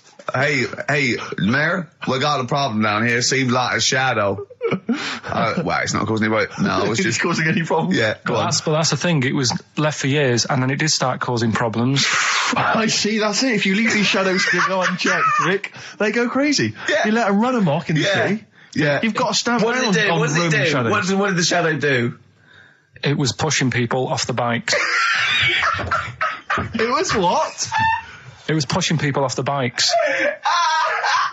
Oh, I'll find out more for that next week. Right, that'll tease them. You're a maniac. We'll do more on that. We haven't had time for educating. Please never have children. Right, listen. Just promise me now you'll never have kids. Okay. It's not his fault. Let me have It's Not His Fault. You've got to save this. This has got to teach me something. It'll be an interesting story. Right, it's not his fault. This fella. Yeah. What year? Ages ago? Olden times?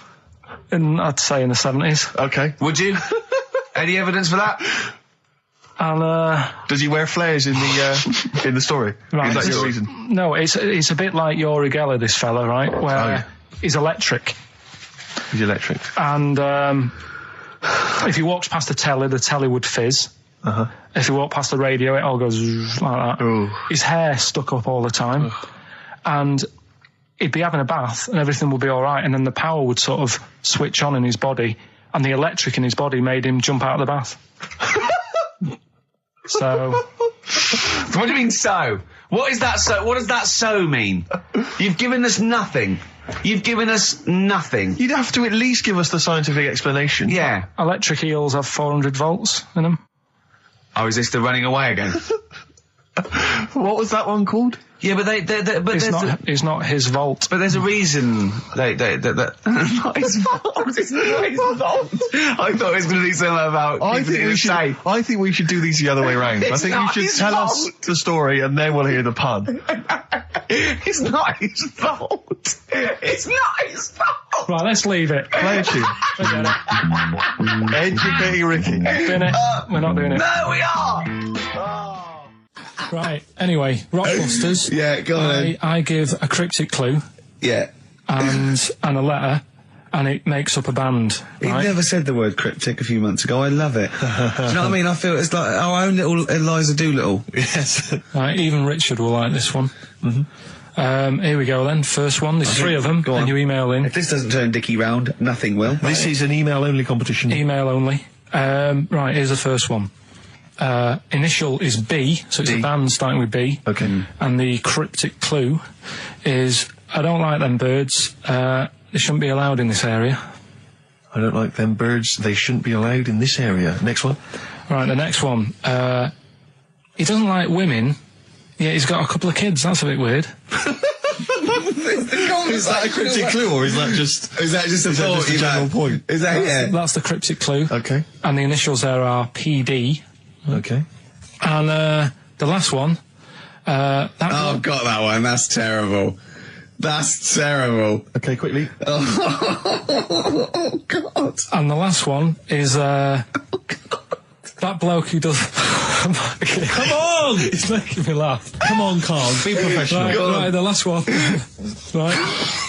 I can't do it, it's making me laugh. Oh, come on, I'll come and read them then. No, hang on, come on, Carl. Right, here we go. They don't do this on Blockbusters on TV, do they? No, come on. That bloke who does sport on telly, he's got a little kid, right?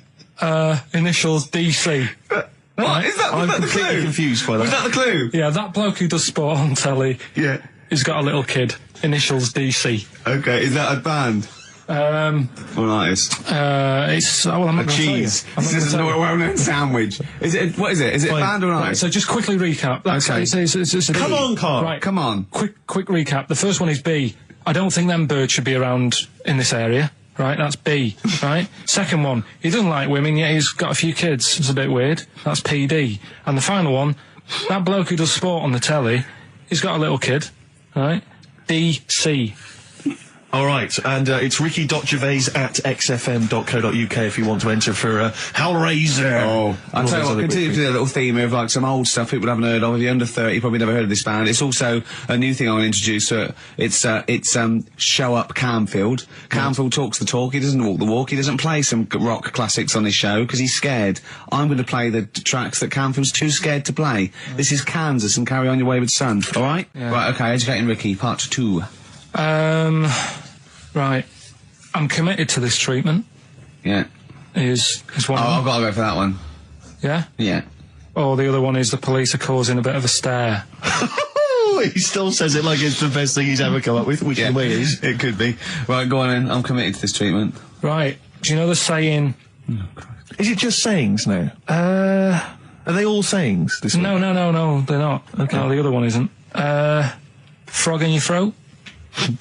The saying, there's a frog in your throat? Yeah. I assume it's when you croak a little bit. You sound like a frog. No. Right. Might seem a bit weird, this one, right? But years ago...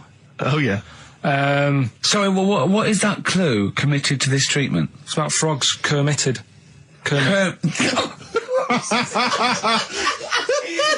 Probably works better with a K and an ER written down. Well, also, if you'd pronounced it Kermitted, but not committed.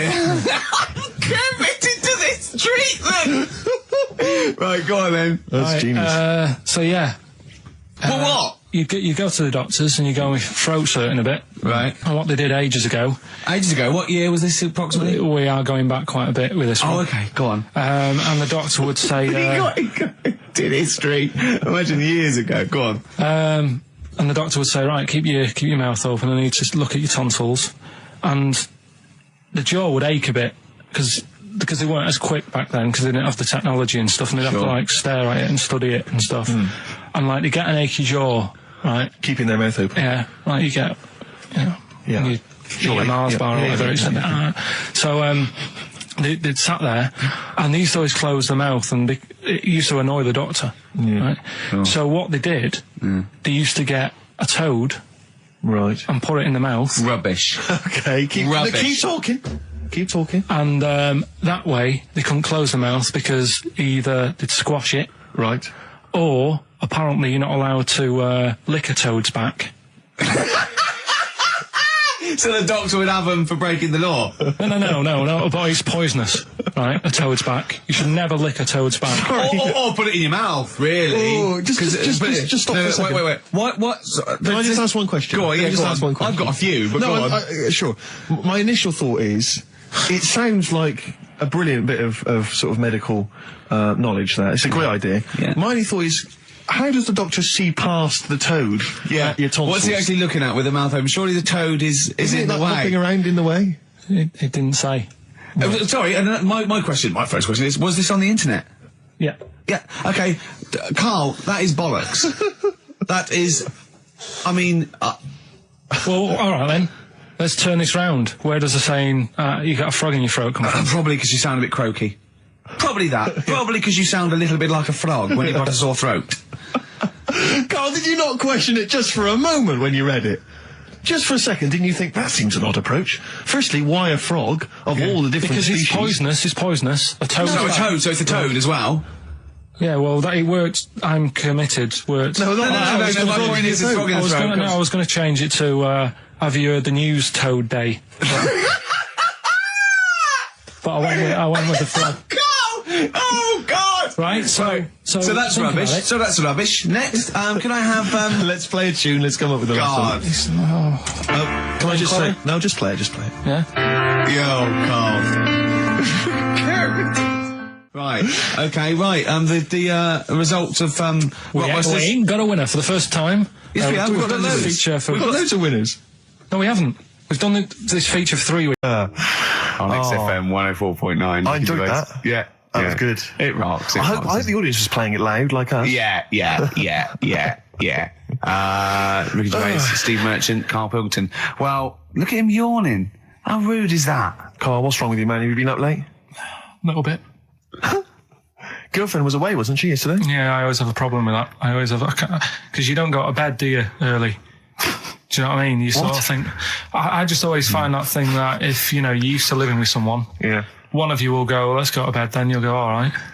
But when you're on your own, you go, you just forget to go to bed. I just stay up. Okay, stop eating now, Carl. You've ate all the food. That's just a plate. All right. Okay. Yeah. No, I stayed up and watched, there was a thing on about Dracula. Right. What, Dracula? And I found a flaw in it. Go on. Not the fact that he's the living dead and and drinks blood to stay alive and he doesn't reflect and he can in turn into a mirrors. bat. Well, and you can go on. The mirror thing, you can't look in mirrors, can he? Well, he can look in mirrors, but he can't see himself in a mirror. Yeah. That still doesn't work. Go on. It doesn't work at all, Carl. It doesn't work at all. Well, centre parting's always really neat. His centre parting's always really How does he do it if he can't look in the mirror? Blood on the floor or something it was called. Rubbish. I love the flaw in the Dracula film is that his centre parting's too neat. How did he do it without a mirror? Oh. Was it a documentary about Dracula? No, there was the real Dracula. The real Dracula. Yeah, the real Dracula. It's just a film. It had blood on the floor or something. It's called. Yeah. It's rubbish.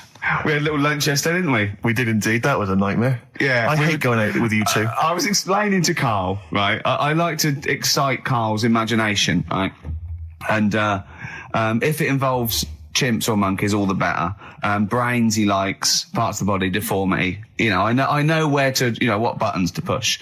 And I told him about this thing. I don't know if any of you out there know about this, but there's an experiment they did in the 50s, a clinical psychology experiment where there's your two hemispheres of the brain, okay? They're joined by a thing called the corpus callosum, right? Which is just a little flap of skin, like a little scarlet lead that joins your two hemispheres. And what they did, they cut that in half, and they thought it was a cure for schizophrenia, but what it turned out to be, or epilepsy, I think, I can't remember, was that your two sides of your brains didn't function together. You couldn't get information. I was telling Carl all this thing, and one of the things I told him was that they did it on a monkey, and it fought itself over a nut. Like its right arm was connected, by its left lobe of the brain, and it was fighting over itself. And Carl went, instead of thinking this is amazing experiment, he went, would it have been happy if you'd given it two nuts? Yeah, I know. Well, you started off by explaining it, and I remember you mentioned, because I was watching the two of you as you were describing it to me, you said, of course, one side of the brain deals with symbolism, and as you said the word symbolism, I noticed Carl drift away from looking at you, pick up his mobile phone, and start pressing buttons randomly. And I thought it was the word symbolism that got him. And I noticed it took you just a moment longer. And I think the first thing you said was, when did I lose you? Yeah, I knew I'd lost him. It's extraordinary. And he doesn't even try to disguise it. I said nomenclature at one point as well. Right, yeah. And I knew I was dicing with death there. Yeah. But, but I told you tried to look it up, didn't you, on the web? You didn't find anything about it, did you? The spelling of it's, what is it again? What's the word? Corpus callosum. Yeah, so I couldn't do it. No, don't bother. Give up. Don't bother. So if anyone knows any interesting facts about that, but yours hasn't been cut in half, has it, Carl? That would, again, might explain something. I'll tell you what we will be talking about later. I don't know if you're sort of aware of them, Steve. Go on. Bonobos. Oh, I don't know much about bonobos. I told him about he was looking for stuff. I said, put in bonobo. He was having no luck with chimp. And they're a form of chimpanzee, but they're even closer to us, evolutionarily speaking. They've got their social groups are more like ours. They're more intelligent. And he was loving it, weren't you? So is it human bonobo Carl? Is that how it works on the evolutionary ladder? Chimp Carl. Yeah. Yeah. Talking about him. So we're talking about bonobos. You're excited about that? Yeah, That's coming up in monkey news? No, I think it's a bit of a monkey bonus. Placebo, Bitter End on XFM 104.9. This is pre-recorded. We recorded this a couple of weeks ago, before Christmas. Hope you had a great Christmas. If you didn't, not our fault, really, is it? Nothing to do with us. Wouldn't have thought we'd have. We're aware of the time because we've got plenty of cash now, thanks to a lot of you who probably bought the Office DVD. Yeah. Probably got and that if you in haven't stock yet, and you've maybe got vouchers or money, still available. Still there in the shops. Still available. You can still make it the best-selling DVD of all time. Please. Please do. Yeah. Please do. I'll tell you what you want to hear there before you make your mind up. I'll tell you what, if you like this next clip, go and buy the Office DVD. I think you will. It's a brilliant clip. It's the one where we talk about, well, it's self-explanatory. Yeah. We went, it was a great day, wasn't it? Brilliant round of golf. Absolutely brilliant. Such a beautiful place in Stoke Poges, like a really posh place. And are you a good golf player? Well, we'll get to that. Oh, okay. Wow, he bought the shoes especially for it. Oh, I'd love to have seen him in those little shoes. I know, and they were no good because they were metal spikes. We had to change them. He was annoyed straight away. He spent over £22 on these golf shoes. We hired a buggy that was brilliant fun. I was bombing along, wasn't I? I don't drive, but it was great on that buggy. Well, you've been on a buggy with me and you were a bit scared. Yeah. I nearly killed us once. I was just taking banks and things, but you don't see sort of bunkers, and he'd scream and go, stop! And he'd put his foot down the brake, and then I reversed. At one point, he sort of did a handbrake turn next to the lake, and then we had to reverse, right? And you know, you just flick a switch and put your foot down. He did that without looking. I look behind, there's a big oak tree there. He screams, watch the tree, right? So, Dukes of Hazzard. I kept jumping in and leaving him behind because I had to go to my ball. Because anyway, the first shot, I got on the driver. I honestly did one of the best shots I've ever done. It went straight down. It was great. I thought, phew, got away with that because it's always the first one because it's a clubhouse and you want to look good. Yeah. So. He tees up, and I've been saying, buy some balls. He just got 6 balls. I was going, what if you lose me? I won't lose 6 balls, right? He tees up, right? Whacks it. It goes miles, like right angles, straight into these the woods, right? He turns around, he goes, go and buy some more balls. So I'm laughing because it's like impolite to laugh, but he broke the ice for me, and I was falling around. And then his second shot, I go, you know, you're off a 3 now. If you take another shot, he went, oh, right. So it's his third shot. He puts the ball down. He hits the ground before it and misses the ball altogether. And I was on my back, wasn't I? Unbelievable. Actually rolling about on his back. And we were terrible. I went round 107. He went round in like 119 or something. Sure. It was just rubbish. How long did it take? 5 hours. Of course. And there was no one around, luckily. But it was fantastic. So then we go and have our meal. What annoys me, I said, right, I'll go for a run. He went, I'll have a bath. I said, I'll see you at 7:45. At 7:55, I have to call him. He's not ready, so he's let me down there. I can't stand lateness or laziness. Yeah, and he's let me down. Do you know his excuse? He fell asleep in the bath because there was no light bulb. There's no light bulb in the bathroom. So instantly he fell asleep, and he was late. No, do you know what I mean, though, Steve? If you're sort of, like, nice and warm and what have you... I was tired anyway. I've been stressed out for 4.5 hours, right? My life flashed in front of me a few times in that buggy. So it's all sort of wears you down a bit. I thought, right, I've got a headache. You're going for your run. I'm going to have a bath. I walk in, put the light on. For some reason, it didn't come on, but I thought, it's all right. I'll just... you know, doesn't matter. You can have a bath in the dark. It's summer, so it's light anyway. Well, there's no windows in the bathroom, so... So you were in the darkness? So I'm in the darkness. I nod off because I'm shattered. He calls up, hassling me. So I said, well, it doesn't normally take that long for me because, you know, I haven't got, like, long hair. I've got a dryer and sure. I can sort of one wipe. Yeah. He's already 10 minutes late, though, when I called. Well, 10 minutes. 10 minutes. Lateness is lateness. Next. Doesn't matter. Dinner wasn't until 20:15, so we had, like, another 20 minutes anyway, so it doesn't really matter. Yeah, but we said 1:45. So he's calling up, hurry up. So I said, yeah, all right. So I get out and dry and like my tackle and what have you. Calls back again 30 seconds later. You know? No, I don't, I don't like that. Not going to do that, no. Give it a wipe. 30 seconds later, come on. So I end up going downstairs to the meal area. Naked. With a wet shirt on and wet socks. I've got headache as it is. Meant to be a relaxing weekend. But anyway, so we have our meal, which is really nice. And then we're sitting in the bar. I'm having a cigar by the fire. Yeah. Like, we're having a rather nice Pinot Grigio. Yeah. He's there going, I've got a headache. Is this 1955 that you live in? I know, yeah. It's so So, right, we are knackered, because, he's not used to work. I've seen him moaning, falling asleep. He's not used to it at all. And you've been on your feet for over half an hour. Yeah, right. So, we didn't even walk round the golf course. We had a buggy. Yeah. It wasn't even exercise. And now it's Carl's bit. It's the re-education of Karl. He's like Liza Doolittle. And now he's coming to, or Lawnmower Man, if you've seen that film. More like Lawnmower Man, if you've seen the film. You know what I mean. And his homework was to just study quotes, really, on happiness and stuff and general well-being. He's not a big happiness quote fan, are you, Karl? Not really. So what have you done? You've come up with something, haven't you? Right, yeah, I told you, right? Because a lot of these are just things you say every day. They're nothing special. So what I'm doing... Well, you say them every day. Well, the sort of things you come out with and you don't even think about it, do you know what I mean? Yeah. They're on the TV all the time. People on the radio are saying these sort of little quotes. Sure. And what I've done is, remember that programme on Channel 4, Faking It? Yeah. Where they got some, like, posh kid to be on a door and all that. What I've done, I've... Imagine if that was the pitch for the show. Dear Channel 4. You're just going to get a posh kid on a door or something? Yeah. Yours sincerely, Karl. Come in. Yeah. TV producer. Yeah, go on. So, what I've done, this little book of quotes, happiness quotes, I've picked 2 that are real. Okay. And I've made one up. Right? And we've got to guess. And you've got to guess. Okay, then, go on. Well, I'll tell you what, Rick, why don't we, when we've heard them, we won't confer. No. You'll write down yours, A, B, or C, and I'll write down mine, and we'll see how it works. Karl, off you go. Right, and just because I'm looking at this book, it doesn't mean I'm actually reading. No, I know. Don't worry, we're clever. No, we know, we can't see yet. Call my bluff. Yeah, go on then. Nothing is worth more than this day. Okay. Yeah. Yeah. All right. Yeah. The way I see it.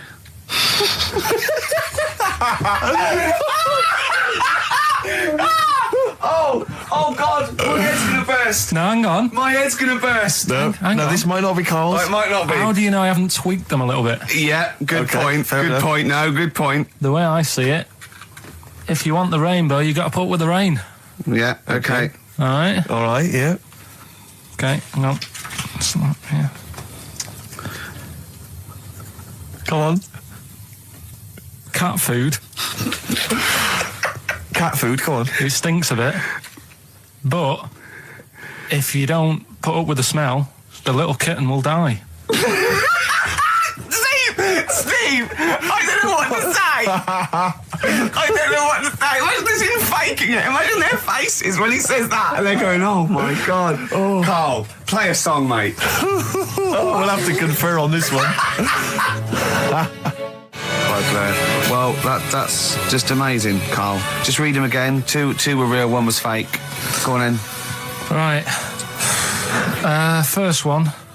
Nothing is worth more than this day. Excellent. Next one. What does that mean? Well, cherish now. Cherish your time. Okay. Because you can't get it back, and that's the way I saw it. Could go wrong if it was a lot of needles that it just came down like 1,000 needles that was an imprint. Yeah. But obviously I'm asking someone who hasn't delved any further than there's a machine that can give you a tattoo. That's all you've got at the moment, isn't it? Well, basically. That's all you've got? I mean, that's what I've got because I'm not a fan of tattoos. I don't... But where did you read this again? This was... Internet? This was on the internet, yeah, it was, yeah. Okay. And I just don't understand why people do it. That's what got me attention. Because me... Sorry, what have I learned from this? That if you wanted to get one, you can get one done by a machine now.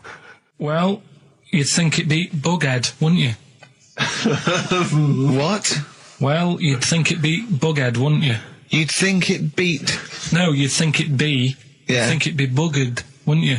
Bughead. Bughead. This can't be... If this is anything with a bug living without a head, I'm not interested. Because we've done it. All you've done is fun. Let's just do what a cat. So it is that. Do I do that one first? Which one are we doing? No, do the Bughead one. Right, well, the Bughead one. Well, we've talked a lot about animals and that, haven't we, without heads. Surprisingly, we have.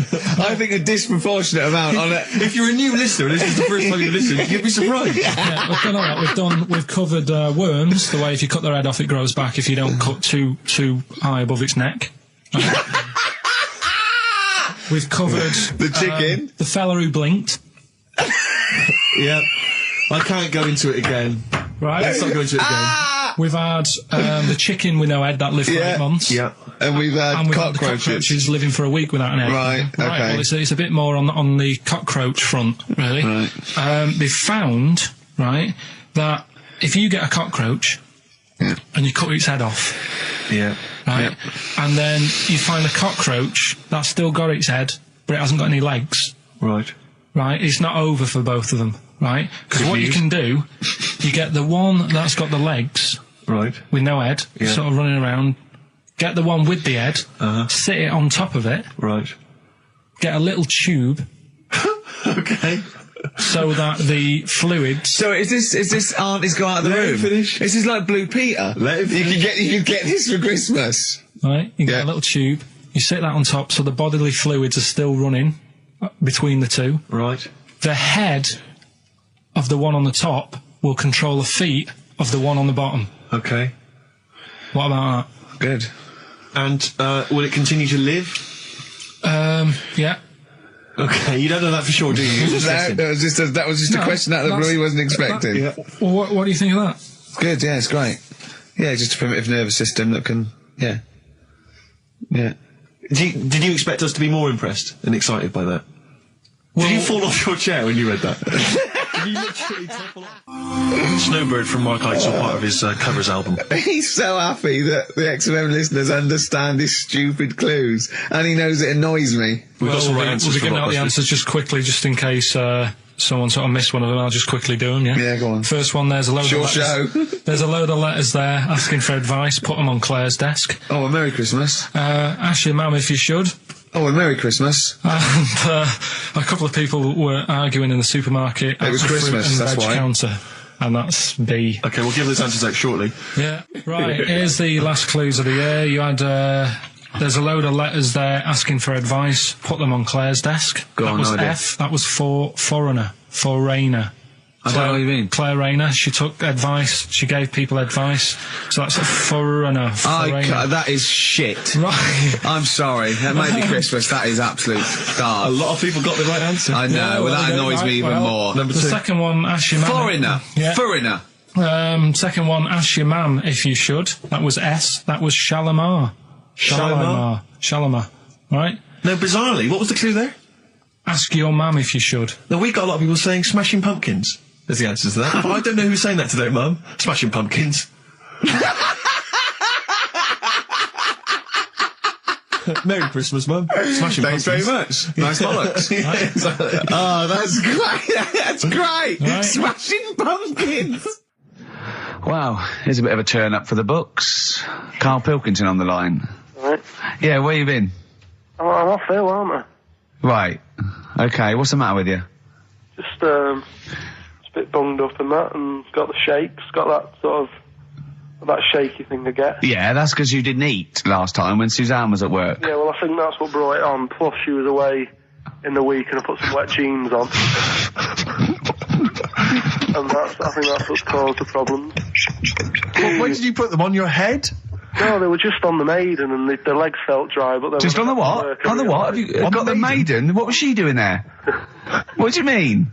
On the Maiden that you put clothes on. What? Your clothes horse? Maiden. Your clothes horse? Well, yeah. Right, okay, so you put wet jeans on, yeah? So that's why I'm ill and that. I'm not having a good time. I've been watching the football. So you're just sitting at home watching telly where you could have been sitting here? Well, I would have been better off there because I've got a chair there. I've got no chair at home at the moment because I sold it last week. Why did you sell a chair? What, you only had one chair? What? Look, can't we just, I just was calling up to let you know I was alright and that. We're not interested in that, we want to know about the chair. I sold it. I had a little 2-seater and I sold it because I'm getting a new one, but I've got to wait another month. So you've got to sit on the floor for a month? So you sold a chair before you had another one? Well, she might not have wanted to buy it in a month or something. So I got rid of it whilst I could. She was alright, bloody. We'll talk about that next week. Oh, you're going to be in next week? I look forward to that then. That's a dynamite piece of radio to tune in for. The day Karl sold a chair. Brilliant. Alright. So you alright then? It's going alright? Well, why did you take this long to call? We asked you to call since the very beginning. We've been phoning you. Why is your phone switched off? I heard the beginning. I heard the beginning of the show. I thought, yeah, it's going alright. Did air and stuff. Turned it off. You turned it off? No, I put a tape in though, because even though I'm ill, I'm still showing an interest in it. Well, you're not, if you're watching football and shaking. Yeah, well, I'll listen back to it later, so I hope you haven't been dissing me. No. Right? Definitely not. Don't listen back to it, it's not worth it, but we haven't been dissing you, no. The darkness growing on me on XFM 104.9. Oh, it's all going well already, isn't it? The microphones fell apart. Carl's shouting because he got headphones on. His music's turned up too late. Canfield level. God, it got pre-out. Look at him giggling. Look at him. Look at him laughing. That's so funny because I got a letter here. On XFM 104.9. I'm Ricky Gervais, Steve Merchant. Karl Pilkington is in the middle of educating me. Colon then, educate me. Did I tell you the time when the doctor said I was going to die? All right, keep talking. Right, ages ago, must have been about 15, right? And at lunchtime there was this. We used to have a choice of stuff to do at lunchtime, right? We used to have like a burger place that had an arcade machine in it, right? So we used to go there and play on that and have a burger. Or there was this baker's, right, that my mum worked at, and did great cakes and stuff, right?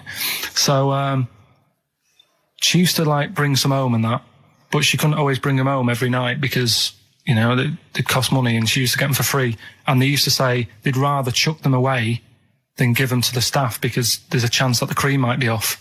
Right. Right, so they used to chuck them round the back. So I used to go around the back with my mate and eat a load. Brilliant. Scavenging, eating out of bins. No, it wasn't out of bins. They were still in trays, but they just stacked them up near the bins, right? So this got out. I mean, it used to be chocker. Once the school found out, everybody used to go there, and it'd be like, well, have a cake. The headmaster crawling through, fighting the kids off.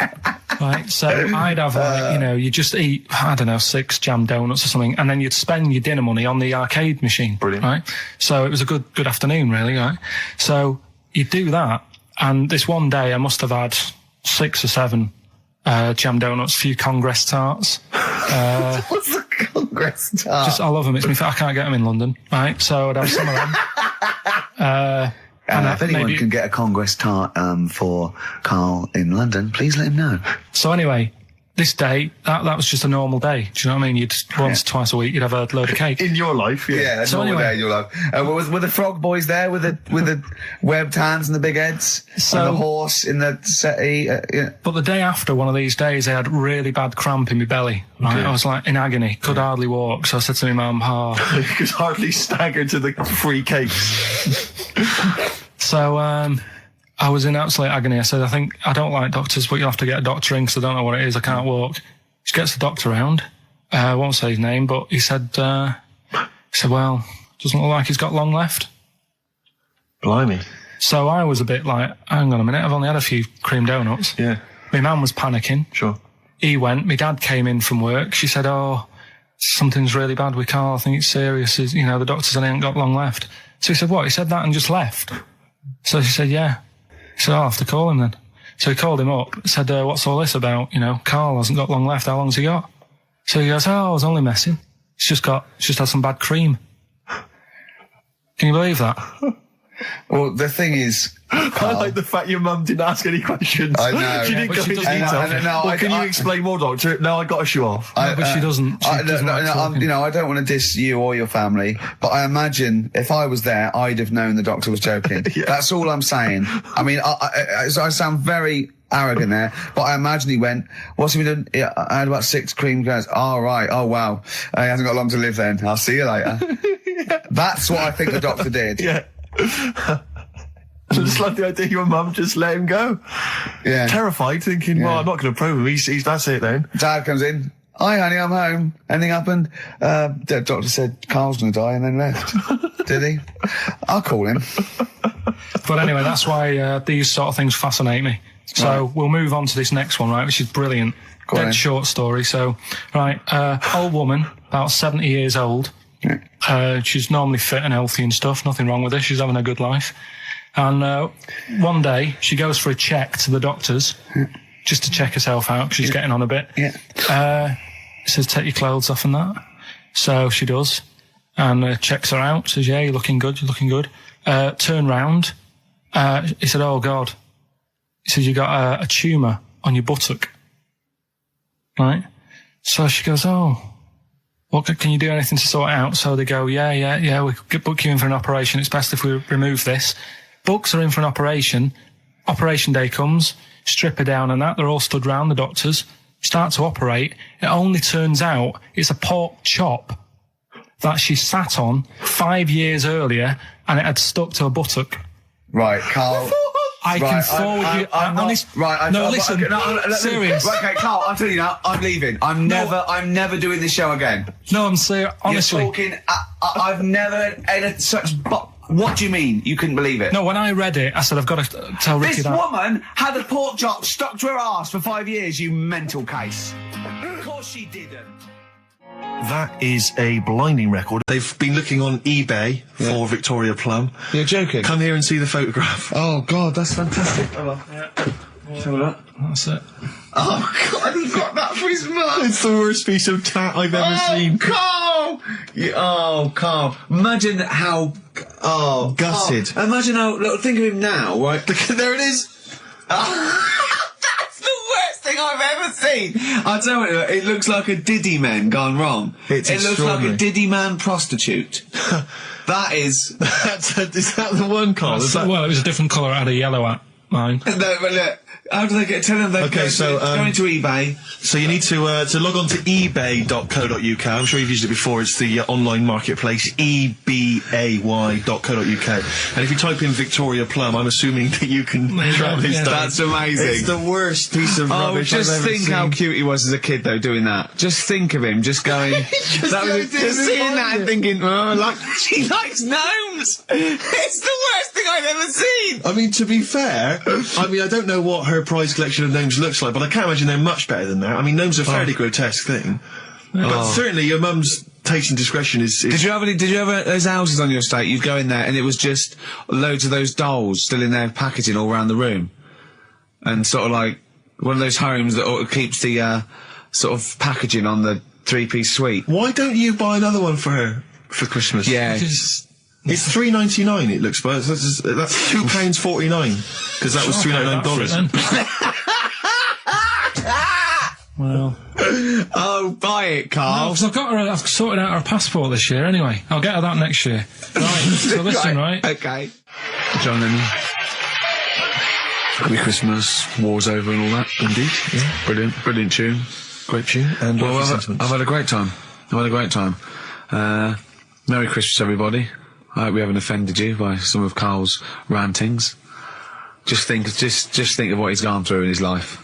That Victoria Plum incident. Carl, I've got a little gift for you here before we go. Oh, you're joking. I haven't got you anything. Well, no, you haven't got your girlfriend anything. I wasn't expecting much. It's not exciting, but it's worth taking. In fact, why don't you just re-gift that straight away? It's alright, cheers for that. He hasn't even looked at it. Champagne. That's not the champagne we got free from the BBC, is it? It's not actually, no, Rick, because that is far too good for the likes of Carl. Oh, right. And I wasn't going to give it to me. You wouldn't appreciate it. That's just sparkling wine. Oh, brilliant. Oh, I love that. Yeah, he doesn't know the difference. I'm seeing Carl on Christmas Day, because he's around Christmas Day in London, so I'll get a little gift then, Carl. Alright. That'd be good, wouldn't it? It'd be a nice little... Okay, answers. We must give the answers. You would have to go to bed at 6, though, so we can play. Can we finish there now? Yeah. What do you mean? What do you mean? Can we finish there now? Just play the ads and go. What? No, what are you talking about? We're going to play Joey River all day. Play that then. Goodness me, Carl! Look at you! We haven't got time. Merry Christmas, Carl. Merry Christmas, Carl. Enjoy the show. Let's give him a little kiss. A little kiss. No, with tongues. It's Christmas. Don't. Stop messing about. Because you were on Zoe Ball's show talking. Oh, hello. What's going on here? Well, I was exclusively on our show. No, I was in the car. I seem to remember, Rick, he was a nobody. Yeah. That got a chance to come on air and talk about that. And guess what? He's getting auditions for MTV. Guess what he was talking about on Zoe's show? Oh, hello. All the jellyfish stuff and all that about getting stuff. Believe it. Recycling material that you've done on this show. I phoned in, right, and I went, stop doing material Zoe's boy. He just hung up on me. Well, I had a job to do. Who do you think you are? Your ego has just gone through the roof. Hang on a minute. What? I had a job to do in the week. They asked me to drive the desk for Zoe, right? They didn't say talk. Zoe, if she talks to you, you can't just ignore her. Yes, you can. Well, you Who can't. is she?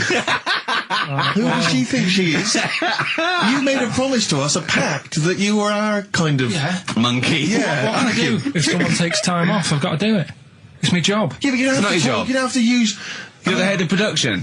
We've given you this special gig. This is like taking you out weekends. Yeah, exactly. You know, if we find out you're getting too much excitement in the week, we'll have to just calm it down. Well, get another little... Well, that's it now anyway. It was only last week. I feel like kind of solid. I feel betrayed. It's like you were having an affair behind our back. Yeah. And you rumbled it. He was doing all the stuff. He was doing all this like, oh yeah, jellyfish and this, jellyfish Yeah, because that. she was asking, and I thought it was a good way of promoting this show, actually. Oh, did you mention the show?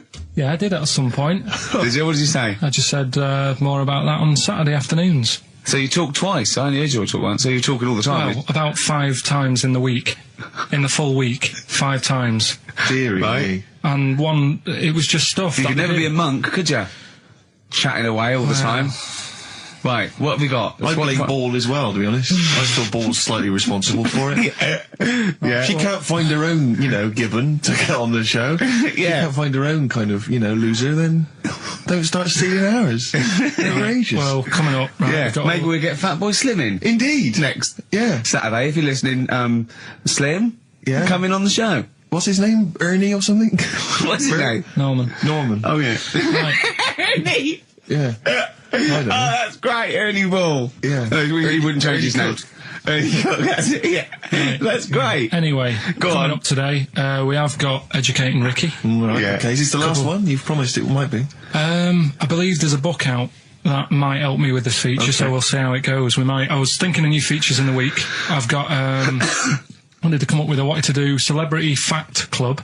Celebrity Fact Club. All right. I've just got to get some celebrities in first before we can kick that off. So maybe in the new year. Oh, Ball and maybe Cook. Zoe Ball. Yeah. Ball and Cook. Yeah, Start off. Maybe. Right. And I've also got Cook and Ball stories.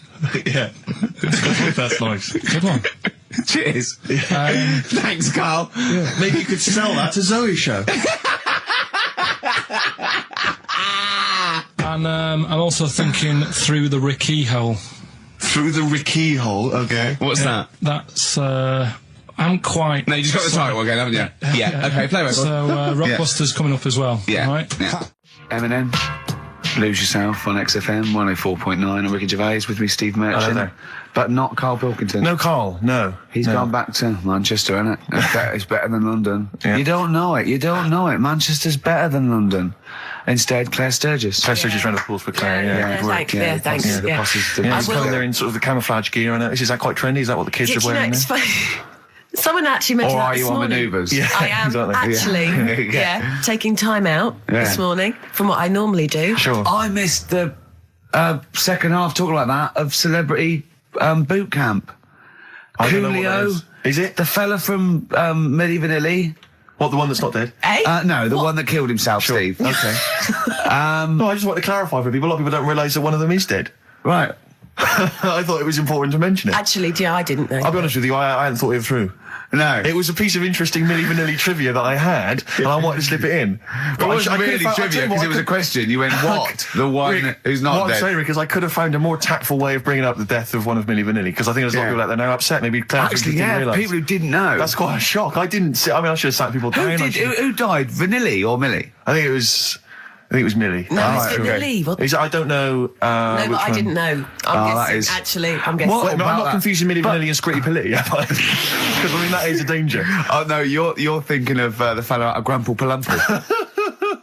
He was amazing. He was amazing. It's a great shame that he topped himself. They're not around us. Anyway, cool. We've got some great tunes lined up. We're going to play today our favourite singles. It's favourite tunes, some of which didn't quite make it as singles maybe, but tunes of the year, because obviously Christmas very soon and we'll be away for a short time. And, I think next week we'll be doing our favourite Christmas songs of all time. Yeah, I'm worried we're not going to fill 2 hours with that. I mean, how many times can you play Shakin' Stevens before... Fairies Out of New York. Yeah, exactly. I mean, that's the only one, isn't it, really? That's the best one. That's the best Christmas song That one's good, ever. but obviously there's Joni Mitchell's The River. That starts with a kind of Christmassy feel. Beautiful. I don't think if there's anything else. Not a great deal. The Waitresses, Christmas Wrapping. Is that one? Is that brilliant? Mine. Is that good? Yeah. So This Is Christmas, John Lennon. Paul McCartney came out with Simply Having a Wonderful Christmas Time. Yeah, exactly. Yeah, but so John's was Happy Christmas War is over. Yeah. Of course it wasn't. But hey, but I mean, at least he wanted. No, to be. he was dreaming of it. He was dreaming of it. Yeah, I mean, bless him. And to show how much John Lennon's dead as well. I don't know if anyone's. Yeah, no, they do. That's just another bit of rock and roll trivia. I like John's protest against war. He stayed in bed for a week. Yeah, I've been doing that. I've been protesting against war for ages. Yeah, I'm eating hamburgers. Yeah, absolutely. Against war. Absolutely. I just go into Burger King on the way here. I went to the counter. But of course, that's not product placement there. And there's a number of other burger joints that people may wish to go to if I they often choose. go to McDonald's. Yeah, I often go to McDonald's. But I went into Burger King because it's close. It's convenient, but then often McDonald's will be convenient. McDonald's is just convenient. Depends where you are. Just as convenient depending where you are. And I said, could I have a cheeseburger and small fries? Take away, please. And he recognised me. He went, "Oh, I've seen you on telly enough, won't you?" He went, "There's your meal." So I went, "Thanks." He winked and went, "I'll put large fries in." Brilliant.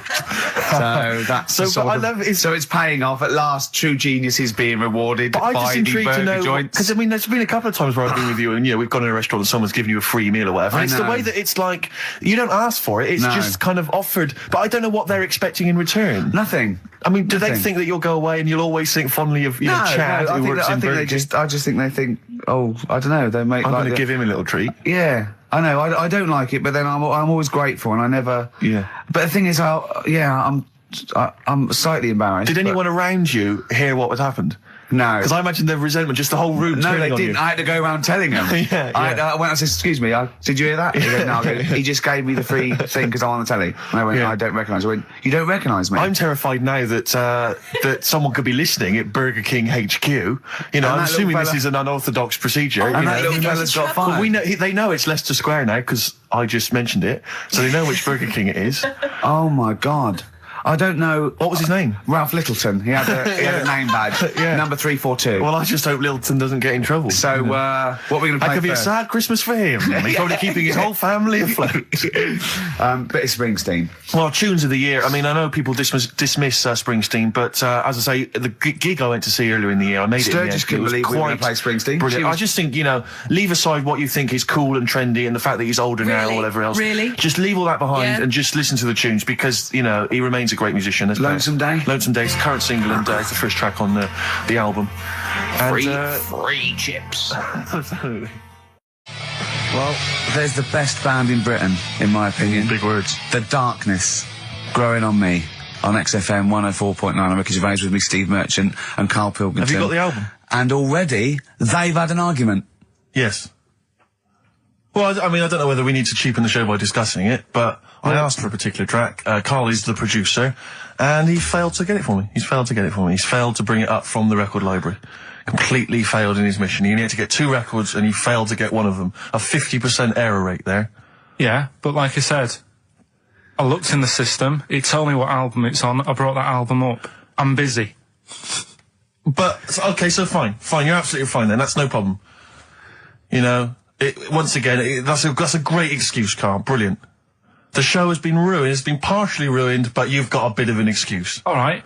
I didn't make a big deal out of it when you said, "Oh, and whilst you're down there, get us a new 50 Cent single." I never said, "Why are you down there, get the new 50 Cent single?" I asked you if 50 Cent single was lying around. If it hadn't been here, I wouldn't have worried. So I get it, I did that for you. Right. And when I come up, you say, "Has it got swearing in it?"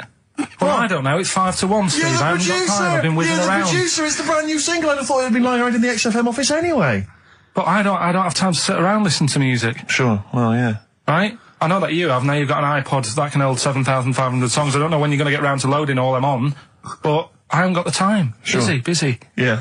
Fine, okay. No, that's a perfect excuse, Karl. Well done, mate. Right. I just hope that I never have to depend on you in a real emergency.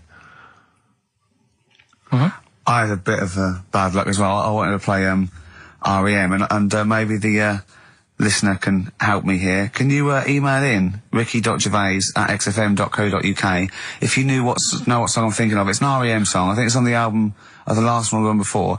And he says, Mulholland Drive, and I'm Steve McQueen. That's all I know. I'm sorry, I can't think of the title, so I need the title to look it up, if you know what I mean. I can't put in like that. I can't put in Mulholland Drive. The system goes, what are you talking about? So I need the actual title of the song to look it up to find it down in the library. Oh, well, I'd go down yourself if you're going to go down to the library and get that.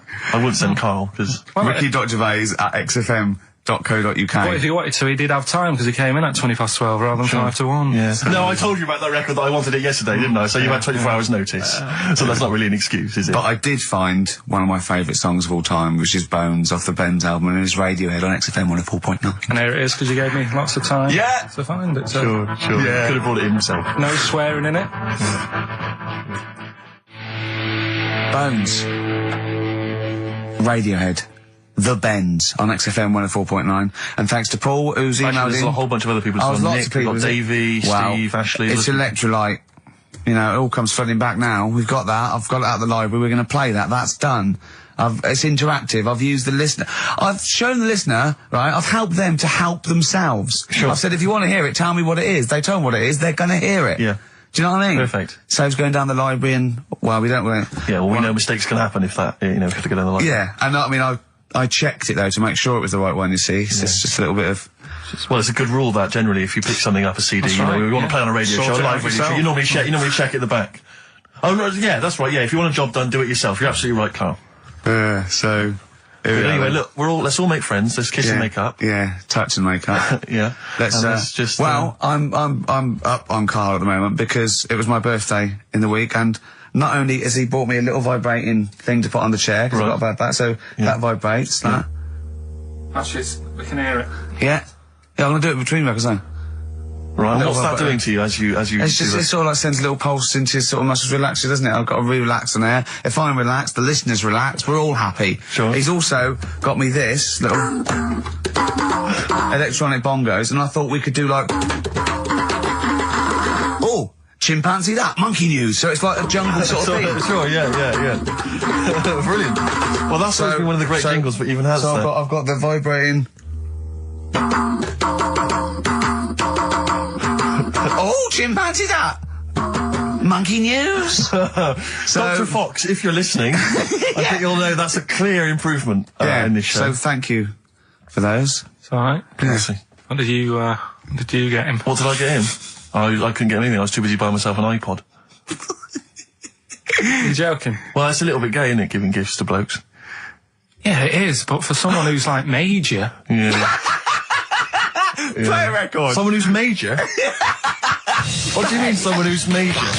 Well, because he's a major celebrity? No, made you. Oh, made you? Yeah. Right. That's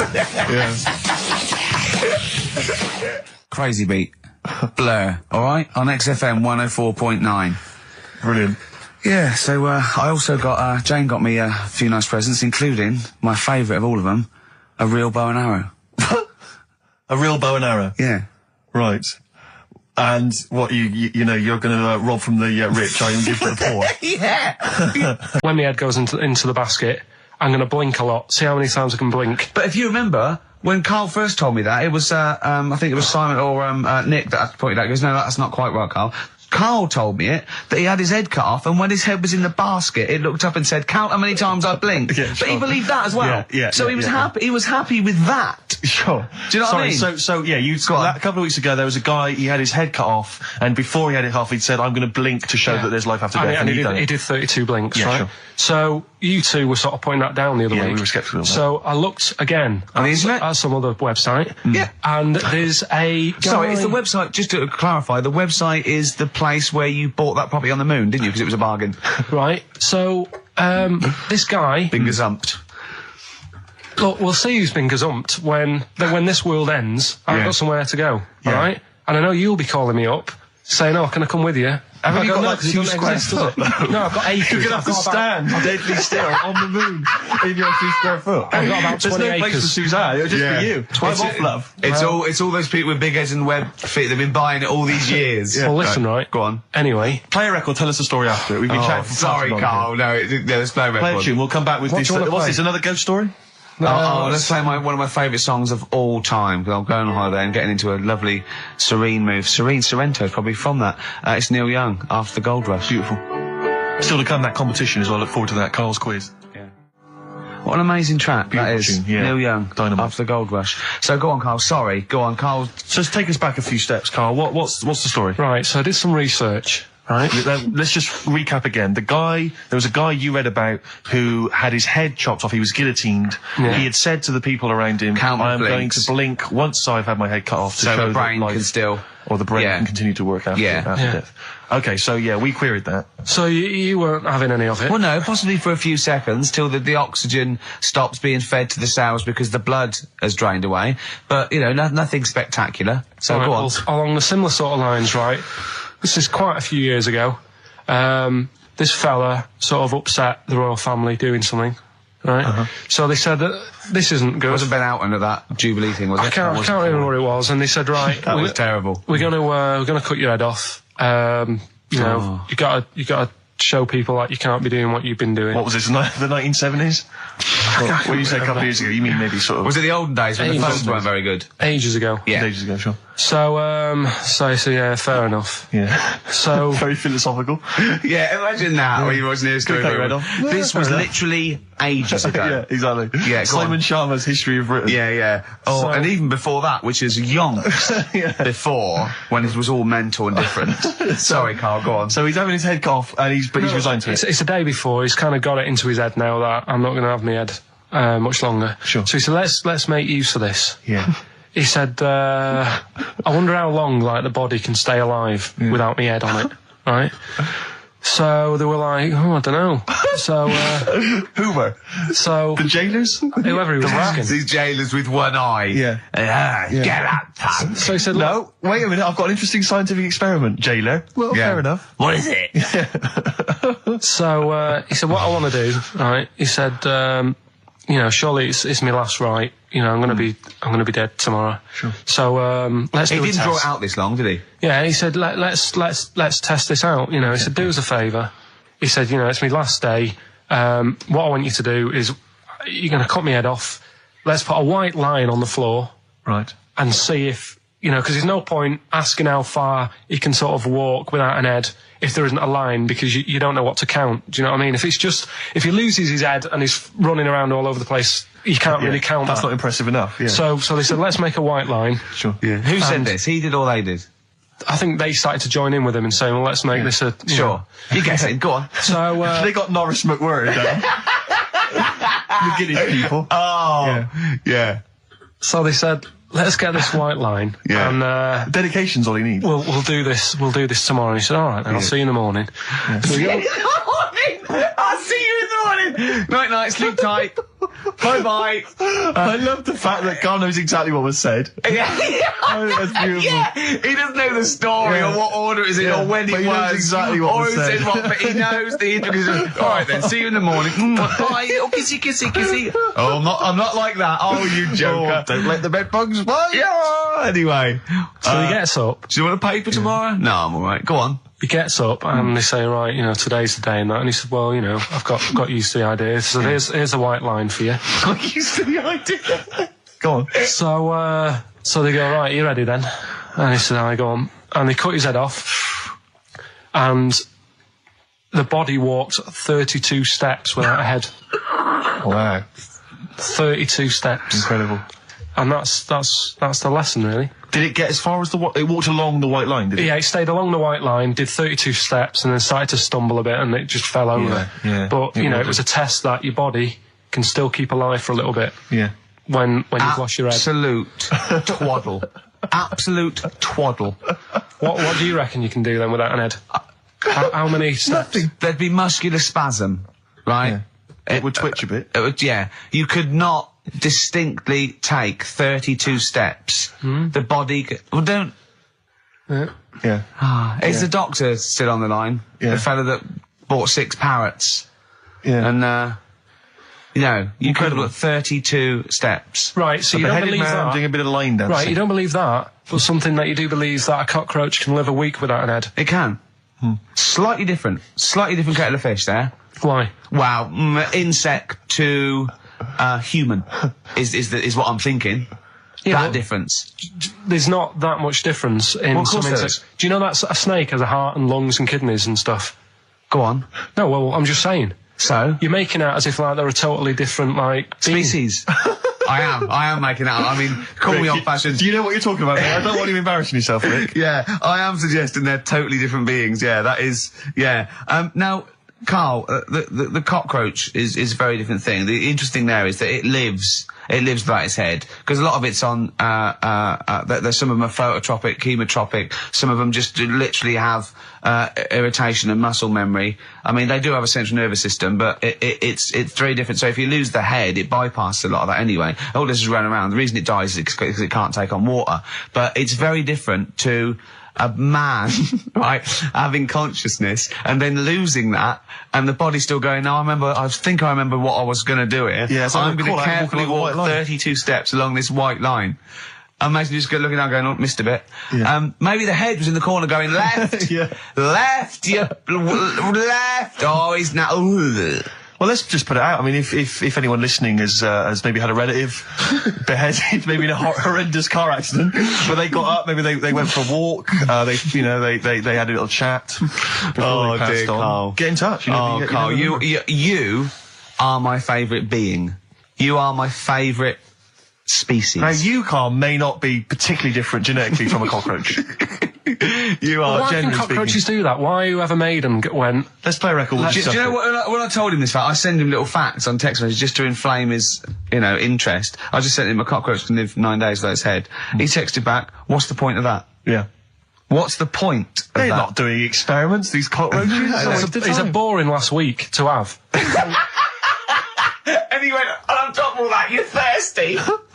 So it's the worst week of your life, isn't it? That week without your head. Play a record. Karl. Competition time next. Oh. Look at his little face. Look at his little face. You've not heard Karl's competition. Oh, we could live without an head. Right, okay, educating Ricky. What have we got? Airy Chinese kid, go on. Right, yeah. This is the, I didn't want to do this. Really? You didn't want to do it? Well, I wanted to give you 3 and I gave you one. It was like the alien man gets a beard or whatever. Yeah. Which was total rubbish, so this one should be better maybe. It's 3 months, isn't it? She's taken over for. Is she getting paid the same as us? I don't know. We'll find out. I bet it's a hell of a lot more. I'll go mental. I bet it's good money. It's good work. I'll go mental. A kid used to take a horse into the house. Sorry. Whoa, Neddy. What do you mean a kid used to take a horse into the house? Where did he get a horse? Must have nicked it from somewhere. Must have done. So you've seen a horse in it? No. What, is that from outside the saloon round the corner? Yeah, was it just tied up with a bit of lettuce? Right. Oh, that's great. Big Jake coming looking for it. I'd been out. Oh. Sorry, let me get this. This was before the lynching stopped or after. Where did he get a horse from? What do you mean he must have nicked it? His mum said, where'd you get that from? I bought it. All right then. But keep it out the kitchen. I don't want you going Catlin rustling. Where did he get a horse from, Karl? And how long did he have it for? Was he leading it or riding it? Mum, open the door, I can't stop. I can't stop it. Open the patio door as well. Looks like we got us a runaway. What do you mean? I've sort of... Don't think you can ever be boring, No, but what I've done, I've took like different ones. So I've took a good one that I think, that's a good quote. That was worth putting in a book. I've put one that isn't really a quote, so I don't understand it. Oh, yeah? One that isn't clever. and a funny one. So a bit of variation out of one book. Oh, how long did this take you? What did you do? Did you sort of like sit? About half an hour last night. And did you sit sort of like quietly at a desk or something? No, just in the lounge with the telly turned down. Oh, right. Just to give a bit of light to the room. Just had it on, but turned down. Have you figured out lights yet? So, so the first one, and it was like they stuck some bacon on his head. And as ever, the vital piece of information, i.e. the reason, Karl seems to have forgotten. Because the worm was in his body, and they said everyone likes the smell of bacon. Including worms. Even a Vietnamese lake worm. They love bacon. Remember last week when I said about the little fella with the bone with no brain, and you were proved wrong? No. We were saying it wasn't a little fella. We were saying it was a stillborn child. It wasn't a little fella. You're changing it now. You weren't having any of it last week. Right, hang on a minute. I'm getting confused. There was a Vietnamese There wasn't there was a Vietnamese snake that went inside of a soldier. A little, like, maggot or some sort that you have to get out of your body because it causes problems. Yes, and so in order to get it out of the body, they strapped bacon to his head. Yeah. That is great. This doctor. And did that work? I think so. They had a picture of him smiling. Oh, God, what, the worm or the bloke? The bloke. Oh, dear. Honestly, I hope someone knows the story. And it was about 3 years ago, I reckon. Okay. And, yeah, it did work. GI bacon. So this is why so what, the worm burrowed out of his head to get the bacon? Get to the bacon. Right. That's great. When my dad was when he was a taxi driver, yeah, you used to have to sort of do your bit for the local area. Oh God! By taking the Forest Gump people to Blackpool. Yeah. Is that what they're called now? The Forrest Gump people? Is that what the organisations that support them ask for them to be referred to? A minibus with life is a box of chocolates. Exactly. .com. Well, Forrest Gump types. It must have been, so you work with these people. The people with learning difficulties. And they used to get 5. Coming home must have been a busman's holiday. So he got 5 of them in the cab. Yeah. And he had to go to Blackpool, and 4 of them were really good, behaving themselves, didn't mess about, weren't fighting and stuff, but there was one who was just causing loads of trouble and they couldn't control him. Oh, and what you've got to be able to do with people like that, you don't want them to get stressed out because it's not good for them. It stresses them out, and you could end up with a bit. Thanks, Dr. Karl. You could end up with a bit of a riot on your hands. So he thought, I'll nip this one in the bud right now. And he pulled up just on the outskirts of Blackpool, and he took the one out that was causing problems and put it in a wheelie bin. Oh, no. Oh, I'm sorry. I apologise. He did what? Oh, he did it for the good of the others. He put it in a wheelie bin. He was having a good time. He thought it was one of the rides. Can you stop saying it? He had another problem similar to it where he had a little minibus, and it was his job to take a load of old women to the bingo hall, and it was miles away. And he took him there. There was no problem. About 10 old women in a minibus. One of them was causing trouble, so he pulled over it. No, right? So he took him there. Everything's fine. He dropped him off. They had a lovely night. Yeah. Right? They had a lovely night. Won a bit of cash. Coming back, it's a bit of a late night, and they all started moaning at him, going, "I want to be dropped off here. Take me there. I want to be dropped off first. I've got to get up early. Blah blah. My husband's expecting me. I'm already late. Take me here first. Take me there." And he just pulled up in the middle of nowhere, said, "Get out." And he made them get out, and they all called for taxis. They charged that company who was meant to be taking him home in the minibus, and he got the sack. My mate, Anthony, his mum called up my mum and said, I've got to meet up with you. I've got to have a word with you. And she said, what about? She said, I don't want to talk about it over the phone. So she goes, oh, right. Well, yeah, come round tonight then. So anyway, my mum sees me. She don't want to be in an awkward position and, like, be a bit embarrassed and what have you. So she sees me and she goes, right, Anthony's mum's coming round. What have you been doing? Yeah. So I go, oh, God. I said, I've been nicking stuff. So she goes, like, what? So, not big stuff. I've had a few calculators and Mars bars and stuff. How many? I'll just work it out. Hold on. Works out at 7.2 per day. So, how many calculators do you need? So it was when that phase. You failed maths, didn't you? Everyone wanted a calculator. It was like a trendy thing, wasn't it? Right. Oh, yeah. In Manchester a couple of years ago, yeah. So anyway, so I told her all this and I confessed to, like, computers will make it there one day. I confessed to There's magic in the back of battery. Go on. Confessed to nicking all this stuff. She comes round. She only wanted to borrow some money. Brilliant.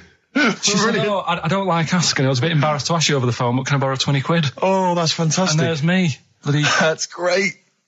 And it's similar sort of thing to yours. And did you? And he went, hold on, let's just work out the interest on that. I think 10%. She'll owe you £4.40. Yeah. Oh, so your mum was a loan shark. yeah. And did she mention? She went, I just with that other, because what I'm saying is presumably you got your mate in trouble. No. Right, you didn't. No. She went, no worries. I'll just go and get my purse. It's on the dressing table. Exactly. Yeah. Karl, do you want a cigar? Well, quite, yeah, but what is exciting, surely, is the razzmatazz and the brushing shoulders with the rich and famous. I'm not into that. You're not? No. I don't feel you're going to appreciate this like we thought It's you would. weird because Suzanne said to me this morning, who would you like to meet there? Is there anyone who, like, you can get close to and it's like, God, I really admire your, big fan of yours or whatever. And it's me and Steve, so you're here now. Well, I really admire your big fanny. I didn't... What did you say? What did you say? If you're a big fan of it. Oh, right. Yeah. And, sorry. There isn't anyone, really. Do you know what I mean? You two are alright. Thanks. Jonathan Ross, is he going? He might do, I don't know. Hang on, wait a minute. I can't help but feel we could have exploited this more. We could have maybe run a competition to let someone win. Yeah. If you're not going to appreciate it, Carl. Yeah. Are you going to get a trouser suit? Are you going to get a ladies' trouser suit?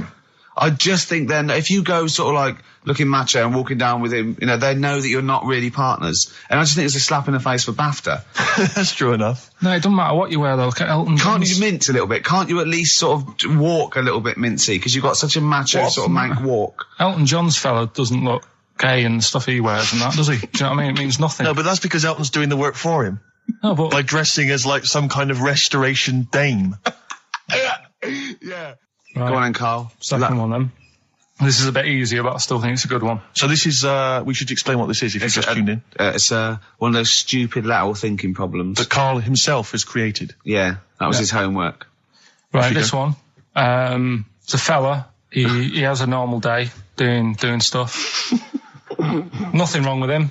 Right? And it's the twist in the tale. It's just like Tales of the Unexpected. Yeah. Just a normal day, nothing wrong with him. Hold on, though, he's got the legs of a fish. Go on. So that's what he's been hiding his legs. So Go on. He does his the legs of a fish. Sorry, Carl, carry on. He has his working day and that, and then he gets a bit tired. Goes to bed. He puts the light on, leaves it on, goes to bed. Oh, that's crazy. That's mental. I can't think what's happened. Anyway, here's Radiohead. Right, okay. The question is, why does he put the light on when he's going to bed? He's had a normal day, he's come home from work. Is that right? He's come home from work or he's not been working? Yeah, he's just been out? No, he's been working and stuff, I think. You think? You've made it up, Carl, you can decide. The question is, why has he put the light on when he's asleep? There's a reason that he's put the light on when he's asleep. Has he gone to sleep? No, Carl, don't shrug. You're meant to answer these questions. He put the light on before he went to bed. Yeah, and the question you're asking me is why? What's the scenario? And the light's on and that, but he's gone to sleep. Yeah. He started reading and then he fell asleep. No. Did he intentionally, for some reason, put the light on? Every night. It's mad. Sounds mad. That's Carl, doesn't it? Every night he does it. Yeah. He puts the light on. Carl, is the point of this, he puts the light on for a very good reason. Not for us, but for some people. He's blind and it's always been on and he thinks he's turning it off, but it was on in the day and he thinks he's turning it off, but he's turning it on because he's blind. No, that'd be stupid. That works. No, that works great, Rick. Yeah. Thank you, Carl. So you've got to come up with... Hang on. If you're blind, why would you put a light on? No, he thinks it's off. Yeah. But why would he turn it on anyway? Just think so he doesn't get burgled, so people know he's in because he can't see him. So he just he puts the light on when he's there, then he turns the light off when he goes to bed, so people think it's fine. But he's got it out of kilter, and actually he's walking around in the dark all day. I don't believe that if you're blind you turn your light on. I don't think you'd be living on your own, would you? I'm not having that for a second. Do blind people live on their own? I'm not having that for a second. Well, some people do. Lonely blind people live on their own. No, if you got bad eyes. What, any of them women? Are there any blind women who are living on their own? Well, never mind your concern for the partially sighted or sight impaired people coming to London. Get on with this. Yeah. So there he is. Yeah. It's like, a bit tired. Yeah. Just put the light on. Get to bed. Yeah. So he turns the light on and he goes to bed. Yeah. Oh. Should we play a track? He's not sleeping on the job. He's a lighthouse keeper. Well done. Is he a lighthouse That's keeper? not it, Carl. He's a lighthouse keeper.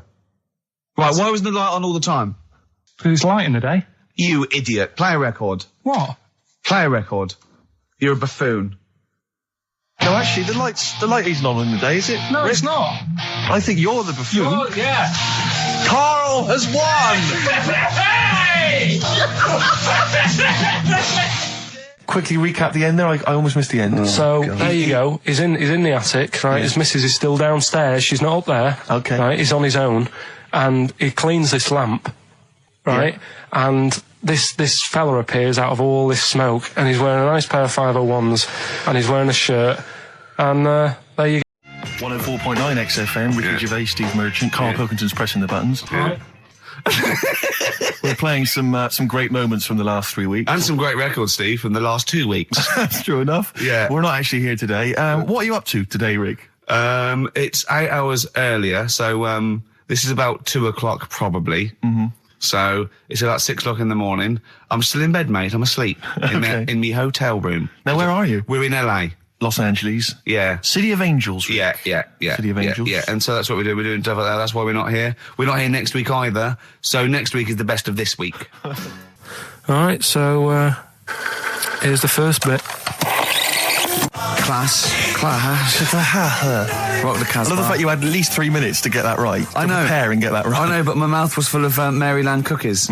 Yeah. You know, last week, this would blow your mind. He came in, do you know what he'd bought? For himself, about 10 penguins. Who buys penguins still? I know. Or wagon wheels. Oh, I've never liked wagon wheels. You've not been a fan? No, but I'm sorry about that. It's The Clash and Rock the Casbah.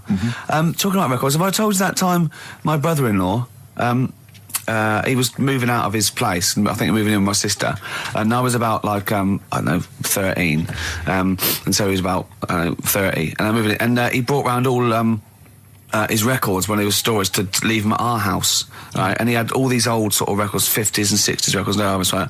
And they put them upstairs, and I was looking through them, and it's just all like Elvis stuff and Beatles stuff. And there was a mate of mine who loved Elvis, okay? And he had loads of chemicals. Yeah, he had loads of chemicals, and I was into chemistry. And he said, "Let's swap me some chemicals for them." So I sort of nicked about 5 Elvis singles, and I got all these chemicals, and then the guilt just hit me. I just thought, well, he's going to notice that. And one night, I just came downstairs and I confessed to my mum. And she went, all right, well, I won't tell him, but you've got to be good. And it's sort of like I was just really, really good for a year. And then I remember when I was about 18, my brother was talking about it. And he said, did you ever play those records I left for you? Brilliant. He told my mum, he said, these are for Ricky. She just didn't tell me. She was sharp, wasn't she? She used opportunism there. Oh, that's genius. And that was it. That's why I was good. But you've never stolen anything since, have you? No, I don't. Except that spate of shoplifting after that to teach your mum a lesson. yeah. Well, I went round and arson. No, I did. I just couldn't believe it. It was terrible. Trip. That's the sort of thing I think we need now, right? We've covered a lot of stuff. What, education? Teaching, yeah. Well, okay, what do you want to know? Don't know. Have you got something?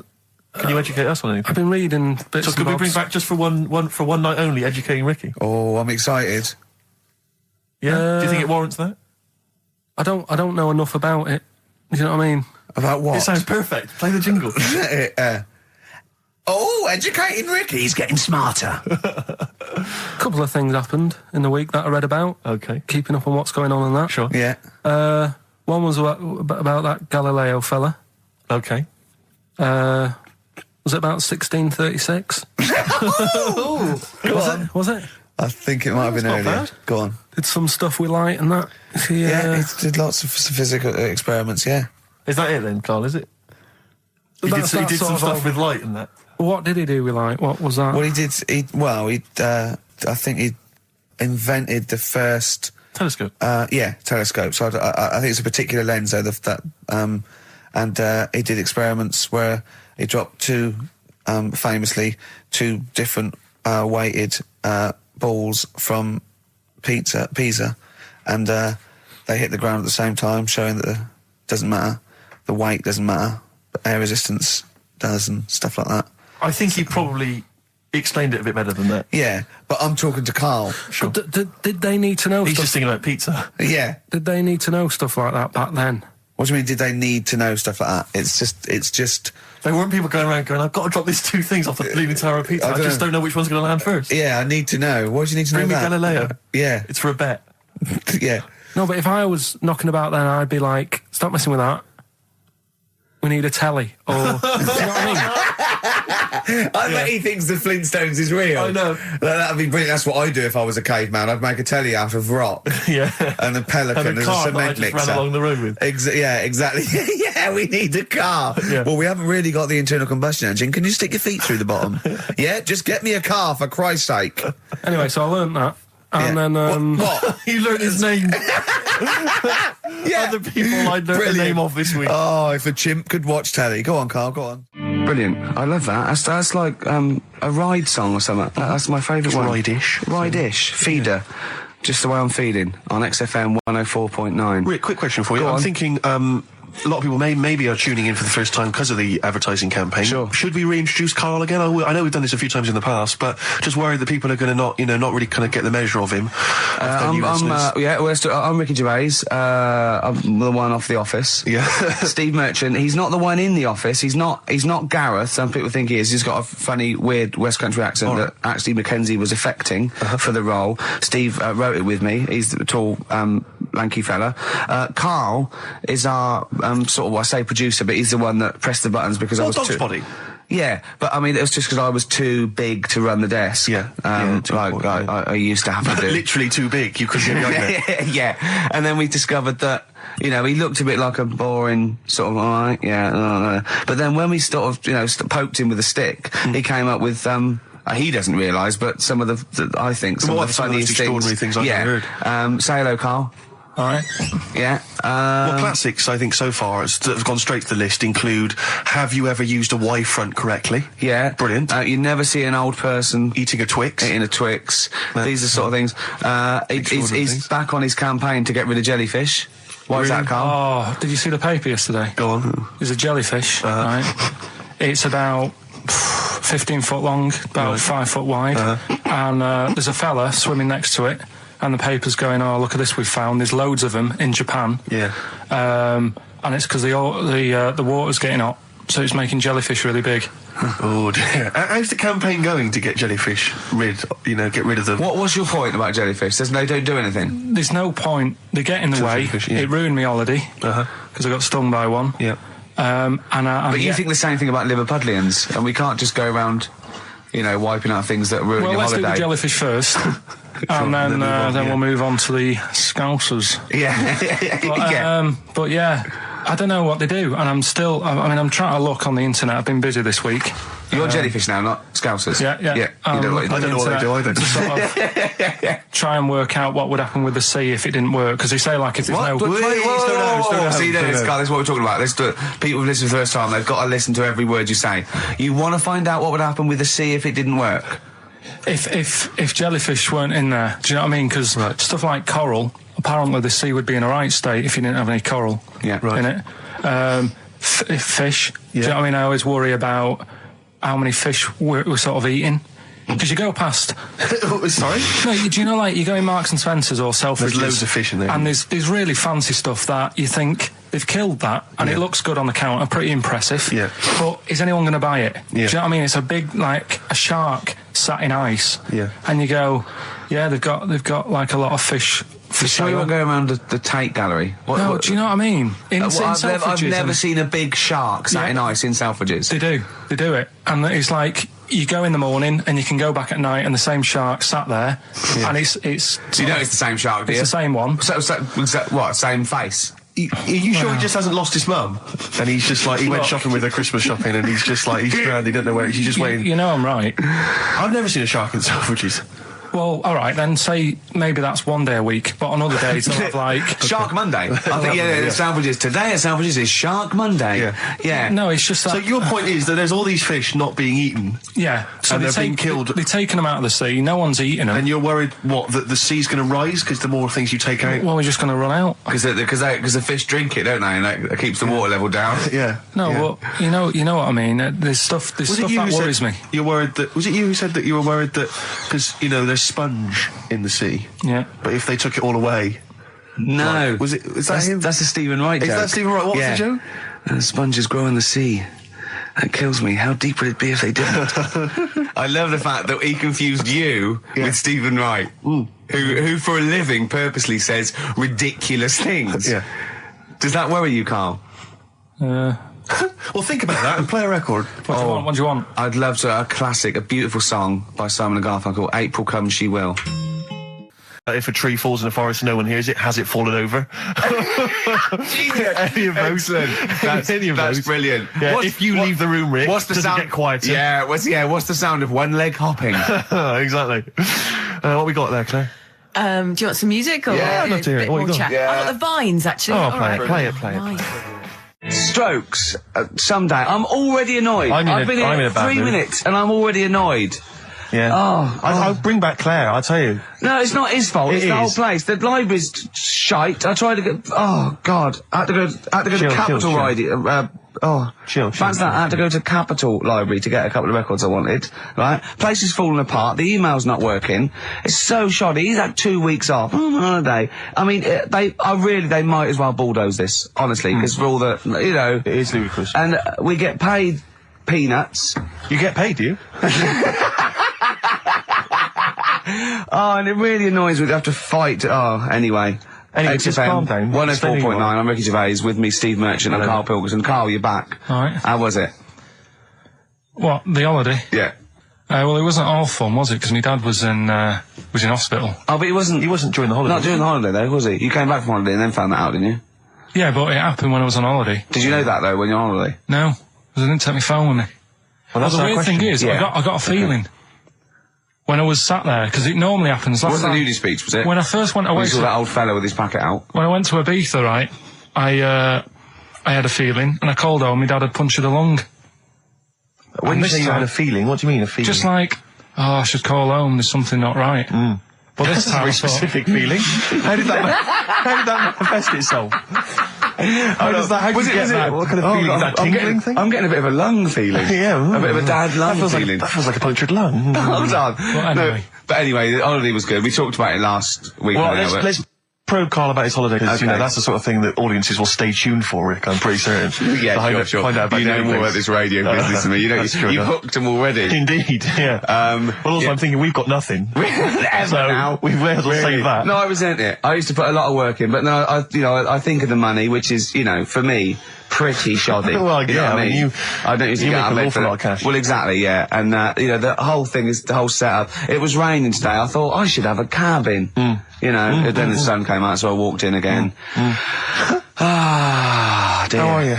But, I'll tell you what, I got a bit criticised last week as well, that I only played ballads and the same songs, so I'm going to rock out this week. I've been down to the Capital Library to get some good tunes. And, what about a little bit of AC/DC? Took me all night long. Let's hear it. Doves, Caught by the River on XFM 104.9. I'm Ricky Gervais, Steve Merchant, hello, Karl Pilkington and everything. No, I'm going to be honest with you. Go on. A little bit hungover, didn't feel very well. Yeah. I don't know if I'm hungover or still a bit drunk. I don't feel... You sound like you're still a bit drunk. Yeah, so what I'm worried about... You do every week, so... But what I'm worried about is that the standard will slip.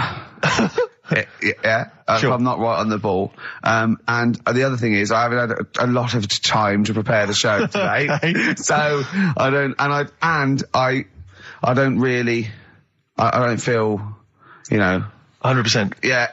I haven't done the Karl. Right. Look. Have you finished that sentence? I don't make me laugh because it hurts as well. And there's another side effect to me being a little bit hungover and or drunk or whatever, right, is that I can be annoying. Right, yes. Because just to amuse myself, I sort of turn my body off a little bit and just poke and like that and annoy people and that. I want to sort of well, you do the physical equivalent of freewheeling. Don't you? You just I sort of want to climb on Karl and go to sleep on him. Yes. Do you know what I mean? Yes. They both annoy him and it'd be comfortable. Yes. Which is... can be annoying. Just a little thing, just to make this show a bit easier. If you'd put your hand up when you want one of us to speak, because I'm not quite sure when the sentences are finished. The hands are up. Okay, good. So the hands are up. Okay. Good. All right. Okay. Are you going to just keep them up the rest of the show, or no? Karl, do what you. Huh? Good. All right. Do you want to? I mean, is there an excuse as to why you're a bit hungover? Too much wine. Okay. All last night, yeah. Good. Thanks for that. Because this is the only work you've got to do all week, isn't it? Unless I'm very much mistaken. You don't have to do anything. You just sit at home eating cheese. Yeah. And then occasionally you do a bit of sort of shadow boxing, and that's exercise. And then you sit and watch TV. Yeah. Is that roughly what you did this week? Yeah. So this is the only 2 hours you had to do anything for all week. This is you had to prepare for this. Yeah, but who can plan a hangover? Right. You know, you'd think, Carl, you went to Lanzarote. Yeah. People said don't go to Lanzarote. They told you it was Lanzarote. They told you, were they right or wrong? They were right, yeah. Really? Yeah, it's a bit ropey, yeah. Is it? Why? Just, out there. If it wasn't for the volcano they had, it'd be knackered.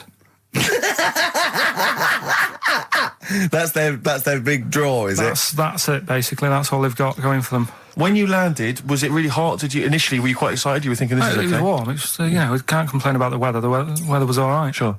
You know what I mean? That's what I went for, but it'd be nice if there just was something else. Yeah. What did you do all day then? Did you read your ritual book? No, I didn't read that. I read that book. Do you know the book that I bought and all the chapters were messed up? Oh, yeah. I bought a better version of that. All right. And I read that. Excellent. And then...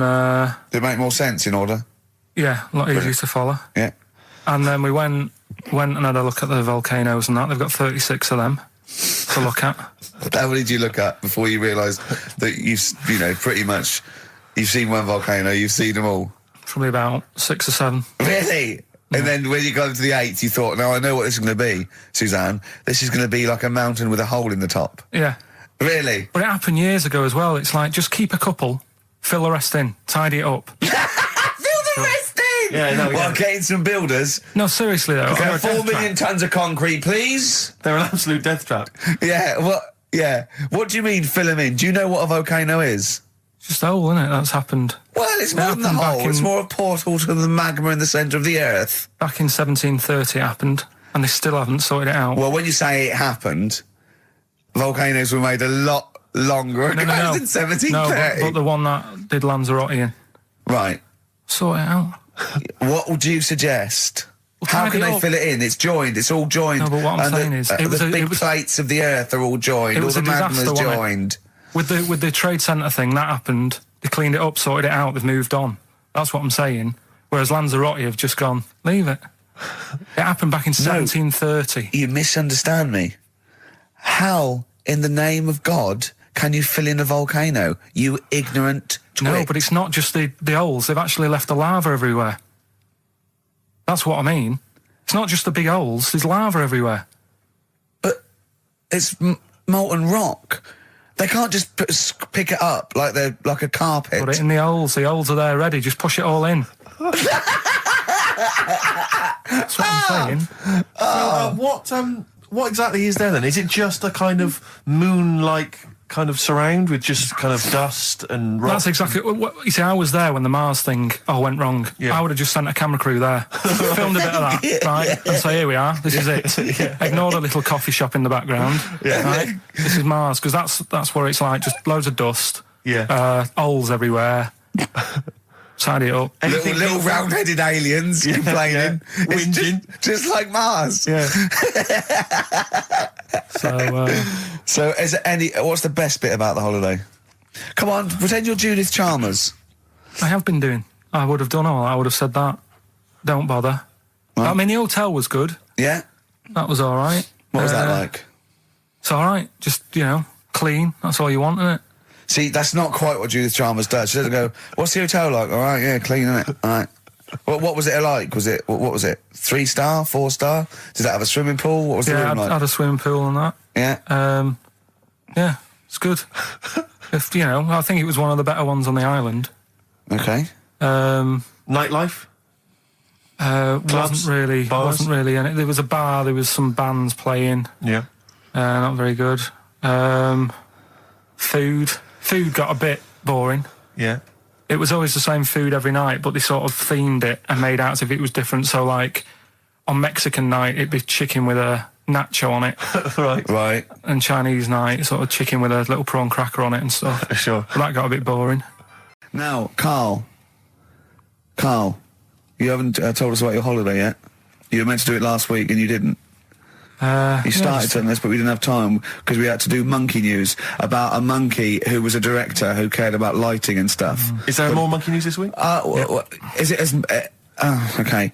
Is it real monkey news? Did it happen, or is it mostly embellishment in your round little head?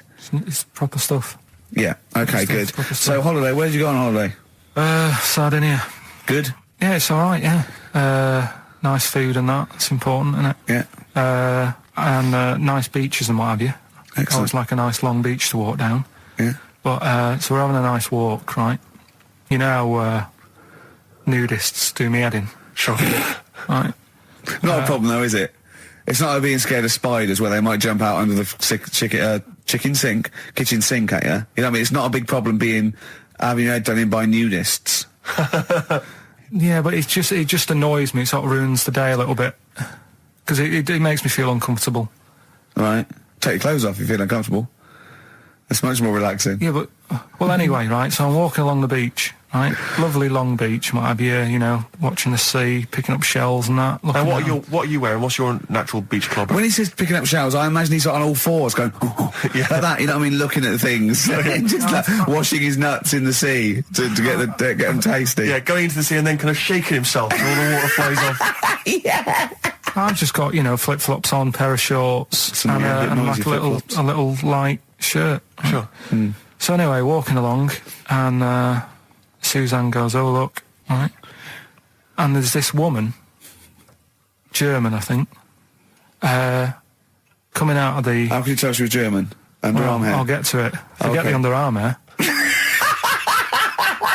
She came out. It looked like she was smuggling seaweed. I'm going to burst! Oh, God! And the funny thing is, right, she... Smuggling seaweed! Oh, God! She was a bit hairy down there, was she? Mental. I felt bad because I hadn't had a shave for 2 days, right? Looked at her, it was ridiculous. She might as well have kept her trunks on. It was just like she was wearing furry trunks, right? So anyway, so I'm walking along. So, yeah,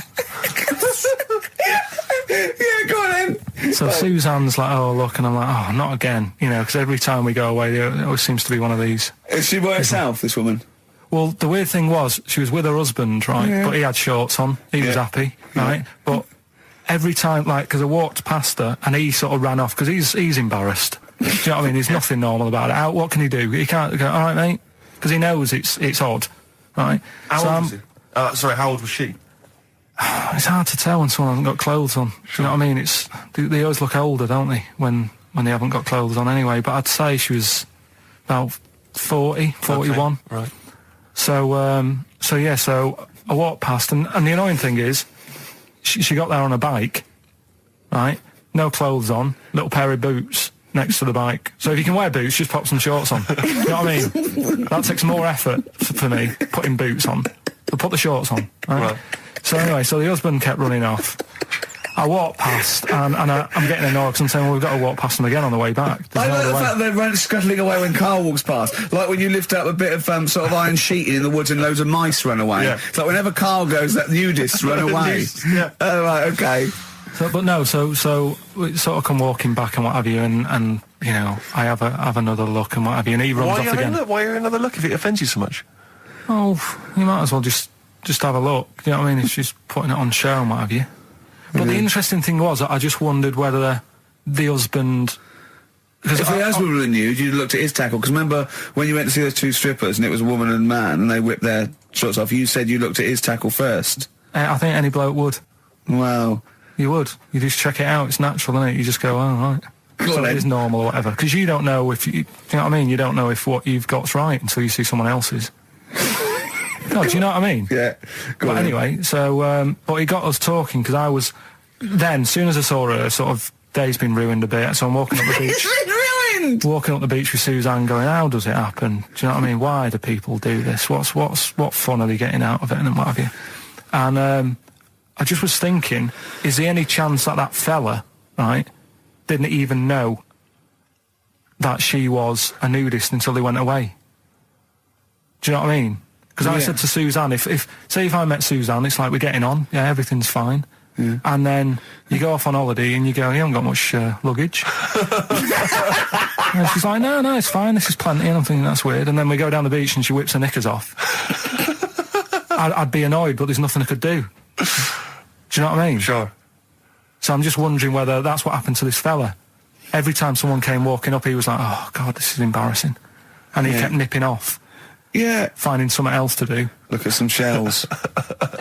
So I'm wondering, Rick, if at some point, maybe today or in future shows, we should get a nudist, one of those official nudist spokespeople, because all these nudist organisations, get them on the phone, justify themselves to Karl, because, in his mind, they are, what would you say, weirdos, freaks? I don't quite get it. I was reading something in one of the supplements last weekend, and some journalist went round to some, whatever you call it, some resort or whatever, for nudes and that. And it's Were just... they playing volleyball? Well, the annoying thing was, bowls. Why is that annoying? Well, don't play a sport where you got to bend over. Do you remember Innovations catalogue? Well, I just read this week, Innovations catalogue is being closed down. Gutted. Yeah. The Innovations catalogue, Gutted. which it used to go to something like I'll tell you 50 million homes or something. I love the Innovations catalogue. You do think, well, I could do with that. Because I want... I've never thought that. I do. I want to spend money on an advantage in life. Like, I want the power packs and hoverboards and things that are like to see through walls. Just for 19.99. Yeah, they don't work, do they? I bought oxygen. Did you really? I bought oxygen. What do you mean you bought oxygen? Well, me and my mate were sort of like, I'd run it. It was about like, I don't know, 1987. And me and my mate, Wally, we were doing long distance running together. We were trying to get good. And I thought, I'll just have some oxygen before the race. What do you mean some oxygen? It's there, free in the air. What's in there? You had some big canisters. A canister of oxygen? It didn't work. It just smelled like you were sniffing mints. I couldn't get any in. What was it supposed to do? Well, oxygenate the blood so you can... Right. But, yeah, I don't know why. How much was it? I don't know. I can't remember. But Mine was 19.99. It was a big canister. It was rubbish. Why did you buy it? I mean, he was at least doing a job. For much the same doing reason. a job. I was But it does seem to me training. that, because the problem with the Innovations catalogue is that for the few idiots that buy stuff like you, there are hundreds, thousands who just looked through it and laughed at the absurdity of, a motorised tie rack. I bought the Abs Master. Who is so lazy that they need that? Yeah. The Abs Master. I worked for a while answering the mail and opening the mail for a returns. It wasn't the Innovations people, but it was if that's the kind of middle class version, this was a very much more working class thing. It was how to get hot dogs out of a tin and all the rest of it. And there was stuff in there was incredible. There was one item that was in the catalogue, and it was I know, like me, you've probably thought to yourself, I just haven't got time to boil the kettle and fill up my hot water bottle. Oh, I know. You thought that takes upwards of a minute and a half to do. What I need is some kind of state-of-the-art kind of plastic container with some kind of blue gel inside, which I put in the microwave, and that heats up, right? So that was what this device was. You put it in the microwave, you buzz it in there for like 30 seconds, saving yourself, a minute of preparation time. And we used to get them sent back. I swear to God, they would send that. They'd be split. Yeah, they Old exploded, women saying, I'd heated something in the microwave. I went to sleep. It split asunder, and the blue gel scorched my legs. I've got 3rd-degree burns. And do you know woman with a scolding. Call claims direct. But do you know what we used to do? I used to say, do they not sue over this stuff? And they told me. They said they never sue. They're not. They're old ladies. They don't realise they can sue. What we normally do is send them a replacement. So I'd have to send replacements back to these old women who had scalded their legs. We didn't even send them the money back. We just sent them a replacement. I mean, unbelievable. Unbelievable. Sometimes I always felt like a new pair of tights, at least. At least. And sheets, bed sheets, yeah. Oh, dear. Imagine that, though. I did have an Abs Master. One of those things that, you try it on. Jane bought it for me for a birthday once. And, the electron thing, you put it on, right? Hurts, doesn't it? Yeah, well, I turned it full up, right? And at one point... Now, what's this? Sorry, I don't understand what this is. You try it... Put it round you, it sticks to your body, and it's an electrical charge, and it's like doing sit-ups. Every time it does it, it's like you're doing a sit-up, but without you sitting up, right? And at one point, I had it on, I'd done it for a few weeks, and at one point, I was laying on the couch in my pants with this on, watching telly, drinking a bottle of wine and eating cheese. She said, I don't think it works like that. I thought, if this works, it's the greatest invention of all time. So it's like you can eat, and it's wearing it, it's kind of working it off for you as you're eating. I know, yeah. Oh, dear. Oh, if only. be great. I did see one thing in one of those little magazines once, and this is hilarious, right? What it was, it's a bloke in a wheelchair, right? And then there's another one of him, and it's raining, so he's got a cagoule on that covers him and his wheelchair. Oh, no. And just his little face. So it looks like somebody's covered a motorbike in, and it's just his little face. I thought that was great. Oh, dear. Oh. Innovations is finished. That it's is over. great. It's all over. Should we have a record? It'd be lovely. A toast to the innovations. A toast to innovations. You have provided nothing of much use for 15 years. Happy Easter. Happy egg. We were chatting about the innovations catalogue, and it just because I've just been flipping here through the TV magazine, which comes free with the Sun, and is there anything on the back? A plate or a figure? The white trash that must buy this rubbish. I mean, know. This one. I don't know how you describe that. There. Oh, classy, isn't it? Oh, it's dear. A porcelain doll of a young woman. Looks like Ginger Spice with her hair up in a blue dress. Yeah, it is strictly limited to 9,500. Oh, am I going to get one? Well, why did we waste time with the show? Shouldn't I have been calling? Well, look, it says. How much is it? Well, she can be yours for the special half-price offer of just £94.50. Is that all, really? You're not winding me up, are you, Steve? You're not winding me up, because if I look at it, it's 940, because I think it should be. I will go mental, because I would love that porcelain piece of shit for £100 on my shelf. Hang on a minute, Rick. Let me just read you some of the write-up. Who buys that? They think it's art. It's classy. Well, hang on, I think this blurb will change your mind. Go on then. Okay, well, I'm just... Okay. Her name is quite simply Dearest Rose. I'll have it. And she's portrayed here holding a beautiful... Well, I mean, of course it's going to be Dearest Rose, isn't it? Let me read it, it's not going to be... Her name is Bert. Dearest Rose is portrayed here holding a beautiful bouquet of roses given to her by her lover. She has gently plucked some of them and placed them in her chestnut hair. Oh, she is wearing a gown. Oh, that's filthy. She is as well. She's stuffing them on her head. All right, go on. She's wearing a gown of beautiful turquoise silk. Her skirt flows to the floor, and from beneath it, you can see her dainty shoe just peeping out, decorated with a tiny handmade rose. That is brilliant. 94 and it is beautiful, and it's and you can pay £9.45 a month for 10 months. Yeah, and that can be yours. And I think you'll agree, it is just beautiful. I mean, the best one I've ever seen. There was one that was a doll. Right, like a realistic doll, a horrible, scary doll, and it was something like, £100, and it said, "Call your family and tell them it's a girl." And I just imagined this 45-year-old woman with bunches and rouge on her hair, still dressed in her ballerina outfit, going, "I've had a baby, mother." "You haven't?" "I have, it's a bloody baby." "Why do you hate me?" "It's a doll." "Why do you hate me?" I mean, I know. What sort of people are they preying on? Well, there was one. Just had a baby. Sorry? Call the doctor. Call the doctor. Don't call the doctor. I've had a bloody baby. Well, I remember seeing one which just was extraordinary. I mean, again, I'm thinking specifically of the people that buy it. It was about 3 foot tall. Yeah. It was, I think, again, made of porcelain or possibly plastic. It was a baby. It was like a kind of 1-year-old baby. Like, that was the design. Wearing a Harley Davidson biker outfit. The leather cap, the jacket, the nappy.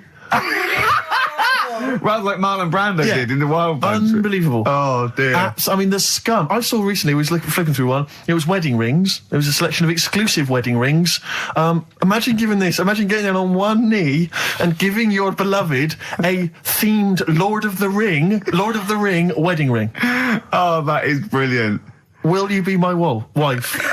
Better still, my troll. Oh, dear. The scum that must be that they're preying on, like you say. I mean, unbelievable. It's those sort of houses that I remember going into as a child sometimes when you met a friend from school, and you'd go into their house and it was like a shrine. I remember some people kept the polythene on their 3-piece suite. Yeah. There was some when you weren't allowed in the front room. Like we couldn't go in the front room, and it's sort of, you look around and there's all these dolls and that, and it's just like, oh God, scary. What in God's name happens in this house after dark? White Van Karl. White Van Karl. Yeah, this is where we steal the White Van Man column from The Sun and basically fire those questions at Karl, getting his opinions on the week's news. Okay, Karl, And look at what do you make of this? David Beckham apparently was driving despite having an injured foot and just further threatening his World Cup chances. And obviously you're a big football fan. Well, I'm not that big. I like the odd game. Sure. Would that hurt him? Would that hurt his foot? It can be good. Is it in a plaster? It's not in a big cast. Sure, it's better to drive than it is to walk on it. Good point. Fair enough, yeah. Go on. Can't argue with that. Can't get the bus, can he? Okay, and what do you make of this fascist leader who's having a lot of success in the French presidential elections? What's he doing? Have you not come across this story? No. Right, this is one of the big political stories. He's got far right that got nearly 20%. He's a far-right fascist leader and he's having considerable success in the French elections. I don't think we should be asking Karl questions like this. Not something you've got to I'm getting scared. There's all sorts of bad stuff going on in the world that we don't know about. Yeah. But we know about this. Yeah, but you're better off not knowing because there's nothing I can do about it. You're absolutely right, Karl. Fair enough. I can't argue with that. Oh, God, man that's alive. fantastic. That is brilliant. White van, Karl. Yeah, White van Karl. I mean, for those that don't know, we do this. We ask Karl the questions that the Sun asked someone else. That's right. The Sun every day asks some, average Joe his views on the week's big stories. Karl, let me ask you now. What do you make of Prince Harry smoking openly at a polo club? Are you aware of this story? No. Was it? Go on. Prince Harry, you know that he's one of the royals. Yeah. And he was seen smoking openly, a fag, a cigarette, a polo. Third in line to the throne. Something like that, yeah. Imagine that. Someone smoking a cigarette is third in line to the throne. A cigarette, Karl. Is it a non-smoking polo club? Do you know, I don't know, but if it were, would that make things even worse for you? Well, no, seriously, what do you make of it? This is, the whole, the furore is he's a role model, he's a royal. Should he be seen puffing away in a public place? I don't think it matters, does it? Not a concern for you? How old is he? Is he old enough to smoke? I think he probably is, yeah. Right, yeah. Well, I think the trouble with this role model thing, with anything that's legal, it should either be illegal or not. Yeah. I just don't think you can impose things like that, because you could say that it is bad for you, and it is bad to start smoking, and it really is bad for you, it causes cancer and everything. But everyone knows that, don't they? Well, yeah, but you should either make it illegal or shut up about it. So this is Karl you're asking, isn't it? I am indeed. Sorry, so we can throw these questions your way as well if you fancy. Sorry, yeah. It doesn't matter. But Karl, what are your views generally? I mean, it's obviously cigarettes are perfectly legal and so on, but what about stronger narcotics? Because I know you're very scared of drugs and stuff, aren't you? I'm not a fan. No, what's your concern? What's your worry? Just that you might get into them. It's like you might have them and go, oh, this is all right. Exactly, Karl. Exactly. Although I was talking to you about it earlier, and you weren't very sympathetic about a lot of young people who have perhaps gone to crack or smack. Didn't you describe it as their own fault? Sometimes it is, isn't it? Yeah. I mean, I could have turned to it where I grew up, but I said, well, don't want to do that. It's not good for you. Sure. I avoided it. You turned to ghosts. So you've got no sympathy for anyone who's a drug addict? It's their own fault, It depends, doesn't it? Sure. Do you know what I mean? You can be an addict if, I don't know, something, I'm trying to think of a nice way that you might most people start on stuff like that because something really traumatic's happened to them. Very few people go out for a laugh one night and go, let's all try it. Sure. So, but... Yeah. Just say no, I suppose, is the Just say action no, in the listen to the cast of Grange Hill. Now, this will scare you. Now, Karl, you will be a little bit unnerved about this. Have you seen the film Jurassic Park? Yeah. You know what happened there? Well, according to the Sun here, it says scientists are planning to clone mammoths for a theme park.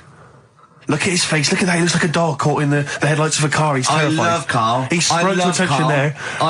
Is that the best news you could have? Man moths.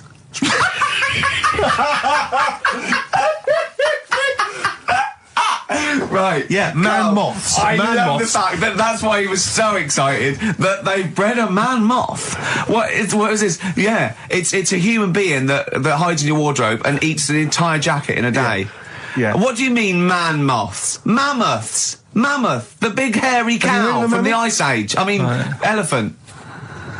You're not so excited about that, then? You can take or leave bringing back mammoths to life, but a man moth... A man moth is a different matter. Oh. If we'd have never brought that up, he'd have gone and told someone now, they've bred an half man, half moth. This is how things start. This is what we mean when you hear these ghost stories. Are you slightly deaf? Is that it? When you hear these stories, you're slightly deaf. And his head was in the basket, and he went, count how many times I blink. Is it... Karl, is English your first language? Are you actually foreign? Is that the thing? Yeah. Should we speak when we say slower? foreign, we mean not of this planet. Yeah. Should we speak slower? Would that be a help to you? No, go on. Next What do you one. make of that? Do you think that's good? Do you think that's good to bring back mammoths? Prehistoric animals. These giant elephants. They're slow, aren't they? It's not as if they're going to, like, get out and run fast and they can't capture them. They'd probably be a like fence, to be honest, Carl. They'd probably be a fence. No, but you're asking it as if, like, oh, it could all go wrong, but it couldn't, could it? Well, really? but the point was about Jurassic Park is they thought it wouldn't go wrong. They thought they had it all under control. Have you learned nothing from Jurassic Park, Carl? Dinosaurs would say, "Oh, think about it before you do it." But with a hairy elephant, it's not going to. Not a concern for you. Would you go along to see him? Would you be interested in that? If it was in the area. He's the best. He's great, isn't he? I'd love a queue, Nothing right? impresses No, him. but what I'd like to do is Carl sitting like Yoda in a little cave, and I'd just like to see people like Tony Blair and, you know, Stephen Hawking's in a queue, and they go and say, Carl, got a bit of a problem. And thinking of cloning a man and a moth. Problem? Not an issue. No, if I'm in the area, I might cruise around and have a look at it. Otherwise, just don't send it near my clothes. Oh, that's fantastic. So it's just for a second. As the words man moth came into your head, how excited were you? I mean, were you both terrified and excited? For the moment when you thought that they'd cloned a man and a moth? I pictured. What kind of face did he have? Did he have the moth's head, or was it a man's head? Just a little man head. Right. What was his face? What did it look like? He just was like a bit shocked, perplexed. Yeah.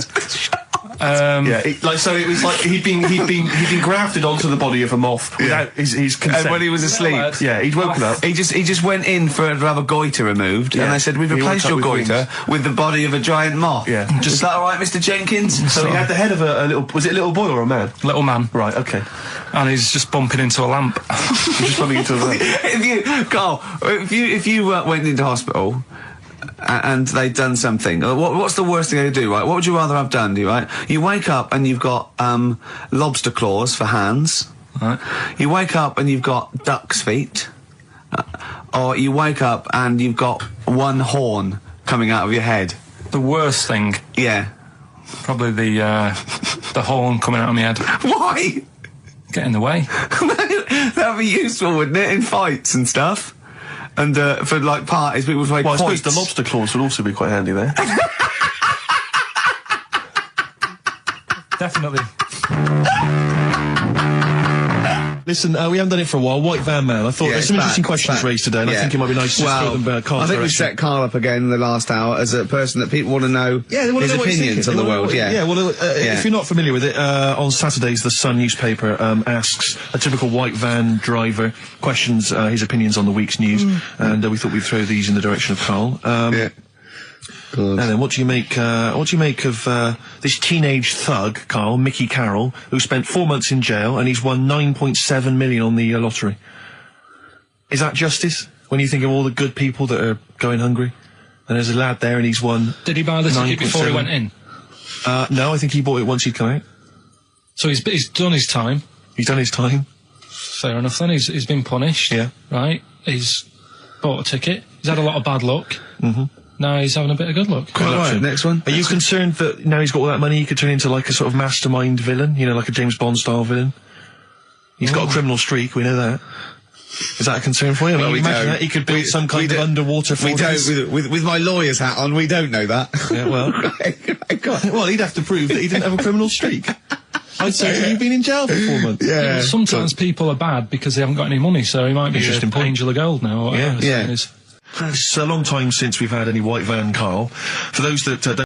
Stop on XFM. Carl's back. He's cheering up a little bit. Because I think he's vented his spleen a little bit on cities around the world that aren't as good as Manchester. So, is any of your family left in Manchester? Because they all moved away, didn't they? You came here. Your dad's moved to Wales, for Christ's sake. Well, your family are all around the... Brother joined the army. Get anywhere. Just take me anywhere. I don't know where he is. His sister's moved away, so no Ireland. one... Yeah, there you go, you see? So, that's just one family. That's one family who love Manchester. Exactly. Alright?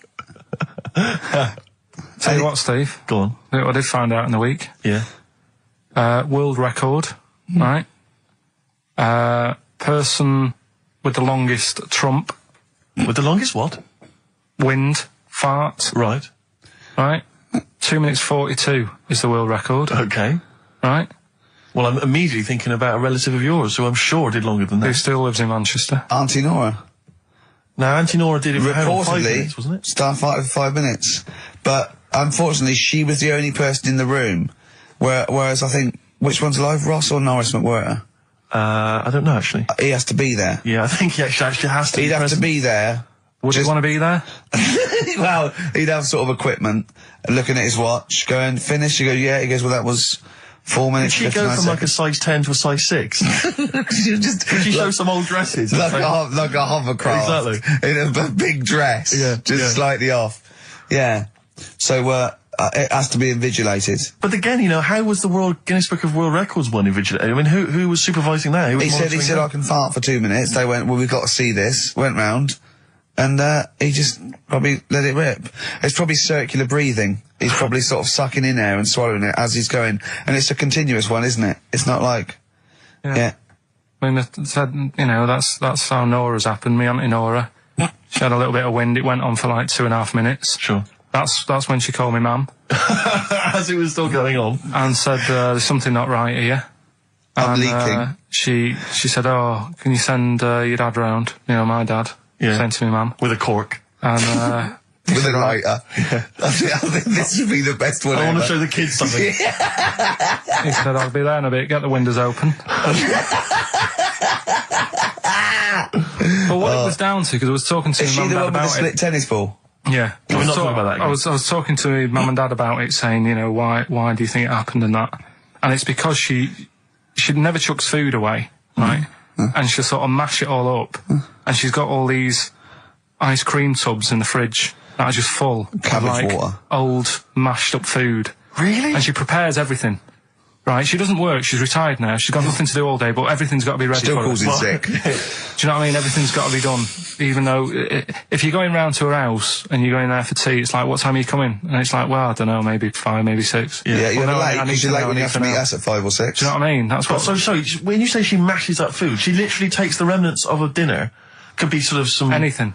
And just smashes it all up into a... Yeah. And then what does she do with it? Put it in the fridge, and she's got it in the fridge. It's like January, February, March. She's got all these ice cream boxes that are just full of... But she doesn't... She reheats it and eats it. Oh, then she, puts it in a pan. I thought she was just keeping it as a souvenir of each meal she'd had. No, put it in a pan, warm it up. Oh, that's what it is. It's just... A lot of vegetation, is it? Yeah. Why does it only happen once, or does she save it up once a year, just let it go? I don't know. But she is mad. Yeah, she sounds potty. She doesn't answer the phone anymore in case there's a burglar. Checking if she's in. It's like, well, answer it, and then they'll know you are in, and they won't come round. Yeah. Mental. Well, they can't be sure then, can they? What do you mean? Well, if there's no, well, maybe it's someone just... They are in, but they're hiding. Whereas if Auntie Nora goes, it's Auntie Nora, we can she'll be farting. We can sneak in when she does a loud one. Because we'll be aware of the telly. What's stopping it? It's got a valance round it. It's got caught on the cat. So have we got a recap on Rockbusters? No, just has anyone got the right answers? Has anyone got the right answers? Let me just check here. Here's one from someone who just says, he's given an answer, answer to number 1, I, number 2, don't, number 3, care. Right, okay, is he close? Has anyone got 3 answers? I can't find one with 3 answers. So, again, you've done something wrong, Carl. No, no. This isn't radio, play a record. There you go, someone's got it. Give it to them. Fine, okay, give us the clues again, we'll give the answers straight away. Yeah. No fanning around. Yeah, right. It's really pointless. Number 1, yeah. all the police cars are on fire. BS. Yeah, what was that? I can think of something. Go on. Blazing Squad. Brilliant. Okay. Right. The director of 28 Days Later is shouting about sleeping outside. Yeah.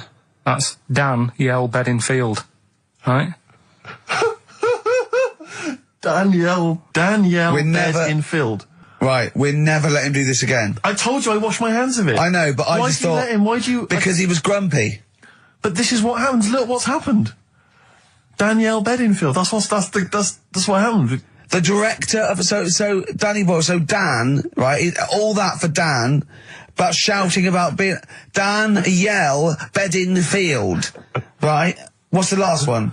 He wants to be a sailor, why is that? Yeah. Beyonce. What does that mean? Beyonce. He wants to be on the sea. Play record. You're never doing it again. You've just signed your death warrant. What have we done? You're never doing Rockbusters again. And if Monkey News is about, they would ban that as well. We've and we're serious this time. So Joe in Catford, stuff off to you. Oh, I can't believe what we've done. He's even doing the shout out. There you won. Well done on that. What have we done, Rick? What have we done? World Party, is it like today? Still to come. We've got Monkey News, is that right? Yeah. Yeah, we're guaranteed Monkey News. But I tell you what, I know, I can look, the look in your eye. You know what I want, just play some. Adverts. There's a little sailor fella. He wants to, join the Navy. Why? Beyonce. Beyonce. Knowles. Is his surname? Yeah. Midshipman Knowles. Now, Carl, we're going to do another edition, I think, of Wish You Were Here, because that really cheered you up, didn't it? Tom. Where else you been? Have you been around Europe, haven't you? You've been to any hot country? You've been to Greece? Turkey? Done Turkey, yeah. Yeah. To Turkey. Little fellas. Little midgets working in the canteen in the hotel I was in. Okay. Astley Suzanne as well. Okay. Have you been to Scotland?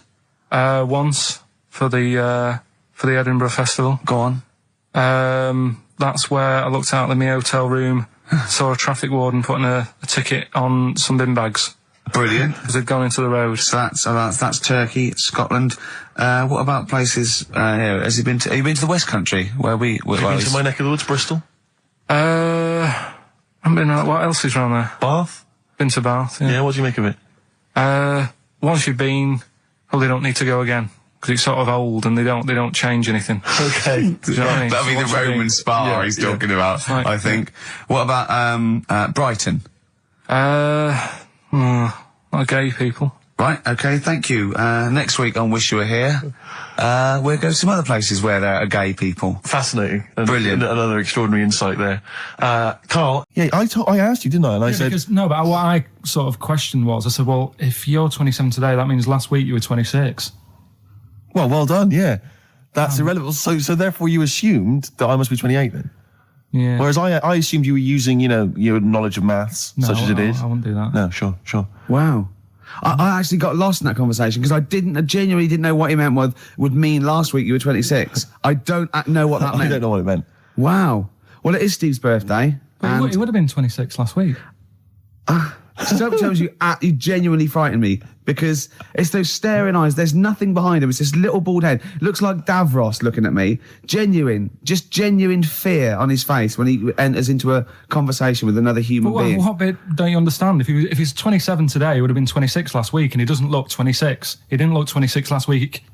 He looks older than 28 today. You've started on his birthday. You're still having a go at him. Carl, I don't look like the kind of hot stud that I actually am, but face facts, that's the truth, mate. Yeah, live with it. Get with the programme, jeez. Well, let's have a little bit of cake.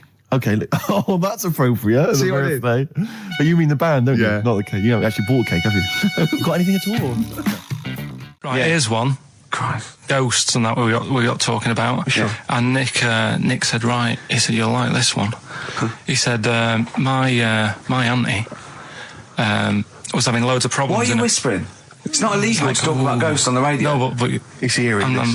so the auntie's in the house and that, and furniture's moving about all the time. Oh, God. And they were like, no, Steve, he told me this one. This is such rubbish, mate. No, come on, let's listen. I'm going to leave it to you. I'm going to sit back and enjoy it. I'm just going to watch your face, Steve. Right. Sorry, so I missed the beginning there, Carl. There's an auntie in the house. Basically, Nick's auntie. Right.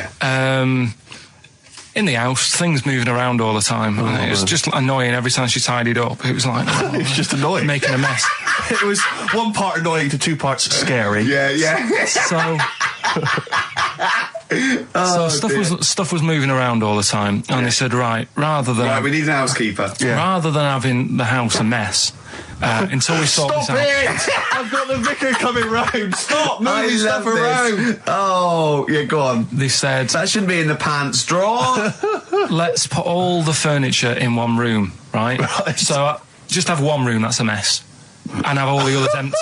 Because I love the poltergeist can't really... it can move wardrobes around, but it can't open a door to put it in another room. Yeah. Poltergeist going, I'm just making this room messy. I wish someone would open the door so I could... Go on. Yeah, but... So all this stuff's in this room. So they moved all their furniture into one room? They put, like, the drawers in there and everything, and it was really uncomfortable, because they were all, like, on top of each other. They sat in the room with all the stuff? Yeah, they had to, because that's where the three-piece suite was. Okay. Oh, God. Right? All right. Oh, God. So they sat there, like, all crumpled up and that, but nothing can move because it's so tight. I think things were trying to move, but everything was so tight. It's they just foxed that poltergeist. So anyway, one night they sat there, like, sort of a bit awkward watching the telly and that, and they hear some banging in the next room. So she goes, "Oh God, what's that?" Oh, he hadn't moved in, had he, the ghost? So to some of the empty rooms. So there's this He's moved some friends and family in. There's this banging about going on. No, so she gets up, right? Yeah. And what it is, they had the baby in the next room because there wasn't much room for the cot. Right, so they left the baby with the ghost. So they go into the room where the baby is, and the banging. Yeah. Is like, do you know those plastic balls you get that you can chuck around the room and like they go mental? Right. The ones that you chuck once and they keep bouncing for ages. Yeah. That was bouncing around the room. Wow, what, the baby had thrown it? Hitting all the walls, and the baby was there, stood in the cot, sort of laughing. Right. And looking at the ball, and wherever it looked, the ball went. Yeah. And then she said, "Stop doing that." Yeah. And the ball just stopped. Did it? And it rolled a bit and stopped. Right. So the baby had thrown the ball and it was watching it as it bounced around the room? It wasn't throwing it, it was in control of it. No, the point is, Steve, the baby has been doing it. It's been the baby all along. The baby had been messing with the furniture. It was the baby that had the power. Yeah, it's the baby that had the power. Special baby. It's a baby that had the power. It's what a baby that had the power. The power of telekinesis. Right. They were then trying to convince me that telekinesis was not like all the other stuff that I didn't believe in, but that was a science. Right. Telekinesis was possible. Yes. Yeah. It's not like ghosts and demons and all that sort of. Telekinesis is different. Yeah. That's science. But Nick's auntie saw it, and I love the fact that you're telling me that someone else's auntie saw it. So I should be satisfied with that. Yeah. I should be satisfied with that. I mean, no. So does she still live in one room with all her possessions? No, I think the baby grew out of it. Apparently, the baby grew out of it. So it doesn't use its telekinesis powers anymore. Well, no, it's like in Carrie, innit? She was upset for a bit, and then she got over it. Okay, I'm just gonna say one thing, Carl. That was a film. Do you want to play a record or? Here's a problem that someone's emailed in. We're taking emails today. If you've got a problem, a concern, or, just a general query that you think Karl could answer for you. It could be about anything. It could be about some of the big kind of philosophical questions. Yeah. It could be something to do with war or famine, anything like that. Or it could just be a personal dilemma, something that's happening locally. Anyway, this seems one that I think you probably... Rick, I don't know, I just wanted to bring your attention to this. Someone passed this on to me. It's from the Guardian's media website. There has a sort of website that's dedicated to kind of media information. Is this about our complaint? Well, the headline is "Comedian Rapped Over Radio Innuendo." Right. Jessica Hodgson has written the article. Are you familiar with this? Have you seen this? Be careful now, because we actually got a complaint, and a lot of people don't know this. We got a complaint upheld, and all of this we're very sorry. We didn't mean to offend, and it was a while ago. So we are going to be very careful. Carl's getting very nervous. We're just going to read out. We're not going to editorialise, Karl. We're just going to read out what the Guardian printed about us. All right? Okay. Comedian Ricky Gervais has had a dressing down from a broadcasting watchdog for his repeated use of the word cock in a lunchtime radio show. That's all right. That's what it says, fine. Carl. That's what he's not going to say it again. He's not. Yeah. Go on. Imagine this is the news and I'm reading it. Yeah. The Broadcasting Standards Commission upheld a complaint against the comedian for coarse sexual innuendo in the programme on London station XFM. The Commission acknowledged that the presenter's remarks were intended to be humorous, but took the view that the amount and detail of the coarse sexual innuendo had exceeded acceptable boundaries for broadcast, said the BSC in a statement. The complaint objected to a section in the Comics Saturday afternoon show when he discussed the different meanings of the word cock. Gervais wondered aloud whether the word was acceptable when discussing birds, but not the male sexual organ. A BSC spokesman said the comedian went on and on about it for nearly 5 minutes. XFM, a self-styled alternative radio station, said in its defence that its remit was to provide cutting-edge programmes for a youth audience. The station said the programme's brief was to include elements of alternative comedy within certain shows that would not fit within a more mainstream radio station format. In this particular show, it was not the presenter's intention to shock when they took a humorous look at how the English language could be construed in different ways within different contexts. Gervais, whose big break was on Channel 4's 11 o'clock show, has shot to household status through the portrayal of David Brent, the middle manager from hell in BBC Two's cult show The Office. Just in case you didn't know who I was talking about. Yeah, he's a household name, but they just thought... You might not have heard of him, but he is a household name. Now, that's good. That's good reporting, and they're quite right about it. And just to remind people, it was when Steve said the only bird that hasn't got a penis is the swan, and I went on about the male bird being called the cock, but I couldn't use that to mean, and you know, it was childish. You know? But what annoys me is, I'm sure I've heard things on like Radio 1 like that. Or what's what's her name in the morning? Sarah Cox. Yeah, and as there's a DJ like Karl Cox. Yeah, so you got Karl. What's the matter? I'm just saying. You're just saying there's a pair of DJs on. Yeah, but you know, we've done this. And what are you talking about? We're just talking about names. They're just saying the names. Now, I love Cox in the morning. You're a big fan of Cox. And at night. What's the matter with you? Come on, Karl. All right, we've taken it. We've been. Have you actually been rapped over this? No, I don't know what. Have you had a dressing down? No. When did that happen? I don't know. I was meant to tell you, and I never got round to it. Okay, thanks then. So don't do it again. We went. It was a great day, wasn't it? Brilliant round of golf. Absolutely brilliant. Such a beautiful place in Stoke Poges. It's like a really posh place. And are you a good golf player? Well, we'll get to that. Oh, okay. Wow, he bought the shoes especially for it. Oh, I'd love to have seen him in those little shoes. I know, and they were no good because they were metal spikes. We had to change them. He was annoyed straight away. He spent over £22 on these golf shoes. We hired a buggy that was brilliant fun. I was bombing along, wasn't I? I don't drive, but it was great on that buggy. Well, you've been on a buggy with me, and you were a bit scared. Yeah. What? I nearly killed us once. I was just taking banks and things, but you don't see sort of bunkers, and he'd scream and go, stop! And he'd put his foot down the brake, and then I reversed. At one point, he sort of did a handbrake turn next to the lake, and then we had to reverse, right? And you know, you just flick a switch and put your foot down. He did that without looking. I looked behind, there's a big oak tree there. He screams, watch the tree, right? So, Dukes of Hazzard. And I kept jumping in and leaving him behind because I had to go to my ball. Because anyway, so the first shot, I got on my driver. I honestly did one of the best shots I've ever done. It went straight down. It was great. I thought, phew, got away with that because it's always the first one because it's a clubhouse and you want to look good. Yeah. So. He tees up, and I've been saying, buy some balls. He just got 6 balls. I was going, what if you lose me? I won't lose 6 balls, right? He tees up, right? Whacks it. It goes miles, like right angles, straight into these the woods, right? He turns around, he goes, go and buy some more balls. So I'm laughing, because it's like impolite to laugh, but he broke the ice for me, and I was falling around, and then his second shot, I go, you know you're off a 3 now.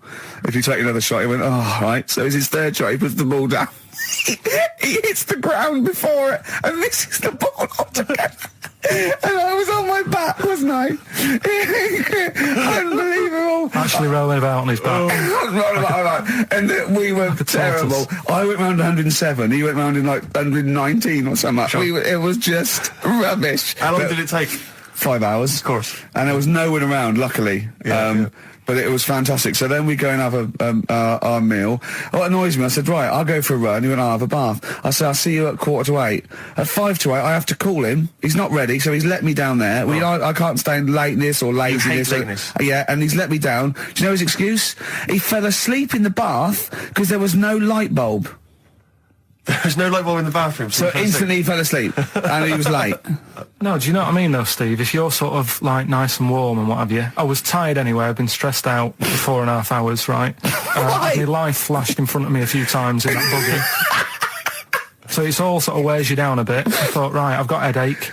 You're going for your run. I'm going to have a bath. I walk in, put the light on. For some reason it didn't come on, but I thought, it's all right. I'll just... you know, doesn't matter. You can have a bath in the dark. It's summer, so it's light anyway. Well, there's no windows in the bathroom, so... So you were in the darkness? So I'm in the darkness. I nod off because I'm shattered. He calls up, hassling me. So I said, well, it doesn't normally take that long for me because, you know, I haven't got, like, long hair. I've got a dryer and I can sort of one wipe.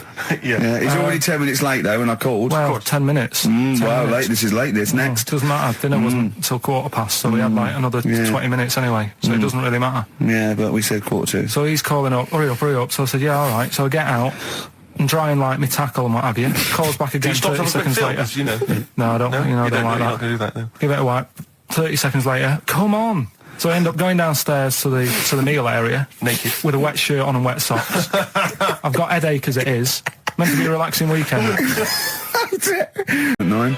I'm Ricky Gervais, with me Steve Merchant and Karl Pilkington. So let's just get this right. What did Karl say? He's just specifically giving those words again. He said, they reckon, and I said I'm going to bed. He went, no, really? I said, no, I'm going to bed, Karl. There's no point now, because I mean, it's just like you're talking gobbledygook. You know what I mean? I might as well talk to a pot plant. Yeah. He said, in the future, they reckon, I don't know who they are. Sure. I don't know, people who post things on the internet that he reads. I think the Telegraph.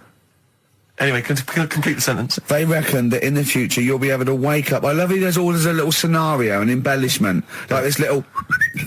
Oh, hello, darling. Here's your yogurt. Hello. You'll be able to wake up and eat a yogurt you can have a chat with. All right. Well, thanks for that, Rick. I'm looking at you. I'm going to throw that over to Karl now. Right. It's when I was away on holiday, right? I got. I don't normally buy the Telegraph because it's too big and that, innit? So, but they were giving it away for free on the plane, so I thought, ding dong, might as well have it. And I saw a couple of things in it. I thought that would be interesting. I saw this thing about the future, and it was talking about evolution and what have you, right, which I always find weird, because I always think that maybe we've sort of done it wrong anyway. Do you know what I mean? I sometimes think you can't by definition, evolution can't get things wrong. Things change, that it's not successful, it can't pass on its genetic material, but if you're around, it's working. If you're around, it's working. Slugs are as evolved as they need to be. Slugs are as evolved as you and me. That's true enough. Yeah. No disrespect, but it works. It works. Sorry, they're around. Anyway, what's your point, Karl?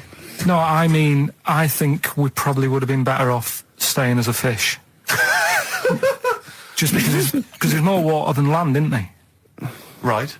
And you wouldn't drown. This is why I went to bed. No, I'm thinking of dozing off now. Yeah. No, but do you know what I mean? From, what was it? It was bacteria, it was fish, mermaid, man, onwards and what have you. So anyway. Oh God! No, there are a few knowledge gaps in your theory of evolution. All right, you generally got it right though. So I mean, basically, it went bacteria, fish, mermaid, man. What next is the big question. So it was telling you all about this and what have you, and saying how like we shouldn't have interfered, because maybe if we wouldn't have invented planes and what have you, maybe we'd be able to fly and what have you if we really needed to and stuff like that. Okay. So we've interfered with evolution, you see. Right. Well, then it was saying, well, what's the future got? Well, yes, in one way we have interfered with evolution. Yeah, the evolution of the human being in society is changing. It's no longer based on the strongest or the fittest, because medical science can keep us alive long enough. People can pass on their genetic material where without this civilization they wouldn't have been able to. So yeah, there are different parameters, there are different pressures, there are different things that say whether we're going to pass on our genetic material or not. Okay, so in that sense you're right. And that, Rick, as far as I'm aware, has led to a yogurt that you can eat and have a conversation with. So this is what it was saying. It was just saying, we're living in mad times and that. There's a lot of weird stuff going on.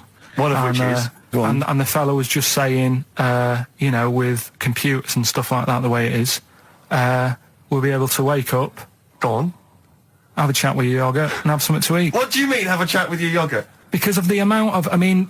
you have them yogurts already, those friendly yogurts. Those bacteria-friendly ones, so this is just a really friendly one. Yeah, they don't... Oh, God! I'm my best! Do you know what, sometimes, Karl, I think that we're having a chat with a yogurt. Do you know there can't be any difference. Yeah, but then I'm always reminded that would be more entertaining. That would be more informative. God! XFM. Well, you took too long to answer it. There's a vicar in... Australia who started sort of doing his services and all that in nude. Hot, isn't it, out there? Yeah, but the churches aren't. Churches are pretty cold. It was on some website. Of course it was. Yep. Just saying about a vicar and that who's there's a lot of nudists and that who want to get married. Do it, don't mess about with the wedding dress and that. Just snip up. Cheaper, isn't it? Well, I suppose it's so. I suppose if you believe in God, you believe that that's the way to be, innit? Because Adam and Eve and that. Yeah, but then in Adam and Eve, the shame made us dress up, didn't it? Yeah. Eating the apple and things. Yeah, but God didn't want that, did he? No, he wanted to see it all. He was loving it. He was having a whale of time getting a life full of all of that, and then the snake said, cover yourself up. Stitched him right up. So if you believe in God, which clearly I don't, do you believe in God, Karl? Don't know, I don't really worry about it. It was ages ago, wasn't it? So, you know, if he's about, whatever. Not that bothered. Adam and Eve's pretty interesting though, isn't it? It's not, well, how is it interesting? He made man out of dust. Then just because he could, he's having a laugh. Then he made her out of one of his ribs. Again, he'd like to vary it a little bit. Then they had 2 sons, which gave rise to the entire human race. What was going on there then? What would have happened if they didn't get on? That's interesting. Sometimes with pandas, they don't fancy the other one, do they? They go, well, that's my choice. One. You've brought me one panda from Lisbon Zoo, and I've got to shag that. What if I don't fancy it? What if they bring in a right slapper? Do you think what if it's the equivalent of like Love Island, whatever it's called? It was like Celebrity Love Island. Yeah, and they're going, I am not shagging that slapper. Every panda in the world has seen that dirty old mott in magazines. Why am I meant to mate with it? I've got some dignity. Are you talking about Adam there or Panda? Was that?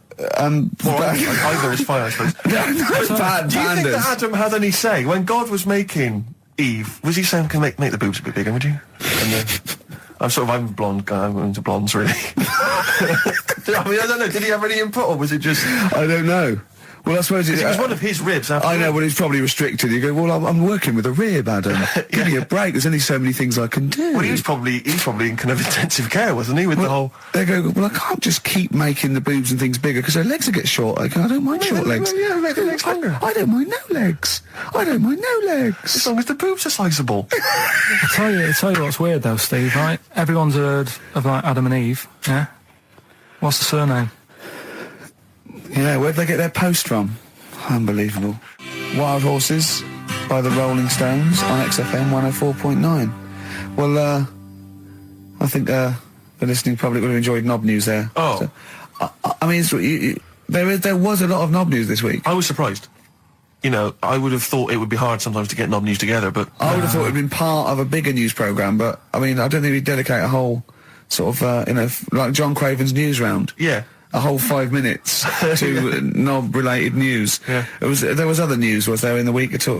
Carl, it wasn't just all knob-related. You didn't just research. No, they're the ones that sort of stand out. There was Christ on a crisp. Right, what's that? That's obviously a crisp that someone vaguely thinks looks a bit like Robert Powell. Yeah. Yeah, what a load of twaddle, yeah. There was a bloke who can blow up balloons using his ears. What do you mean? Look at him. Well, it's all connected, isn't it? That's, you're just redirecting it, aren't you? Pointless, though, isn't it? It is pointless. No, I'm sort of downplaying it like it's no big deal, but it is pretty impressive. It's not. When was the last time you blew up a balloon?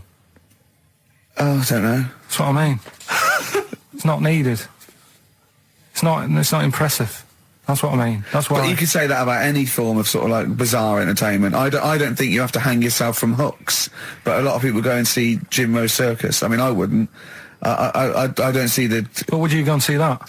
What, a man blowing up balloons did? No. If it was a mate of mine, I'd go, do that thing you can do. To a group of new friends, I go, all right, then I'd get on with it. You know, to me, it's below an average card trick doing something like that. Apparently, though, he does make balloon animals with his penis, so... which is pretty good, isn't it? Him up with his ears. So it's always a snake. So it's like a snake. I go, yeah, well done. That's the news. The Kinks, Better Things on XFM 104.9, Steve Merchant, Ricky Gervais, Karl Pilkington. But do you know this, we're talking about the leech thing. Sure. Right. You're saying put them in a blender. I'm not saying that. Well, someone did. Yeah. Why were they doing that in the first place? Do you know what I mean? How did they find out that if you put leeches in a blender? I don't know. They probably kept notes. I don't know. No. But what made them? Were they just having a laugh? What made them go? Was it a party? It was a couple of 40-year-olds. They were at a party. It was a couple of research scientists. They'd been given £1 million, and the boss was coming around to say, "What are you doing?" And they were just making a smoothie, and they went, "Quick, Mr. Yakamoto's come round, throw in some leeches." What are you doing? Just leeching. Just feeding these leeches to some other leeches. All right, well, that looks like science. I'm off. Well, that's what here's another £1 million for next year. Bye. Yeah. That's how they work, though, isn't it? A lot of these scientists. That's exactly how they work. I'm just saying they're getting away with murder. Go on.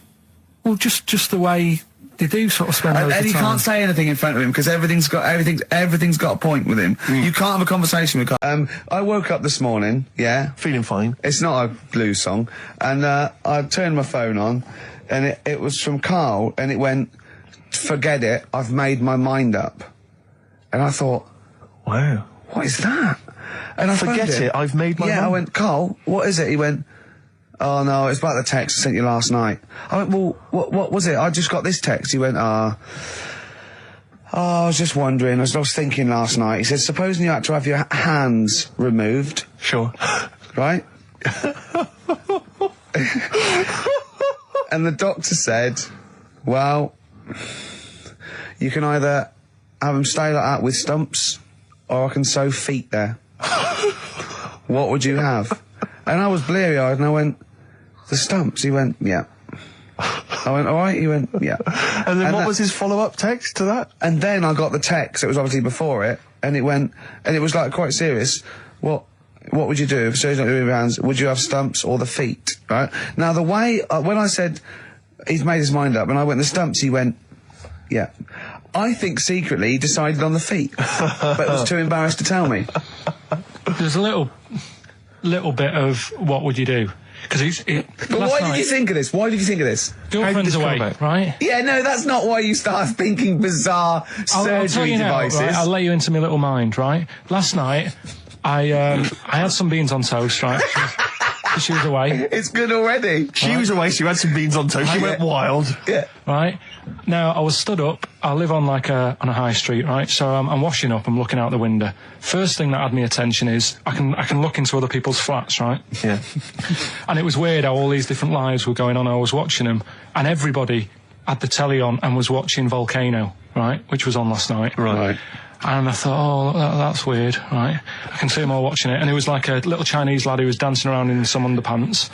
Yeah. And then there's a little old woman who lives downstairs who was reading a book, and she's always reading a book every night. And it's like, I have a better life than her. And then there's like some sort of bouncer who's always getting ready to go out late at night with all the black on. He looks like a bouncer. So I was watching all this life going on. I thought, did you witness a murder while you were doing this? Yeah. It was like that sort of Sliver film where that bloke had loads of tellies watching people's lives.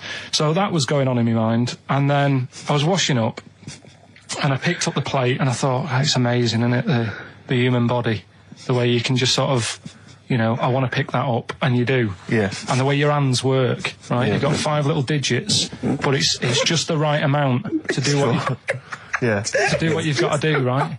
So I'm cleaning the plate. Sorry, Carl, stop. It's just the right amount. Might be one of the most genius things I've ever heard said. I would love David Attenborough to phone you up and say, Carl, how do I word this about the evolution of the mammalian front limb? Just go, we'll just say it's the right amount. But it is. One of course extra would get in the way. Yeah. And one less would just make it that little bit more tricky when picking up a bit of a slippery dish. Sure, or buying gloves. Yeah. Oh, right. And I wasn't going to, you wouldn't appreciate it, that's just sparkling wine. Oh, but I love that. Yeah, he doesn't know the difference. I'm seeing Carl on Christmas Day, because he's around Christmas Day in London, so I'll get a little gift then, Carl. Right. That'd be good, wouldn't it? It'd be a nice little... Okay, answers, we must give the answers. You would have to go to bed at 6, though, so we can play. Right, here's the last clues of the year. You had, there's a load of letters there asking for advice. Put them on Claire's desk. That was F. That was for foreigner. Foreigner. I don't know what you mean. Claire Rayner, she took advice, she gave people advice, so that's a foreigner. That is shit. Right. I'm sorry, that might be Christmas, that is absolute garbage. A lot of people got the right answer. I know, that annoys me even more. The second one, ask your mum. Foreigner. Yeah. Foreigner. Second one, ask your mum if you should. That was S. That was Shalimar. Shalimar. Right? No, bizarrely, what was the clue there? Ask your mum if you should. No, we got a lot of people saying Smashing Pumpkins. There's the answer to that. But I don't know who's saying that today, Mum. Smashing Pumpkins. Merry Christmas, Mum. Smashing Thanks Pumpkins. very much. Nice bollocks. Yeah, exactly. Oh, that's great. That's great. Right. Smashing Pumpkins. Your dad bought for me for Christmas. Yeah. And the last one, Lovely plums. What, my Victorias? Oh, God. Right. Right, we've got to wrap it up. Come on then. A couple of people were arguing in the supermarket at the fruit and veg counter. That was B, that was banana drama. They were like having an argument. What do you mean banana drama? What? No, wait. What group is banana drama? What group is banana drama? So, you're a fool. You're a twat. When you say that, but you accuse Carl of that. You're also accusing lots of the listeners, including the winner, Nicola Rogers of London, and she wins those great prizes, and she got them bang on. So banana drama. So can we finish there now? Yeah. What do you mean? What do you mean? Can we finish there now? Just play the ads and go. What? No, what are you talking about? We're going to play Jerry River all day. Play that then. Goodness me, Carl, look at you. We haven't got time. Merry Christmas, Carl. Merry Christmas, Carl. Enjoy the show. Let's give him a little kiss. Oh, a little kiss. Oh, no, with tongues, it's Christmas. No, don't. Stop messing about. Get up! The featured film's not bad, I have to say, actually. You've excelled yourself there. Again, it's just one of those things where I think, what kind of XFM listener would want this particular goodie bag? I know before Christmas, Carl, you explained that the reason we were giving away... Look at Carl's face, he's disgusted, because he just said, I do a lot of work to get these prizes, and I went, no you didn't, I saw you, he went over to a drawer and went, I'll give that one, and that one. That's what work you put in. You nicked some, there's about 12 Jerry Halliwell videos, one of which we're giving away. It's sort of like, you've given it away? Oh no. Yeah, if you'd like Jerry Halliwell's Body Yoga DVD, then, you know, that's one of the treats you can win. But it does, like, if you remember before Christmas, he said that he was giving away a kind of bumper pack of gifts that you might want to wrap up and give to various people. One for Uncle, one for Auntie. But obviously Christmas has passed, so I don't know really what your excuse is this time. You eat a lot over Christmas, don't you? Get a bit fat. Fair point. Yeah. So, Jerry Body Yoga is one of them. The recent, on DVD, the recent series of Wiedersehen Pet. Could you give me that reaction again? Well, no, just give me that reaction again. No, yeah, brilliant. And actually, I have to say, this isn't bad at all. This is the very best of the Stone Roses CD. Well, you can't knock that. You can't knock that. In fact, I'll tell you what, we should play Elephant Stone at some point. Yeah, we'll have that. Go on. Madness. I think this is actually tunes from them and not from the musical, although it is tied into the musical. He went to see that musical. Really? Yeah, on New Year's, you know what it's like on New Year's Day, there's nothing to do. Sure. So you go and see some people doing Madness songs? No, I took Suzanne out for a walk, right? Yeah. Went round Covent Garden. Right. Past the place where it was on. The stage door was open, you snuck in. Well, I said Madness are alright. And because when you think about it, Madness songs are quite sort of musical anyway, aren't they? So you can't... They're quite musical. Do you know what I mean? They sort he of... means they're like a musical, like a musical. Knees Up Mother Brown. I thought it was alright, enjoyed it. Blur the musical would be good, wouldn't it? Blur the musical would be excellent. Yeah, little Cockney so Sparrow. what, you bought tickets there and then and just went in? No. They're not selling, are they? It was fairly quiet, because we only paid the lower price and we got upgraded for free. Nice. So you enjoyed it, did you? I'd loved it. And would anyone like to come on stage with us? Yeah. The little bald fella. Yeah, go on, I'll give it a go. And what home are you from? Where are you? What are you doing tomorrow? Well, I'm going. No, you're coming here tomorrow. Come here tomorrow. Is it not doing well? That's a disappointment. I don't know. I mean, it was New Year's Day, so maybe that's why it was quiet. Okay. Well, if anyone hasn't seen this or didn't receive it for Christmas, Bono said, all is quiet on New Year's Day, Carl. Yeah. Also, we've got to give away Minority Report by I like that. Steven Spielberg that. with Tom Cruise, which is on VHS. It's a good rip-roaring sort of film. It's not bad. That's probably the best thing we're giving away, but as I say, we can always leave some out if you don't want. I'm arresting you for the future murder of Sarah Marks. Yeah. Brilliant. That's the sort of excitement and drama you'll be getting in it. It's not brand new. Taster there. I got that off Paul Anderson. He said here's something to watch over Christmas. So you've actually watched this already? Yeah. All right. I've rewound it. That's probably added to it, though, isn't it? It's touched by the great man himself, Karl Pilkington. And it's alright, I'd say. It's worth a watch. Can I just ask Karl how he got on over Christmas? Because the last time I spoke to him, you hadn't bought a present for your girlfriend. I have to say, I was on tenterhooks all Christmas. Well, you changed it. After that show, I felt bad, even though I shouldn't have done, because... because you hadn't bought your girlfriend a Christmas present? I said to you, I booked a table at a hotel in Covent Garden, had Christmas dinner there, which was nice, right? It's good food and everything. Didn't feel like enough to me. Well, then I went out and treated some stuff, and then... No. A couple of days before Christmas, he went... I took Suzanne to that hotel we're going to go to for Christmas dinner. We had tea and cakes. And I went, oh, you treated her? He went, no, she paid for it, but I was just showing her what it was going to be like. That was her extra treat. She paid for it. I love that. Brilliant. Yeah. Well, it was a dear. It was like 150 quid for a meal for two, which is pretty dear. So I'm not going to buy her cakes as well. I love that! All right, right, love. Have anything you want. You pay for your own pudding. I'm not mental. Yeah. So you treated her to some other stuff. Some bits and bobs. What? So she chose them and you paid for them. What, the presents? Yeah. No, you chose them and she paid for them, but, you know, it's the thought that counts. I got them on the way home that Saturday. Well done. And what did you buy? Shops. Well, just some bits. It might be personal, Steve. Well, I don't care. Just some bits. Yeah, but bits and pieces. leave out the personal bits. What bits? Just little things. And then yesterday, right? A monkey wrench and a new washer for the shower. Yeah. Some recordable CDs that you need for your job. Oh, dear. Now, when you gave those presents to her, did her face light up? Right. I don't want to tell you what they were, right? But she wasn't that impressed. You're going to tell us what they are now, tell us what they are. You even know what they are. She told you on Christmas Day. Hold on, wait a minute. But it doesn't matter what they are. It does matter what they are. It doesn't. It does, Carl. It's you, mate. Of course it doesn't matter. Oh, God! Have you just remembered? Yeah! Right, but there's no need. I've got to tell him, Carl. I really want your permission because I don't want to be I know it's not, but we know it's not that embarrassing. It's really quite sweet. Yeah, but in a way, right, the way I look at it is, right, Christmas, even when I was a little kid, right, is not... Please let me tell him, Carl. Well, let me just tell you first, though. Let me tell you why I didn't go all out on the old present front. All right. Justify yourself. Right? First of all, I've covered it up since then anyway, right, with that present, because I bought her some shoes yesterday, and she did say, I'll give you the money for them, but when I get home, I said, it's all right. I said, you can have them, right? So not only did I buy her some food on Christmas Day, I got her shoes. She's probably had a And they feel like a horse. Yeah. It's not like, there you go, there's your shoes, there's your food, right, bed down, see you later. Yeah, but what I'm saying is she's done... fed and clothed Yeah, did you comb her hair? She's done well this year, right? So... The thing is, done well this year. It's like you're a single parent living on a council estate with a smack problem, and you still managed to buy them some Lego. When I was a kid, right, it wasn't about what you got. I remember one year when I was about 8. Right, this is going to make me cry, isn't it? This? No, it's not. I'm just saying the way it is. Right, I woke up at about 4 in the morning.